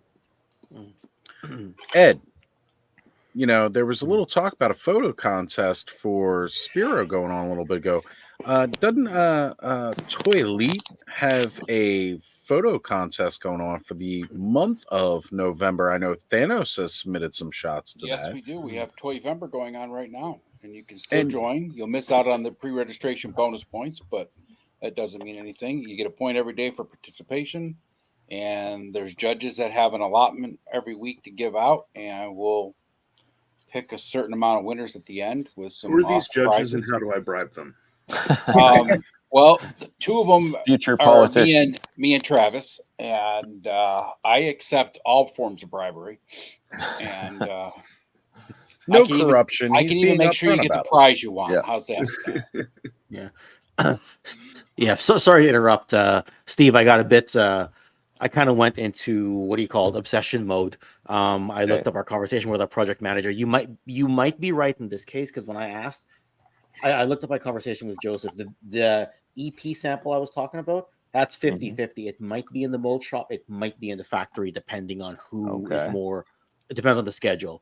So you might actually have EPs early. You might have actually gotten early EPs. I don't know. My guess is that, okay, so, clearly this is a test shot, right?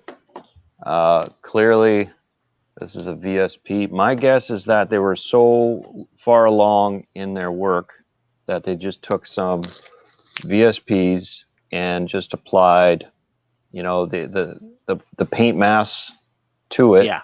Yeah. To see how it was going to work. So I think that's what it is. Okay.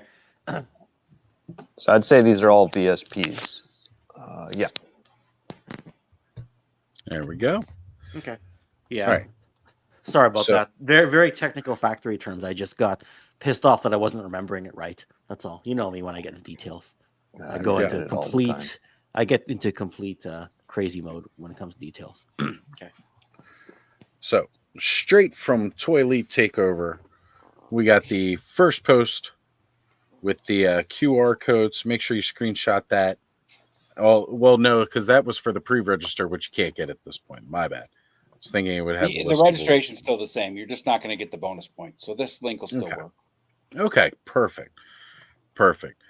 Definitely go check this out, and you're going to want to join in here. There's different prompts each day, right, Ed? Which they're all posted, all 24 of them, all 30 of them right there at the top. And then each prompt is put out individually during the day. So, yep. So, like yesterday was first encounter. Yep. And there was a lot of cool shots there. As a matter of fact, Eldor did his shot on first encounter, which I thought was really cool because you don't see it a lot. I like Doctor Who. I'm into Doctor Who. And it was the very first Doctor meeting a Dalek, and he even did it black and white. So it's kind of like the old TV show. It was a really, really cool thing. And again, I know Thanos, you've been in on this. You've been doing the prompts. Yeah. When I first saw Eldor's, I thought it was the Wizard of Oz running into a Dalek. Almost, right? Almost. And as today is now officially day 3, and Kenzo was asking if we've already turned the clocks back. I wish I could tell you. My computer, my phone does it all automatically. So yes, we did, because it's 1 o'clock again. So yeah, it's 2:19 on my stove still, and it's 1:19 on the computer. So I still got to wait. Thanos, how long? How long we got? Well, it sets back at 2, right? So it's like 2 o'clock. 2 o'clock's when it happens. So almost 3 hours still. That's awesome. Oh yeah. Another 3 hours of Clubhouse. What? No, technically, yeah. No, only so 2 now. When it becomes 2, it goes back to 1. Yeah. Yep. Daylight savings time. Oh fuck! Whatever. I tell you, I drove from here to San Antonio, which is an hour behind us, and then drove back, and now I'm falling back again. So I've had 3 time changes in the last week. Yeah, you guys thought metric to imperial was bad. Daylight savings time's a whole nother game. Yeah, no, we got it here too. It's shit.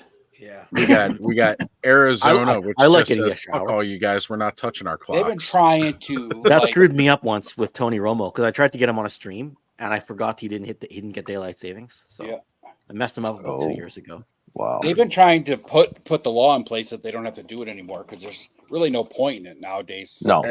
No. At this point, it doesn't serve a purpose anymore like it used to. Just to confuse everybody. What right. purpose did it serve before? So. What purpose did it used to serve? It was mostly for farmers. Yeah. Oh. You know, that they could help work again because the change in light for the day, because, you know, the positioning of the earth and how days are shorter by falling back and changing the time of your clock, maximize the amount of time you were out working in the field and whatnot. So, you know, again, it's something you do for like, it was also created so like you could have light you could have light in your house without having to burn 18 candles to, you know, do stuff with after 5 o'clock at night or whatever. So right, because they changed that 5 o'clock time an hour earlier. Damn electricity gave us the night shift. Yeah. I want to be working nights so we don't have this damn electricity. And that's really kind of like the whole thing is that it. Well, you know, Cobb, back in the day, the night shift people would just go around and light all the lamps and then wait till the morning and then go put them all out. So I guess it could be worse. I'd take that job. I ain't gonna lie. In California, you take that job. You don't want that job when it's 28 degrees out in October in New York. True story. So, guys, if you want to get in on today's prompt, hidden secrets, mystery. All right, folks. So go set up your toys, have some kind of mystery. I know for all sorts of cool prizes that there's a Hella Dope gift card, and there's some Cosmic Legions that are sealed, and a bunch of other stuff. One of the guys that's actually participating just donated a bunch of action figures to give away for prizes. So there is a sexy Spexy that is going to be going out there. Nice. Cool. That's my shot for today's prompt is Mimic. Free ring getting eaten by a mimic. Nice. Yeah, the whole point of the toy member is just fun and getting out there and just enjoying having action figures to take pictures of. So right, you take and individual photos every day, or you can tell the whole story for the month. So. It's really, really awesome. And with that being said, too, again, because I've got 2 different commercials to play. I've already played one, our good Christmas commercial for our friends at Hella Dope, and now our good friend Skydrawer Walker has a message for you. You need to watch this if you struggle with finding affordable collectibles. We've got a game-changing discount just for you. Imagine getting 15% off your next purchase at extremesets.com. Sounds awesome, right? Well, it's super easy. Just use the code SKYDRO at checkout and boom, instant savings. But wait, there's more. If you sign up for their newsletter, you'll get the inside scoop on exclusive deals and upcoming releases, so you'll always be ahead of the game. No more scouring the internet for the best prices. Just head over to extremesets.com, use the code SKYDRO, and watch the savings roll in. And don't forget to sign up for the newsletter for even more perks. So what are you waiting for? Head over now. Go grab those amazing sets and make your collection shine. Happy collecting. There we go. It works. I just used that last week. They were having like a sale on a bunch of stuff, and it stacked with the sale price. So I got like an extreme set for under $20. So even better, right? And again, I'm not getting paid to promote these or anything like that. I'm sorry. I like supporting my friends, which is why I try to plug as many of them as I can. And if I seriously, if I can save anybody money on any of this collecting shenanigans, I feel like I'm doing justice out there. Yeah, no, that's great. Appreciate it, man. Yep. Got to, man. Got to, because, I want to help each and everybody out that I can along this journey and have fun. I've made so many different friendships, through everything. I want to make sure that, I try to help everybody. That's why I always tell people, if you're ordering from Hella Dope, you got to make sure to use code APWT. Bulk with toys. That's right. And you can order your Delta 17 toys at Hella Dope Toys. Not many left right now. Yeah, they just got a couple Preacher left, and that's it, I think. Yeah. Weren't they having a sale too? Is it still going? I thought I saw them post something about a clearance. Yeah, they had a sale for the members. I can't remember what the hell it is off. Yep. But I could go pull it up. I've still got my membership perks. At least I'm pretty sure I do. If not, I got to renew. Actually, I need to renew my membership. I gifted that. You gifted yourself? Yeah. I have to gift myself another one. I've never ever heard of that ever. Me neither. And you did it. I did it. Sounds like some tomfoolery to me. I know. You see here if I can pull up Hella Dope Toys and see what that perk is. To defend my honor, Steve, I did gift another one right after I realized it was Sure, yeah. Right, yeah, sure. Yeah. No, I'm kidding. Like I said earlier tonight, I got gifted a membership to Toy Pick Community, Toy Daddies. Nice. I was like, oh, nice, cool. I love when I get a random alert saying that I'm gifted a membership to a channel that I'm not currently watching their live stream. Oh, cool. Surprise. Yeah. It was like my Hella Dope Toys membership was a surprise too, because I woke up the next morning and that's when I saw the next notification. For most people that don't know, when it happens, like Sundays, I get really tired and just crash out because I know the next day I've got to get up and go to work. So like the streams that happen later in the evening, not all the times I just catch the replays on Mondays. And oh nope, my membership did expire. All right, I gotta renew that. Matthew has an interesting comment, but I won't say anything beyond that. I'll bring it up briefly. Anti-Propaganda Act, and after that, the news has been 100% propaganda. Yeah.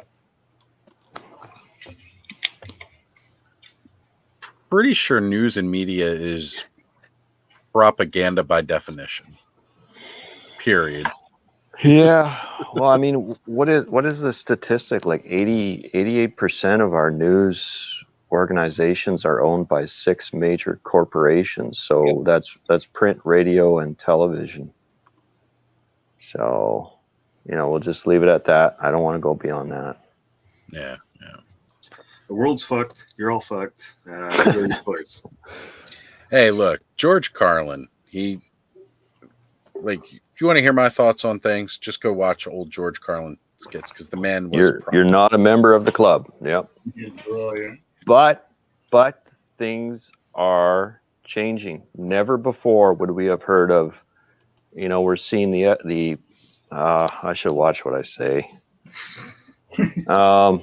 Okay, we're seeing P. Diddy exposed. We're seeing Epstein exposed. These people are tied to so many major high-level. We're talking they're tied to a prince, a former prime minister of Israel, a former president of the United States. We're talking, big people.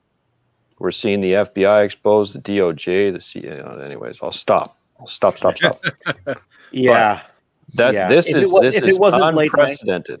This is unprecedented. If it wasn't late night and this close to an election, Steve, I would be like, come on, man, let's get back. Yeah, pump the brakes, dude. You're burning your company. But this might be the right and only time for it. Yeah, under the radar. Yeah. But I'll stop. Well, I was just gonna say at your phrasing, I don't want to see Diddy exposed because I don't want to see that. But joking about that. Diddy exposed himself enough, obviously. Right. Yeah. That's where I was going with it. I don't want Diddy with a trench coat walking around. If you're worried about Mariah Carey taking over Christmas for all eternity, she's about to crash hard.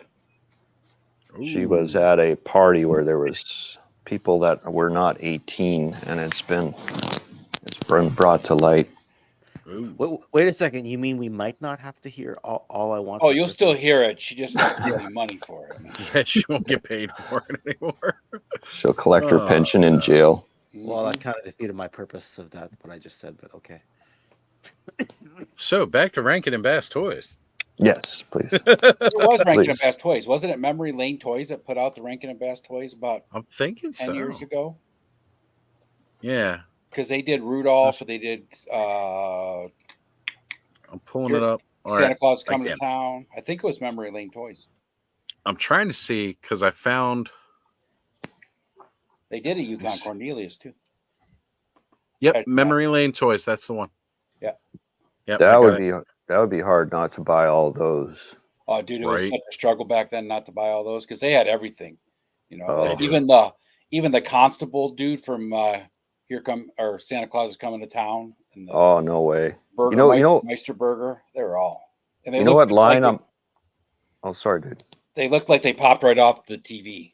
Wow. You know what line I'm all in on is the Richard Scarry line. Oh yeah, I love Richard Scarry as a kid. Oh, I think Super 7 is doing it, and I'm buying every one. Oh, those are killer. Yep, and these are Memory Lane Toys. Now for $41.99, it's not the whole set. Yeah, you got to select. They're expensive now, but back when they were selling them, they were $9 or something like that. I noticed they at least tore the price off the price tag, so you can't see how much it was. Dang it! Oh man, yeah. It'd And be if you're fun. into this stuff, getting that Oh, naughty and cool. nice line, it's pretty cool. It's not ranking at bass cool. Nice, Thanos. Nice. I found this at the dollar store a couple years ago. Oh, Is that the abominable? Sweet. Nice. Well, let me stop sharing my screen here and let's go full screen for things. Is that a Oh, Yeah, I plush? dig that. Oh, it's a plush. Yeah. Yeah, it's a plushy one. Nice. but it's cool. I've used them in a couple shots. He still got his Ziggy teeth, too. Ziggy has a plush Cornelius from way back from when he was a kid. He's got a plush Cornelius. Nice. Yeah, my buddy has one of him that's like an actual action figure he got a long time ago. That's from the Memory Lane Toys. They did the abominable snowman. Yeah. That's way too cool. And you could play with them like all stop motion, kind of wonky. That'd be fun. Right?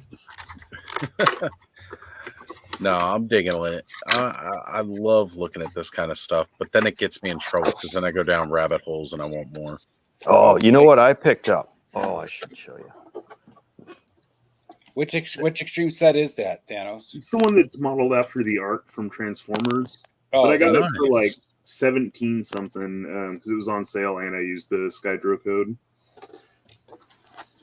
Nice. It's like it's not one of like the pop-up ones. It's more like the display pack. It goes into the shelving units, the ones they make for that. Right. Yeah, like I guess it's designed sized for for DTOF. DTOF.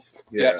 Yeah. But I mean, it'll make good. That's all you need, though, really. I mean, for taking pictures and stuff, you don't need the huge full set. And I can put other props and stuff in there. But I've been trying to branch out a little bit. I don't really have a lot for like my sci-fi stuff or like my superhero stuff. So. I know. I was just thinking that today when I was trying to take a picture for today's toy member. I was like, I really need like a sci-fi background or something just to kind of making something work. But yeah, I have some stuff, but trying to get more. Problem is like space to set those extreme sets up because that's it too, right?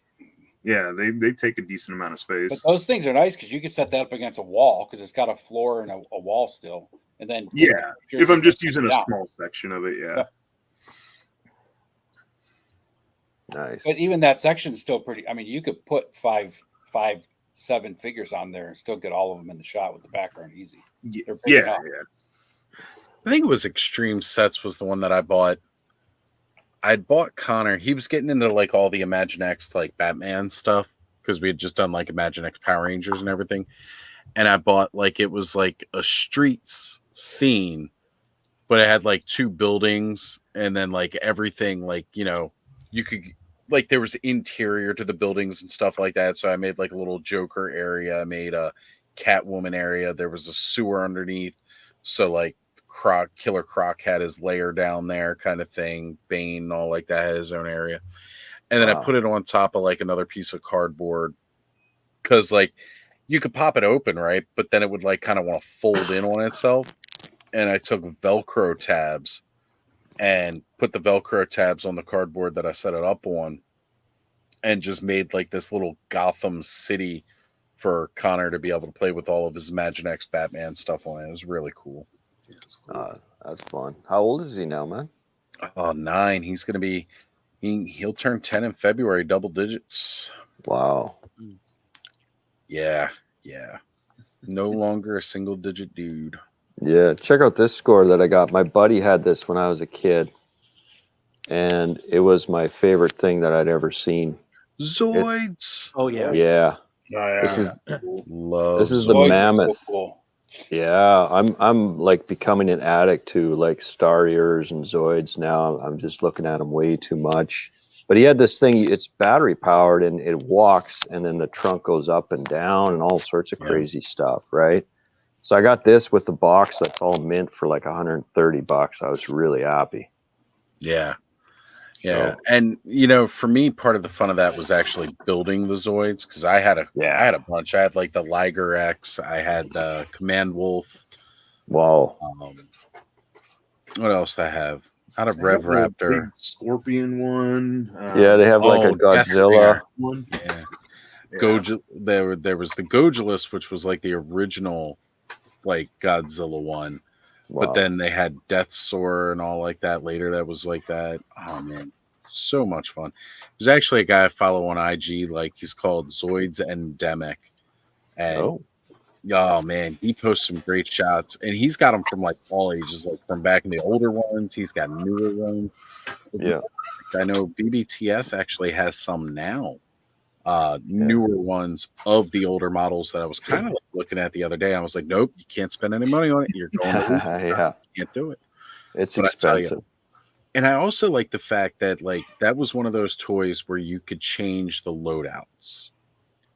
So like for the Command Wolf, I could buy a loadout and then make it a Sniper Wolf, you know, because you could put like the sniper on the back of it instead of like the two little short snubbed cannons. So there was like all different sets. Now, mind you, they weren't all universal and they didn't work for all the other. Gun Sniper, that was the other one that I had. That was a Raptor, not a Rev Raptor, but a Gun Sniper. Love that one. But yeah, they just a lot of fun with those toys, and of course they came with like the little mini pilots and stuff like that. And, and you paint them up. Like they come in a particular color, but if you wanted to, you could paint them up your own colors and stuff. Yeah, like the old guys had the little gold dude, right? Yeah. I love these little guys. They're so cool. Well, depending on what faction, he was either gold or he was red. Oh yeah, that was a little bit later on, I think. Okay. I'm just starting to get back into it, so I don't know much, but yeah, and they've done a couple of like different like animes based off of it, but my favorite was Chaotic Century. It had like a good storyline to it, and that was really good. Nice. I'll look into that. I'll write it down. I could send you a link for it. Well, I can't send it over IG because they won't let me send the link there. But Okay.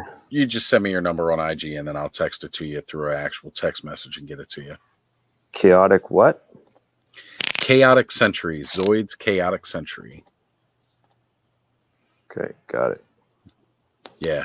Nice. Starts off, you know, and like every fantasy story, little farm boy saves kind of like damsel in distress, fights a couple of bandits, then ends up taking on an entire evil empire. Yeah. Becomes the unlocked hero that the whole universe needs. Yeah. Yeah. It's that basic story, but it was just a lot of fun. And they go through like all these different, the Zoids change as they go through the series and stuff. So nice.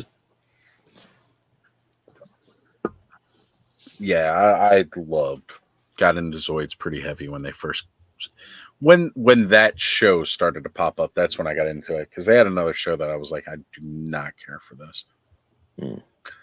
And Kenzo loves sports, and sorry, that's why I was so quiet. I was talking hockey with him in the chat. Oh yeah, if you scroll a bit here.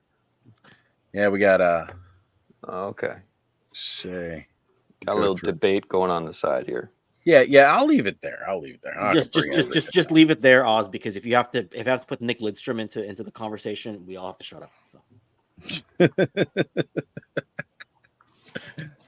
See, we had Stanley on earlier too. Could have done some more hockey talk.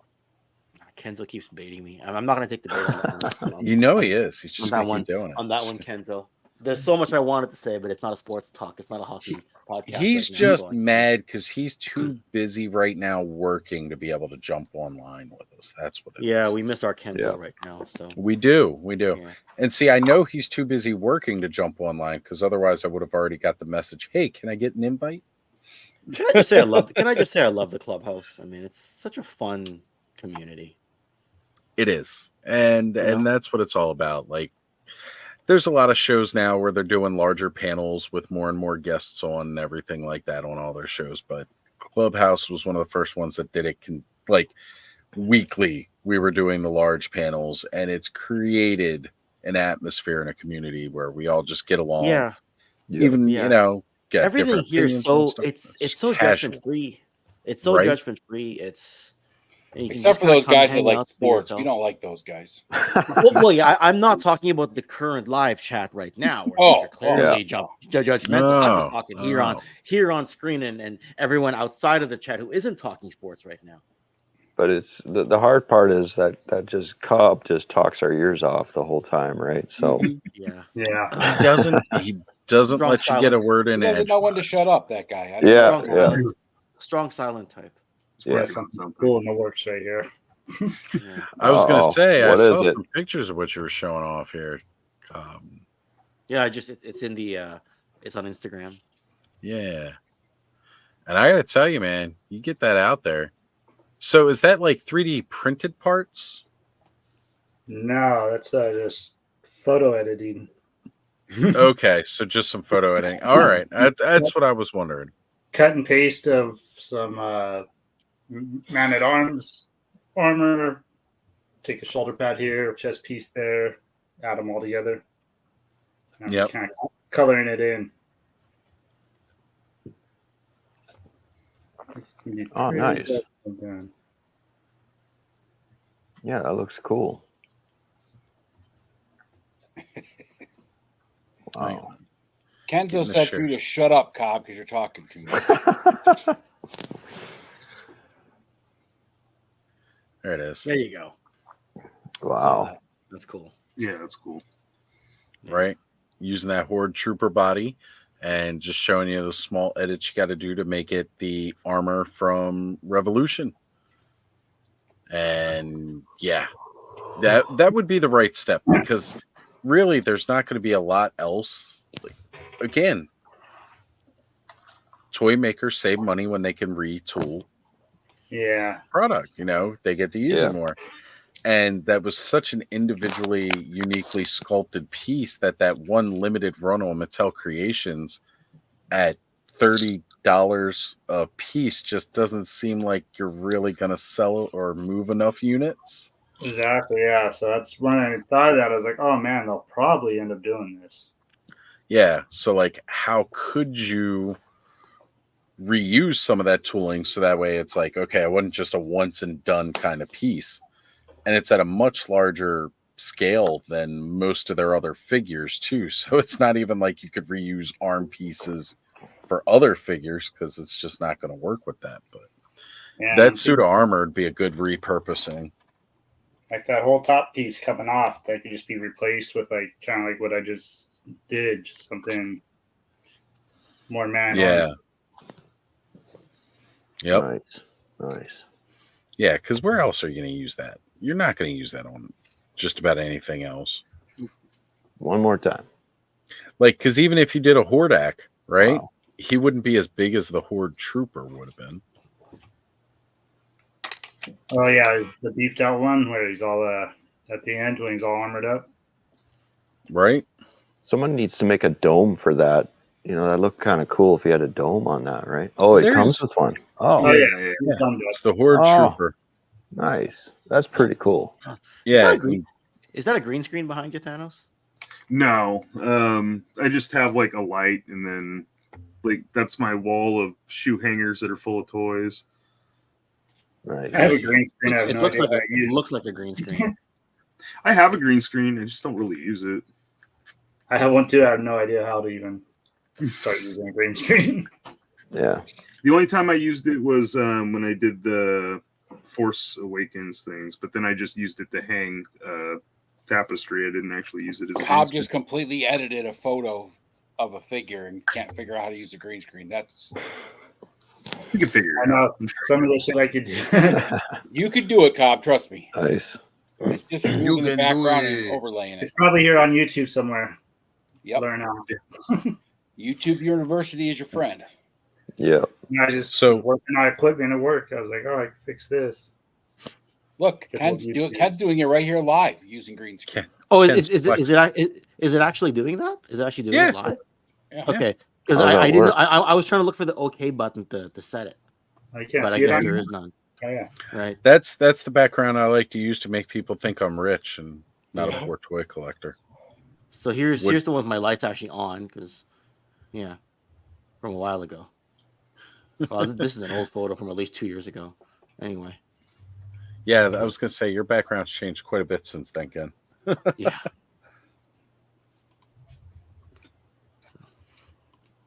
So Kenzo was mentioning, Steve, if you'd seen it, they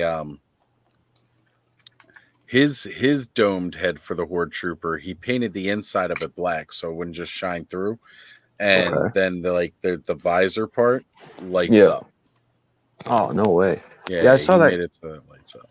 I saw that Kenzo was talking about he got a 3D scanner. I'm wondering what kind he has. Man, they got so many at the college I work at. I wish I could just knew what I Take was one doing. home? Just take some files. I'm like, I got 8.5 hours a night. He's gonna be like, who the hell's been scanning all these toys? Right? Yeah. There you go. We'll get Cobb starts running his own production company out of the college that he's working at. Right. Be pretty I sweet. found some studios there that have all kinds of lights and stuff to like take pictures, or I can even do some videos in there. There you go, Steve. He says Revo Point is the brand. Revo Point, Revo Point. Okay. Never heard of that. There we go. Sounds all right, though. Yeah. Didn't Travis get a 3D scanner, Ed? He's got two of them. I don't know what brand they are. One's definitely newer and better than the first one that he had. The second one he bought. That's what he was going to use to start scanning people's heads and 3D printing people's heads at cons and stuff. Right? Wow. Yeah, I remember that was the plan. He was going to be doing that. I'd be down for it. Get a little Oz action figure. We just got to keep him from chasing squirrels, and maybe we'll get something out of him. Eventually. Trying, right? Yep. Still waiting for my Hexastacks. Yep. Just saying. Oh, that's right. Another couple days, man. There's a Hexastack announcement coming out November 4th. Oh, cool. I've heard that for a couple of months. There's going to be a Hexastack. Yeah. That's like, This one, I think he's finally got it figured out and nailed down. Nice. Good. Yeah, those look really cool. Like I said, November 4th is Common Sense Day. No.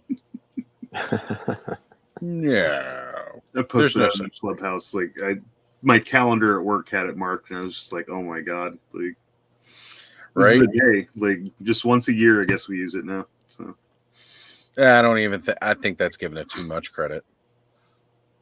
The amount of man, that's a conversation I don't want to get into, especially with my job. Like, no. Oh, sorry, I didn't mean to cut you off. No, it's good. I like people. No, I don't. I love going into the clubhouse chat at like 4:30, 4:45 every day, and just seeing Oz like, please let this be my last phone call. And then it's even worse. It's like, oh my god. It's like I had 2 minutes to go and I got someone on the phone. I remember when I did customer service in the call center for Fisher Price, and I'm sure it's the same way with your work, right? You couldn't turn your phone off until it was actually 5 p.m. If you got a call of 5 seconds before 5 p.m. hit, you're taking that call. Doesn't matter. And it could be a half-hour call. It could be a 2-minute call. You didn't have any idea. I'll be at 4:59, and it's just about to kick over to 5. And if it rings right before it kicks over, I got to take that call no matter how long it lasts. What if you just let it ring for a while? They know they have all that stuff tracked. Right. Like you could, but especially like sometimes things do happen. Right. Like I'll get times where my audio, and it happens almost like multiple times a day, which I hate. The audio cuts out on the computer. Could be because of a connection issue or something like that. A lapse with this, and like it'll cut out the audio, and I won't hear a call come in, and then like next thing I know, it puts me in a state that's not listed as available after that. You know, and so then it's like a couple of minutes have gone by and I'm not getting a call. And I'm like, that's kind of weird. And I'll look at my screen and it'll have me in auxiliary. And I'll be like, oh, well, that must have been a call that came through that I didn't hear. And now I'm in this other status that I can't get a call. When I work for Fisher Price, reboot the whole thing. When I work for Fisher Price, Steve, they monitor everything. we had this thing that was called ACW, which was after call work. So like, yep, you finish your call, ACW. you put all your notes in, and then you go back to being active. We had like, I think 60 seconds. And if you didn't go back to regular ready from after call work within 60 seconds, if, you know, one time here or there, because there was something, you know, there's a lot of notes or something, it was okay. But like if it was a repetitive thing, they were on your ass right away about it. Yeah, same. Like you're supposed to basically have it done in less than a minute, like any notes or anything like that you're putting in. So the way my boss has mine set up, and I know it's not set up like this for everybody, but somehow he got it so that I have a minute countdown timer. So it starts at a minute and then counts down. Yeah. That's nasty. You would think, but I have some of the best after call time in my entire department because I can never go over a minute after call work. Because I've literally got 60 seconds to jump in, and most of the time I'm done in like 20. So like I'm already jumped back over. So I've got some of the best after call work. If you got a phone call from like the same customer a couple times a day, they listen to the phone conversations to make sure you weren't getting calls from your, you know, brother out in California or friends, you know, whatever, right? All sorts of stuff. Crazy. Yeah. Yeah, they monitor everything pretty closely, and that's fine because especially in a remote work environment like me, you know, because like back when we all used to work, when I was doing phones at PayPal, we're all in an office, right? They can walk by, they can watch what you're doing, kind of thing. They can see stuff that way. So there's definitely a bigger jump. There's more of a need for monitoring it for sure when you're working remotely. But I wasn't working remote at Fisher Price. There was 500 of us in an office building. Wow. We just had shitty managers that sat on their asses back in the corner and had coffee clutches the entire day. Yeah. Yeah. So I mean, you know, they gotta really monitor what we're doing and make sure that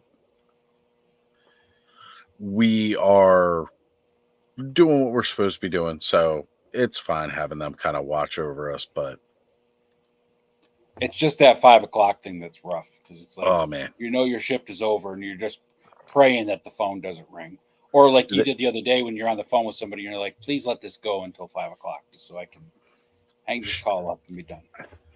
do they pay you overtime at all for that? Yeah, they have. Oh yeah. If I go over my 40 hours, they pay, and they do Saturdays too. Like some Saturdays, you know, they're open from like 8 to 12. So like if I want to get some extra hours, I can work till 12. And even then, like my shift ends at 5, but we don't like the department's open till 6. You know, and like. Typically, if I wanted to, I could say, hey, I want to stay till 6 o'clock. But honestly, by the time that 5 o'clock rolls around, I'm like, no, I'm ready to go today. Yeah. You're sitting there like, you're ready to go at 4. Yeah. Those days. Most days I'm ready to go at like 3 or earlier. But that's just, I don't like talking on the phone a whole lot. I got a customer service voice. I have customer service skills because I've been trained throughout my adult life on how to do this. And I do tend to be very good at it. And it's a curse because I don't like to interact with people at all. You must sort of like it. I mean, obviously you're a natural, you know. I enjoy this. Yeah. This I can do. This we all have something to really. Even at GameStop, I didn't mind it as much because at GameStop, like everybody that was coming through the door and we have something in common already, right? We're gamers. The job, well, when I was working at PayPal, I just really liked all the bonuses I got. When I'm talking to somebody and I would get them to make a payment on their bill, that is more money in my pocket. Mind you, I also was working when I was doing that job. There's what's known as buckets, right? So like every month you fall behind, you're another bucket further behind is what they would call it, right? So I was working in back end where they were 3 or more months behind. Now you only get 6 attempts a day to contact somebody. That's it. 6 tries. After that, you cannot call that number at all anymore. And again, this is from actual bill collectors, not those scam calls you get. They don't apply to those. Those rules don't apply to them because they're not legitimate. Right. But so when I was working in the, back end on those calls, the people who you're calling, so front end is like 1 to 3 months behind, which are people who may have just missed a payment or two, right? It's a high volume, high amount of calls you're doing each and every day, right? When you get to the back end of that, past 3, now these people are actively avoiding all of your calls, and they know that they are behind. Yeah. Like they didn't just miss one payment, or one payment didn't go through and now you need to retry it or something like that. So you're talking to less and less people the further behind it goes. So it's one of those things where, like, I didn't talk to many people. There'd be some weeks where I might only talk to like 1 or 2 people a week. Holy cow! That's those are the people that accidentally answered the phone and didn't want to. Yeah. Right. And you know what though? Like that worked out, because even though then, like for my bonuses, I would actually, like, if I leave a message, because that's the other thing too. Like, you'd call, you may not leave a message. You'd call again, you may not leave a message. You call again. If you leave a message, that's it. You're done for the day. You're done your attempts, because you're not going to leave more than 1 message, or maybe it was 2. It's been a couple of years since I've had to do it, so I can't remember exactly. But basically, after you left a message, you're done. You're not calling that number anymore. So if you leave that message, and then that person calls back within like the next 24 hours and makes a payment because of that, I would get credit for it. So I didn't even have to talk to people. Wow. I just had to sound convincing and nice enough that they would feel the need to call back and actually make a payment. Yeah. And for my particular bucket with the team of people that I was working with, we'd hit a tier 4 bonus every month. That was like an extra $3,400. I missed that. Wow. That sounds all right. Yeah, that was on top of a base pay. Wow. I don't get bonuses for scheduling more appointments. Right. And not that there really needs to be one. Like I said, there's other ways I can make more money, like if I can try to work some more overtime or something like that. But it's just hard at the end of the day, because I'm drained, because I've talked to so many people already. Oh, yeah, that'd be hard. Most people are not all that nice. Well, let's get you to 1,000 subs, and let's get you some ad revenue. You get some money that way. I hope, if people are still watching this. I wouldn't monetize during the initial stream, because I don't want, if I pop an ad up during the stream, that's one thing. But if YouTube pops an ad up while we're in the middle of live, that's not cool. Yeah. So I'd just wait to go ahead and, monetize it after the stream, so that I would get the ad revenue. But I don't know how many people are actually going to sit here and watch us for 4 or 5 hours talking about toys and getting ads in between. They probably come up to the first ad and just be like, I'm done. Do you have a light box that you could just do some Mythic Legions look-sees? I don't, but that's kind of like what I need to get into. Something like that. I think that would be cool. At least do like the hands on the camera thing, just yeah. Yeah. Just point the cell phone there and just go. Right? That's how I started. Right. Well, guys, I think I'm going to go pop myself outside here, so I will be back on the mobile. All righty, man. Yeah. Oh, now that he's gone, let's talk bad about him. Okay. What an asshole. That guy, I'll tell you, man. I keep dropping my my shield from my longbow figure because I keep fiddling with it. It's actually snug. I just keep fiddling with it because it's kind of a big shield. So you tap with your thumb or something, it falls off. And then it disappears because it's invisible. Yeah. I'm so glad we have this now. So at least we got another figure on the market that we can kind of compare to.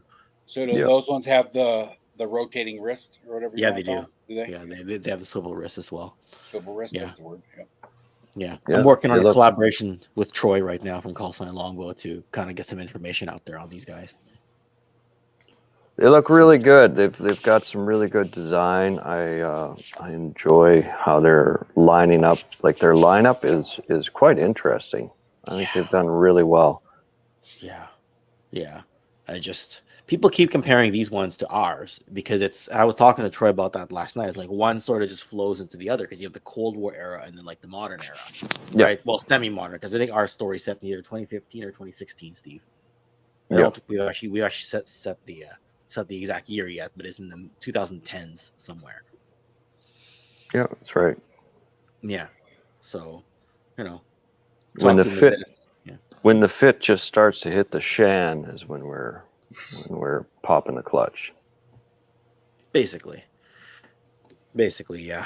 So, been fun talking to these dudes and watching them do well. Yeah, and I got the new Jungle Wolf coming in from Skeletron as well.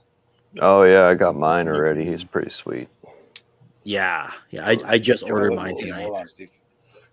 Oh, he's kind of disappearing into the Kind of ether. disappearing on you because you're green screen. Yeah, he's pretty cool looking. Yeah, I like him. He's sweet. I'm guessing you ordered the 6-inch one, Ed? No. Oh, okay. No. I've narrowed down my collecting to Mezco and Fresh Monkey Fiction for the most part. What about Classified? What's that? Classified. I cherry pick that in Mythic Legions. Okay. But for like most of the Fresh Monkey Fiction stuff, Monster Force and all the other lines are coming out with, I have everything pre-ordered, so it's like fuck. Nice. And I guess you still have some of your 70s Joes, but I guess you're just that's a done collection, right? I still shop around for good deals, but yeah. For the most part, I have everything I need. I'm trying to find some parts for like the headquarters and helicopter skeleton I have, and I have a big Jim fire truck I've been trying to find pieces for too. That's one of the old vinyl ones that has like the cardboard inside the vinyl wrapping, and Oh, wow. That'd be hard to find, eh? Those things probably don't survive. no, it's the frame. It's not in bad shape, but like most of the parts are missing, so I'm just trying to find pieces here and there for it. But I'm reworking that for a friend of mine it was his childhood toy, so nice. Refurbing that for him. And that's what the helicopter is too. But. That's cool. Yeah. Did you watch that video I posted in the Clubhouse chat, Ken? The YouTube video from Skunkworks? Oh, I saw it. I think when did you? Was that today? Yeah, that was earlier today. This afternoon sometime. Yeah, I may have started it and then got the jungle. Jungle of Terror. That's it. Jeff has all sorts of good videos like that. If you like the 70s Joe stuff. Yeah. Let me give it another scroll because I took a quick look earlier, but did not finish it.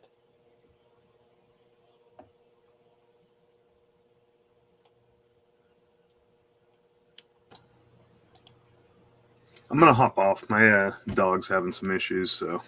All right, Thanos. Have a good one, brother. We'll talk to you later. Yep. Later, dude. Take care, Thanos. Yeah. No, Skunkworks does some pretty good stuff. I don't usually watch a lot of the like skit stop motion stuff. You know me, I'm more of an info kind of guy, right? But they are neat to. Jeff tells some good stories. So. Yeah, I know he was the one you recommended. Like if I wanted to do like an adventure team kind of thing in the future, like you mentioned, he'd actually be the perfect guy to do it. Yeah, if you want, since you got to have the toys in your videos, you can't just breeze over the toys in 3 minutes and not talk about them or show them, as you were told. He has pretty much everything. Pretty much everything, So I mean, sorry, it took me a second for that inside joke. If people who don't know it in the Clubhouse chat, I got a comment on a Brave Star video saying, I want to see the toys for more than 2 minutes, right? Because we spent most of the time talking about the cartoon and Filmation, and when I did show the toys early on, I either showed just my toy or the commercials, right?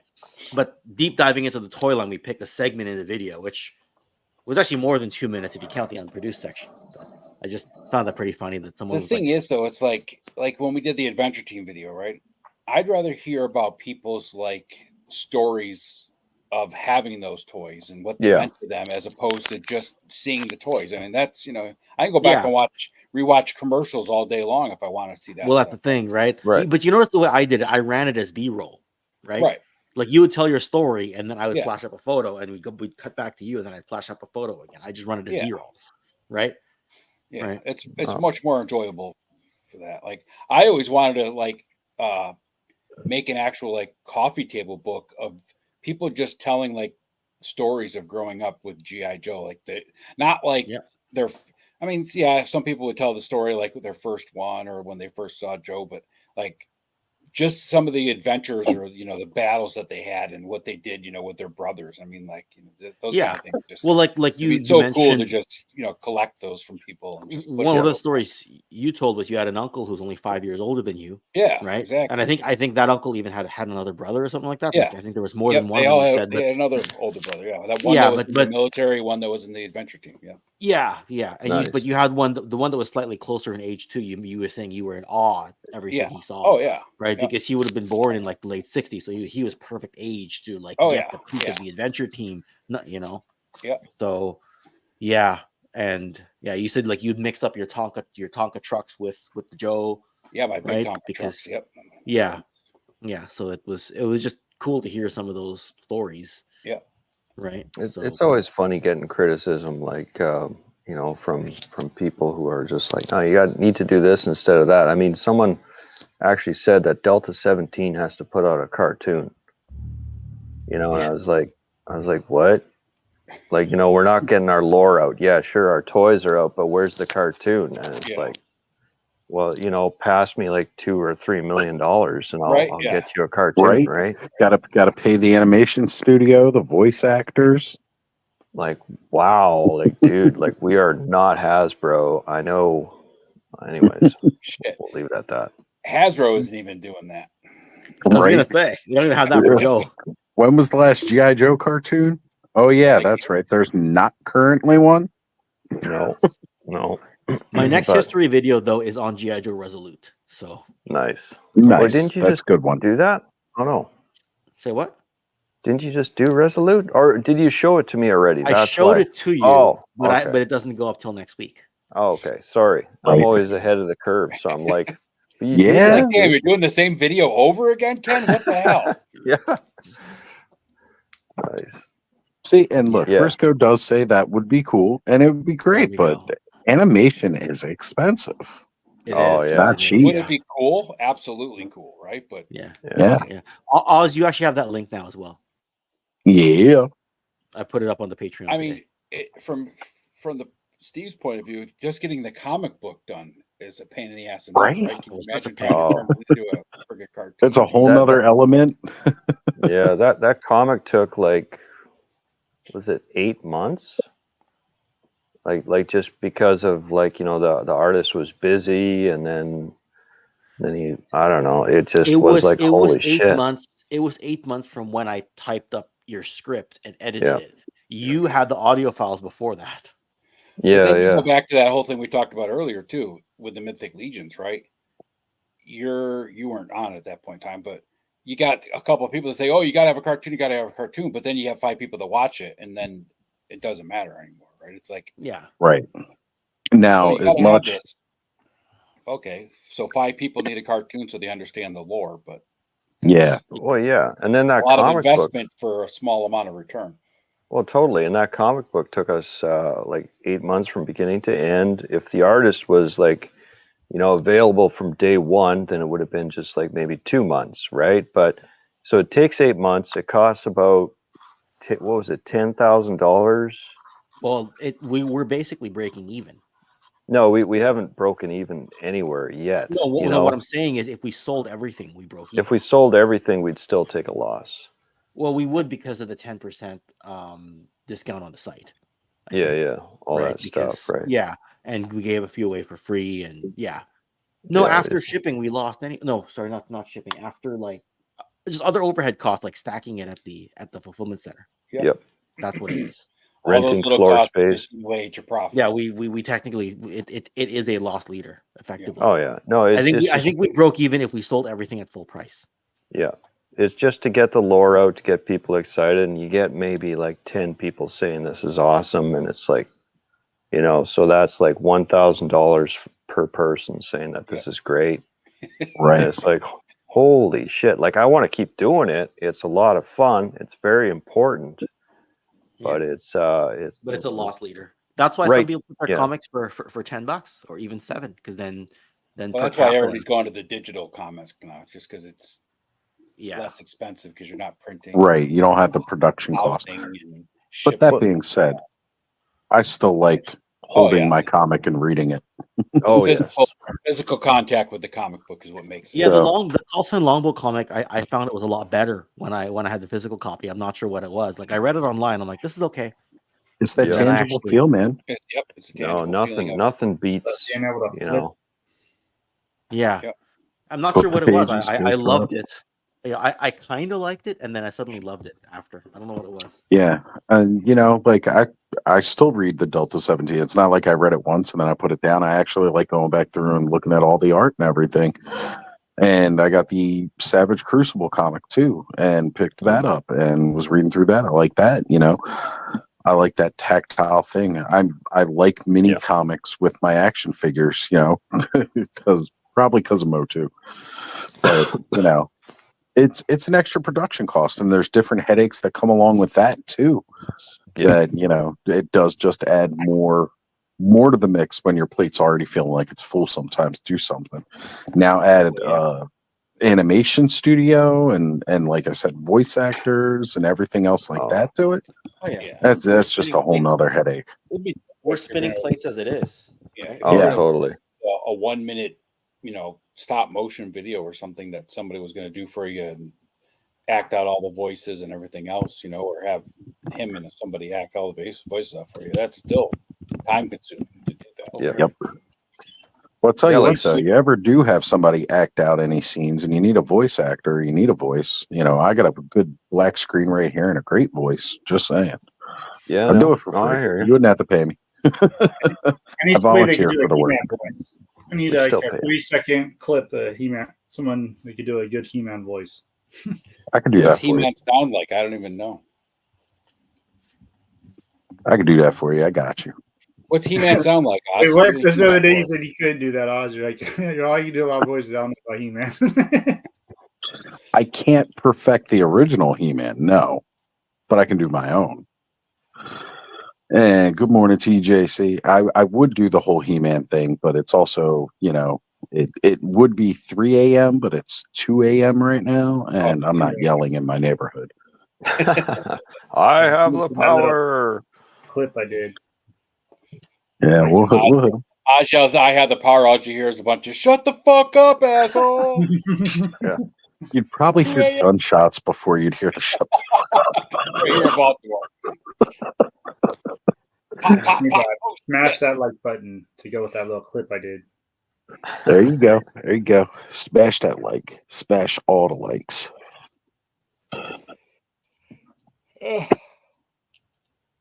So, you know, it's funny. I didn't even get to bring this up earlier while most of the Legions people were still here.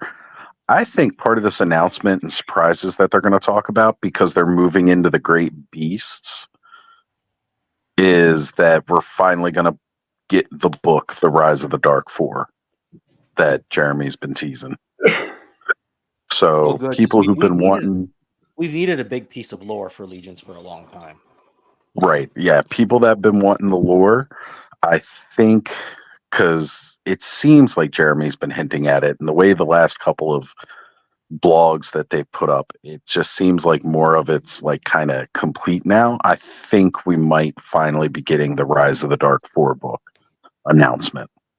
So I'm going to make sure to bring that up on Brickstream tomorrow. Bring that up because nobody's talked about that yet, because there's so much other great news going on with their reveals and announcements. Nobody's brought this up, but Are you a guest on news tomorrow or no? yeah. Tomorrow's news is going to be a whole bunch of us Legions first timers. Nice. The Legions virgins. Is this Legions the year conversions? Is this the year that Brick is an intern this year? Yeah.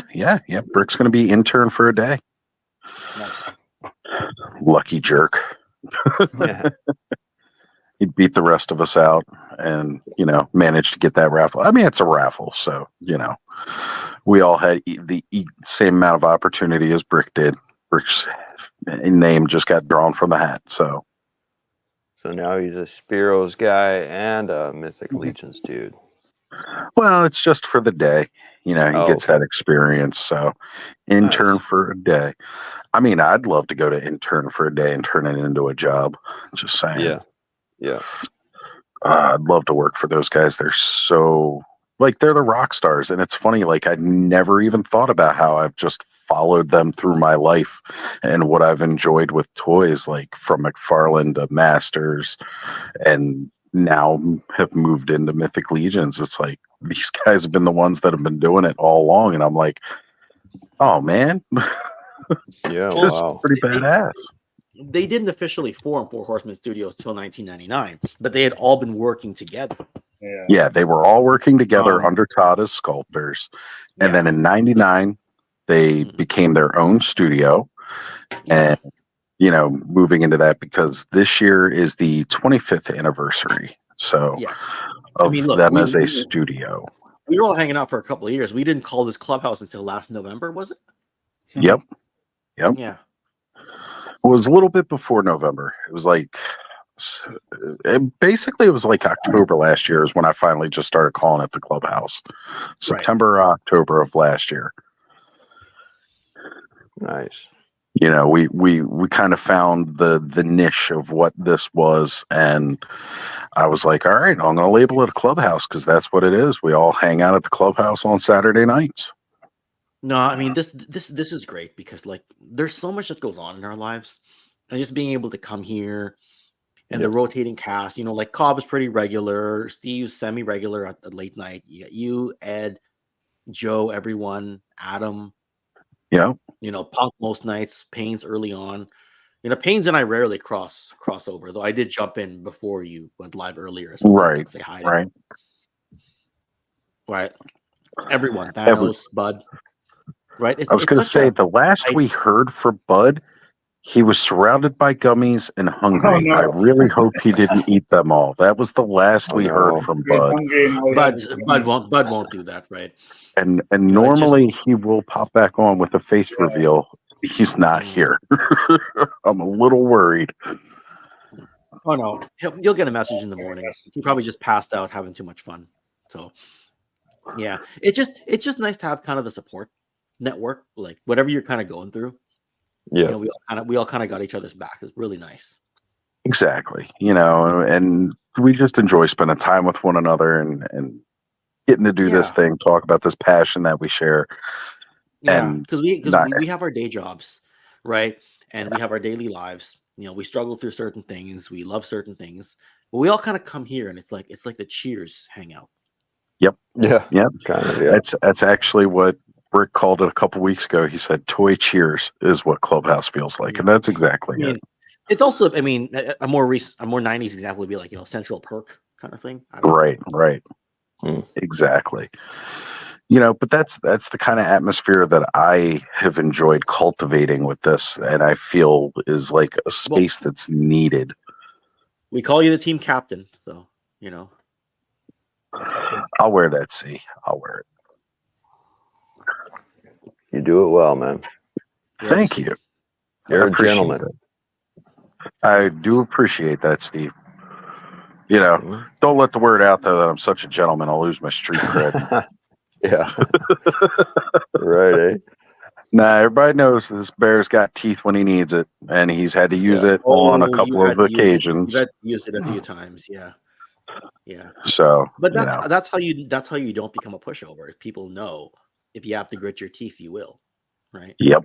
Yeah. If I gotta go to that extra step, I do, and I'm not afraid to. I just don't do it without some serious right.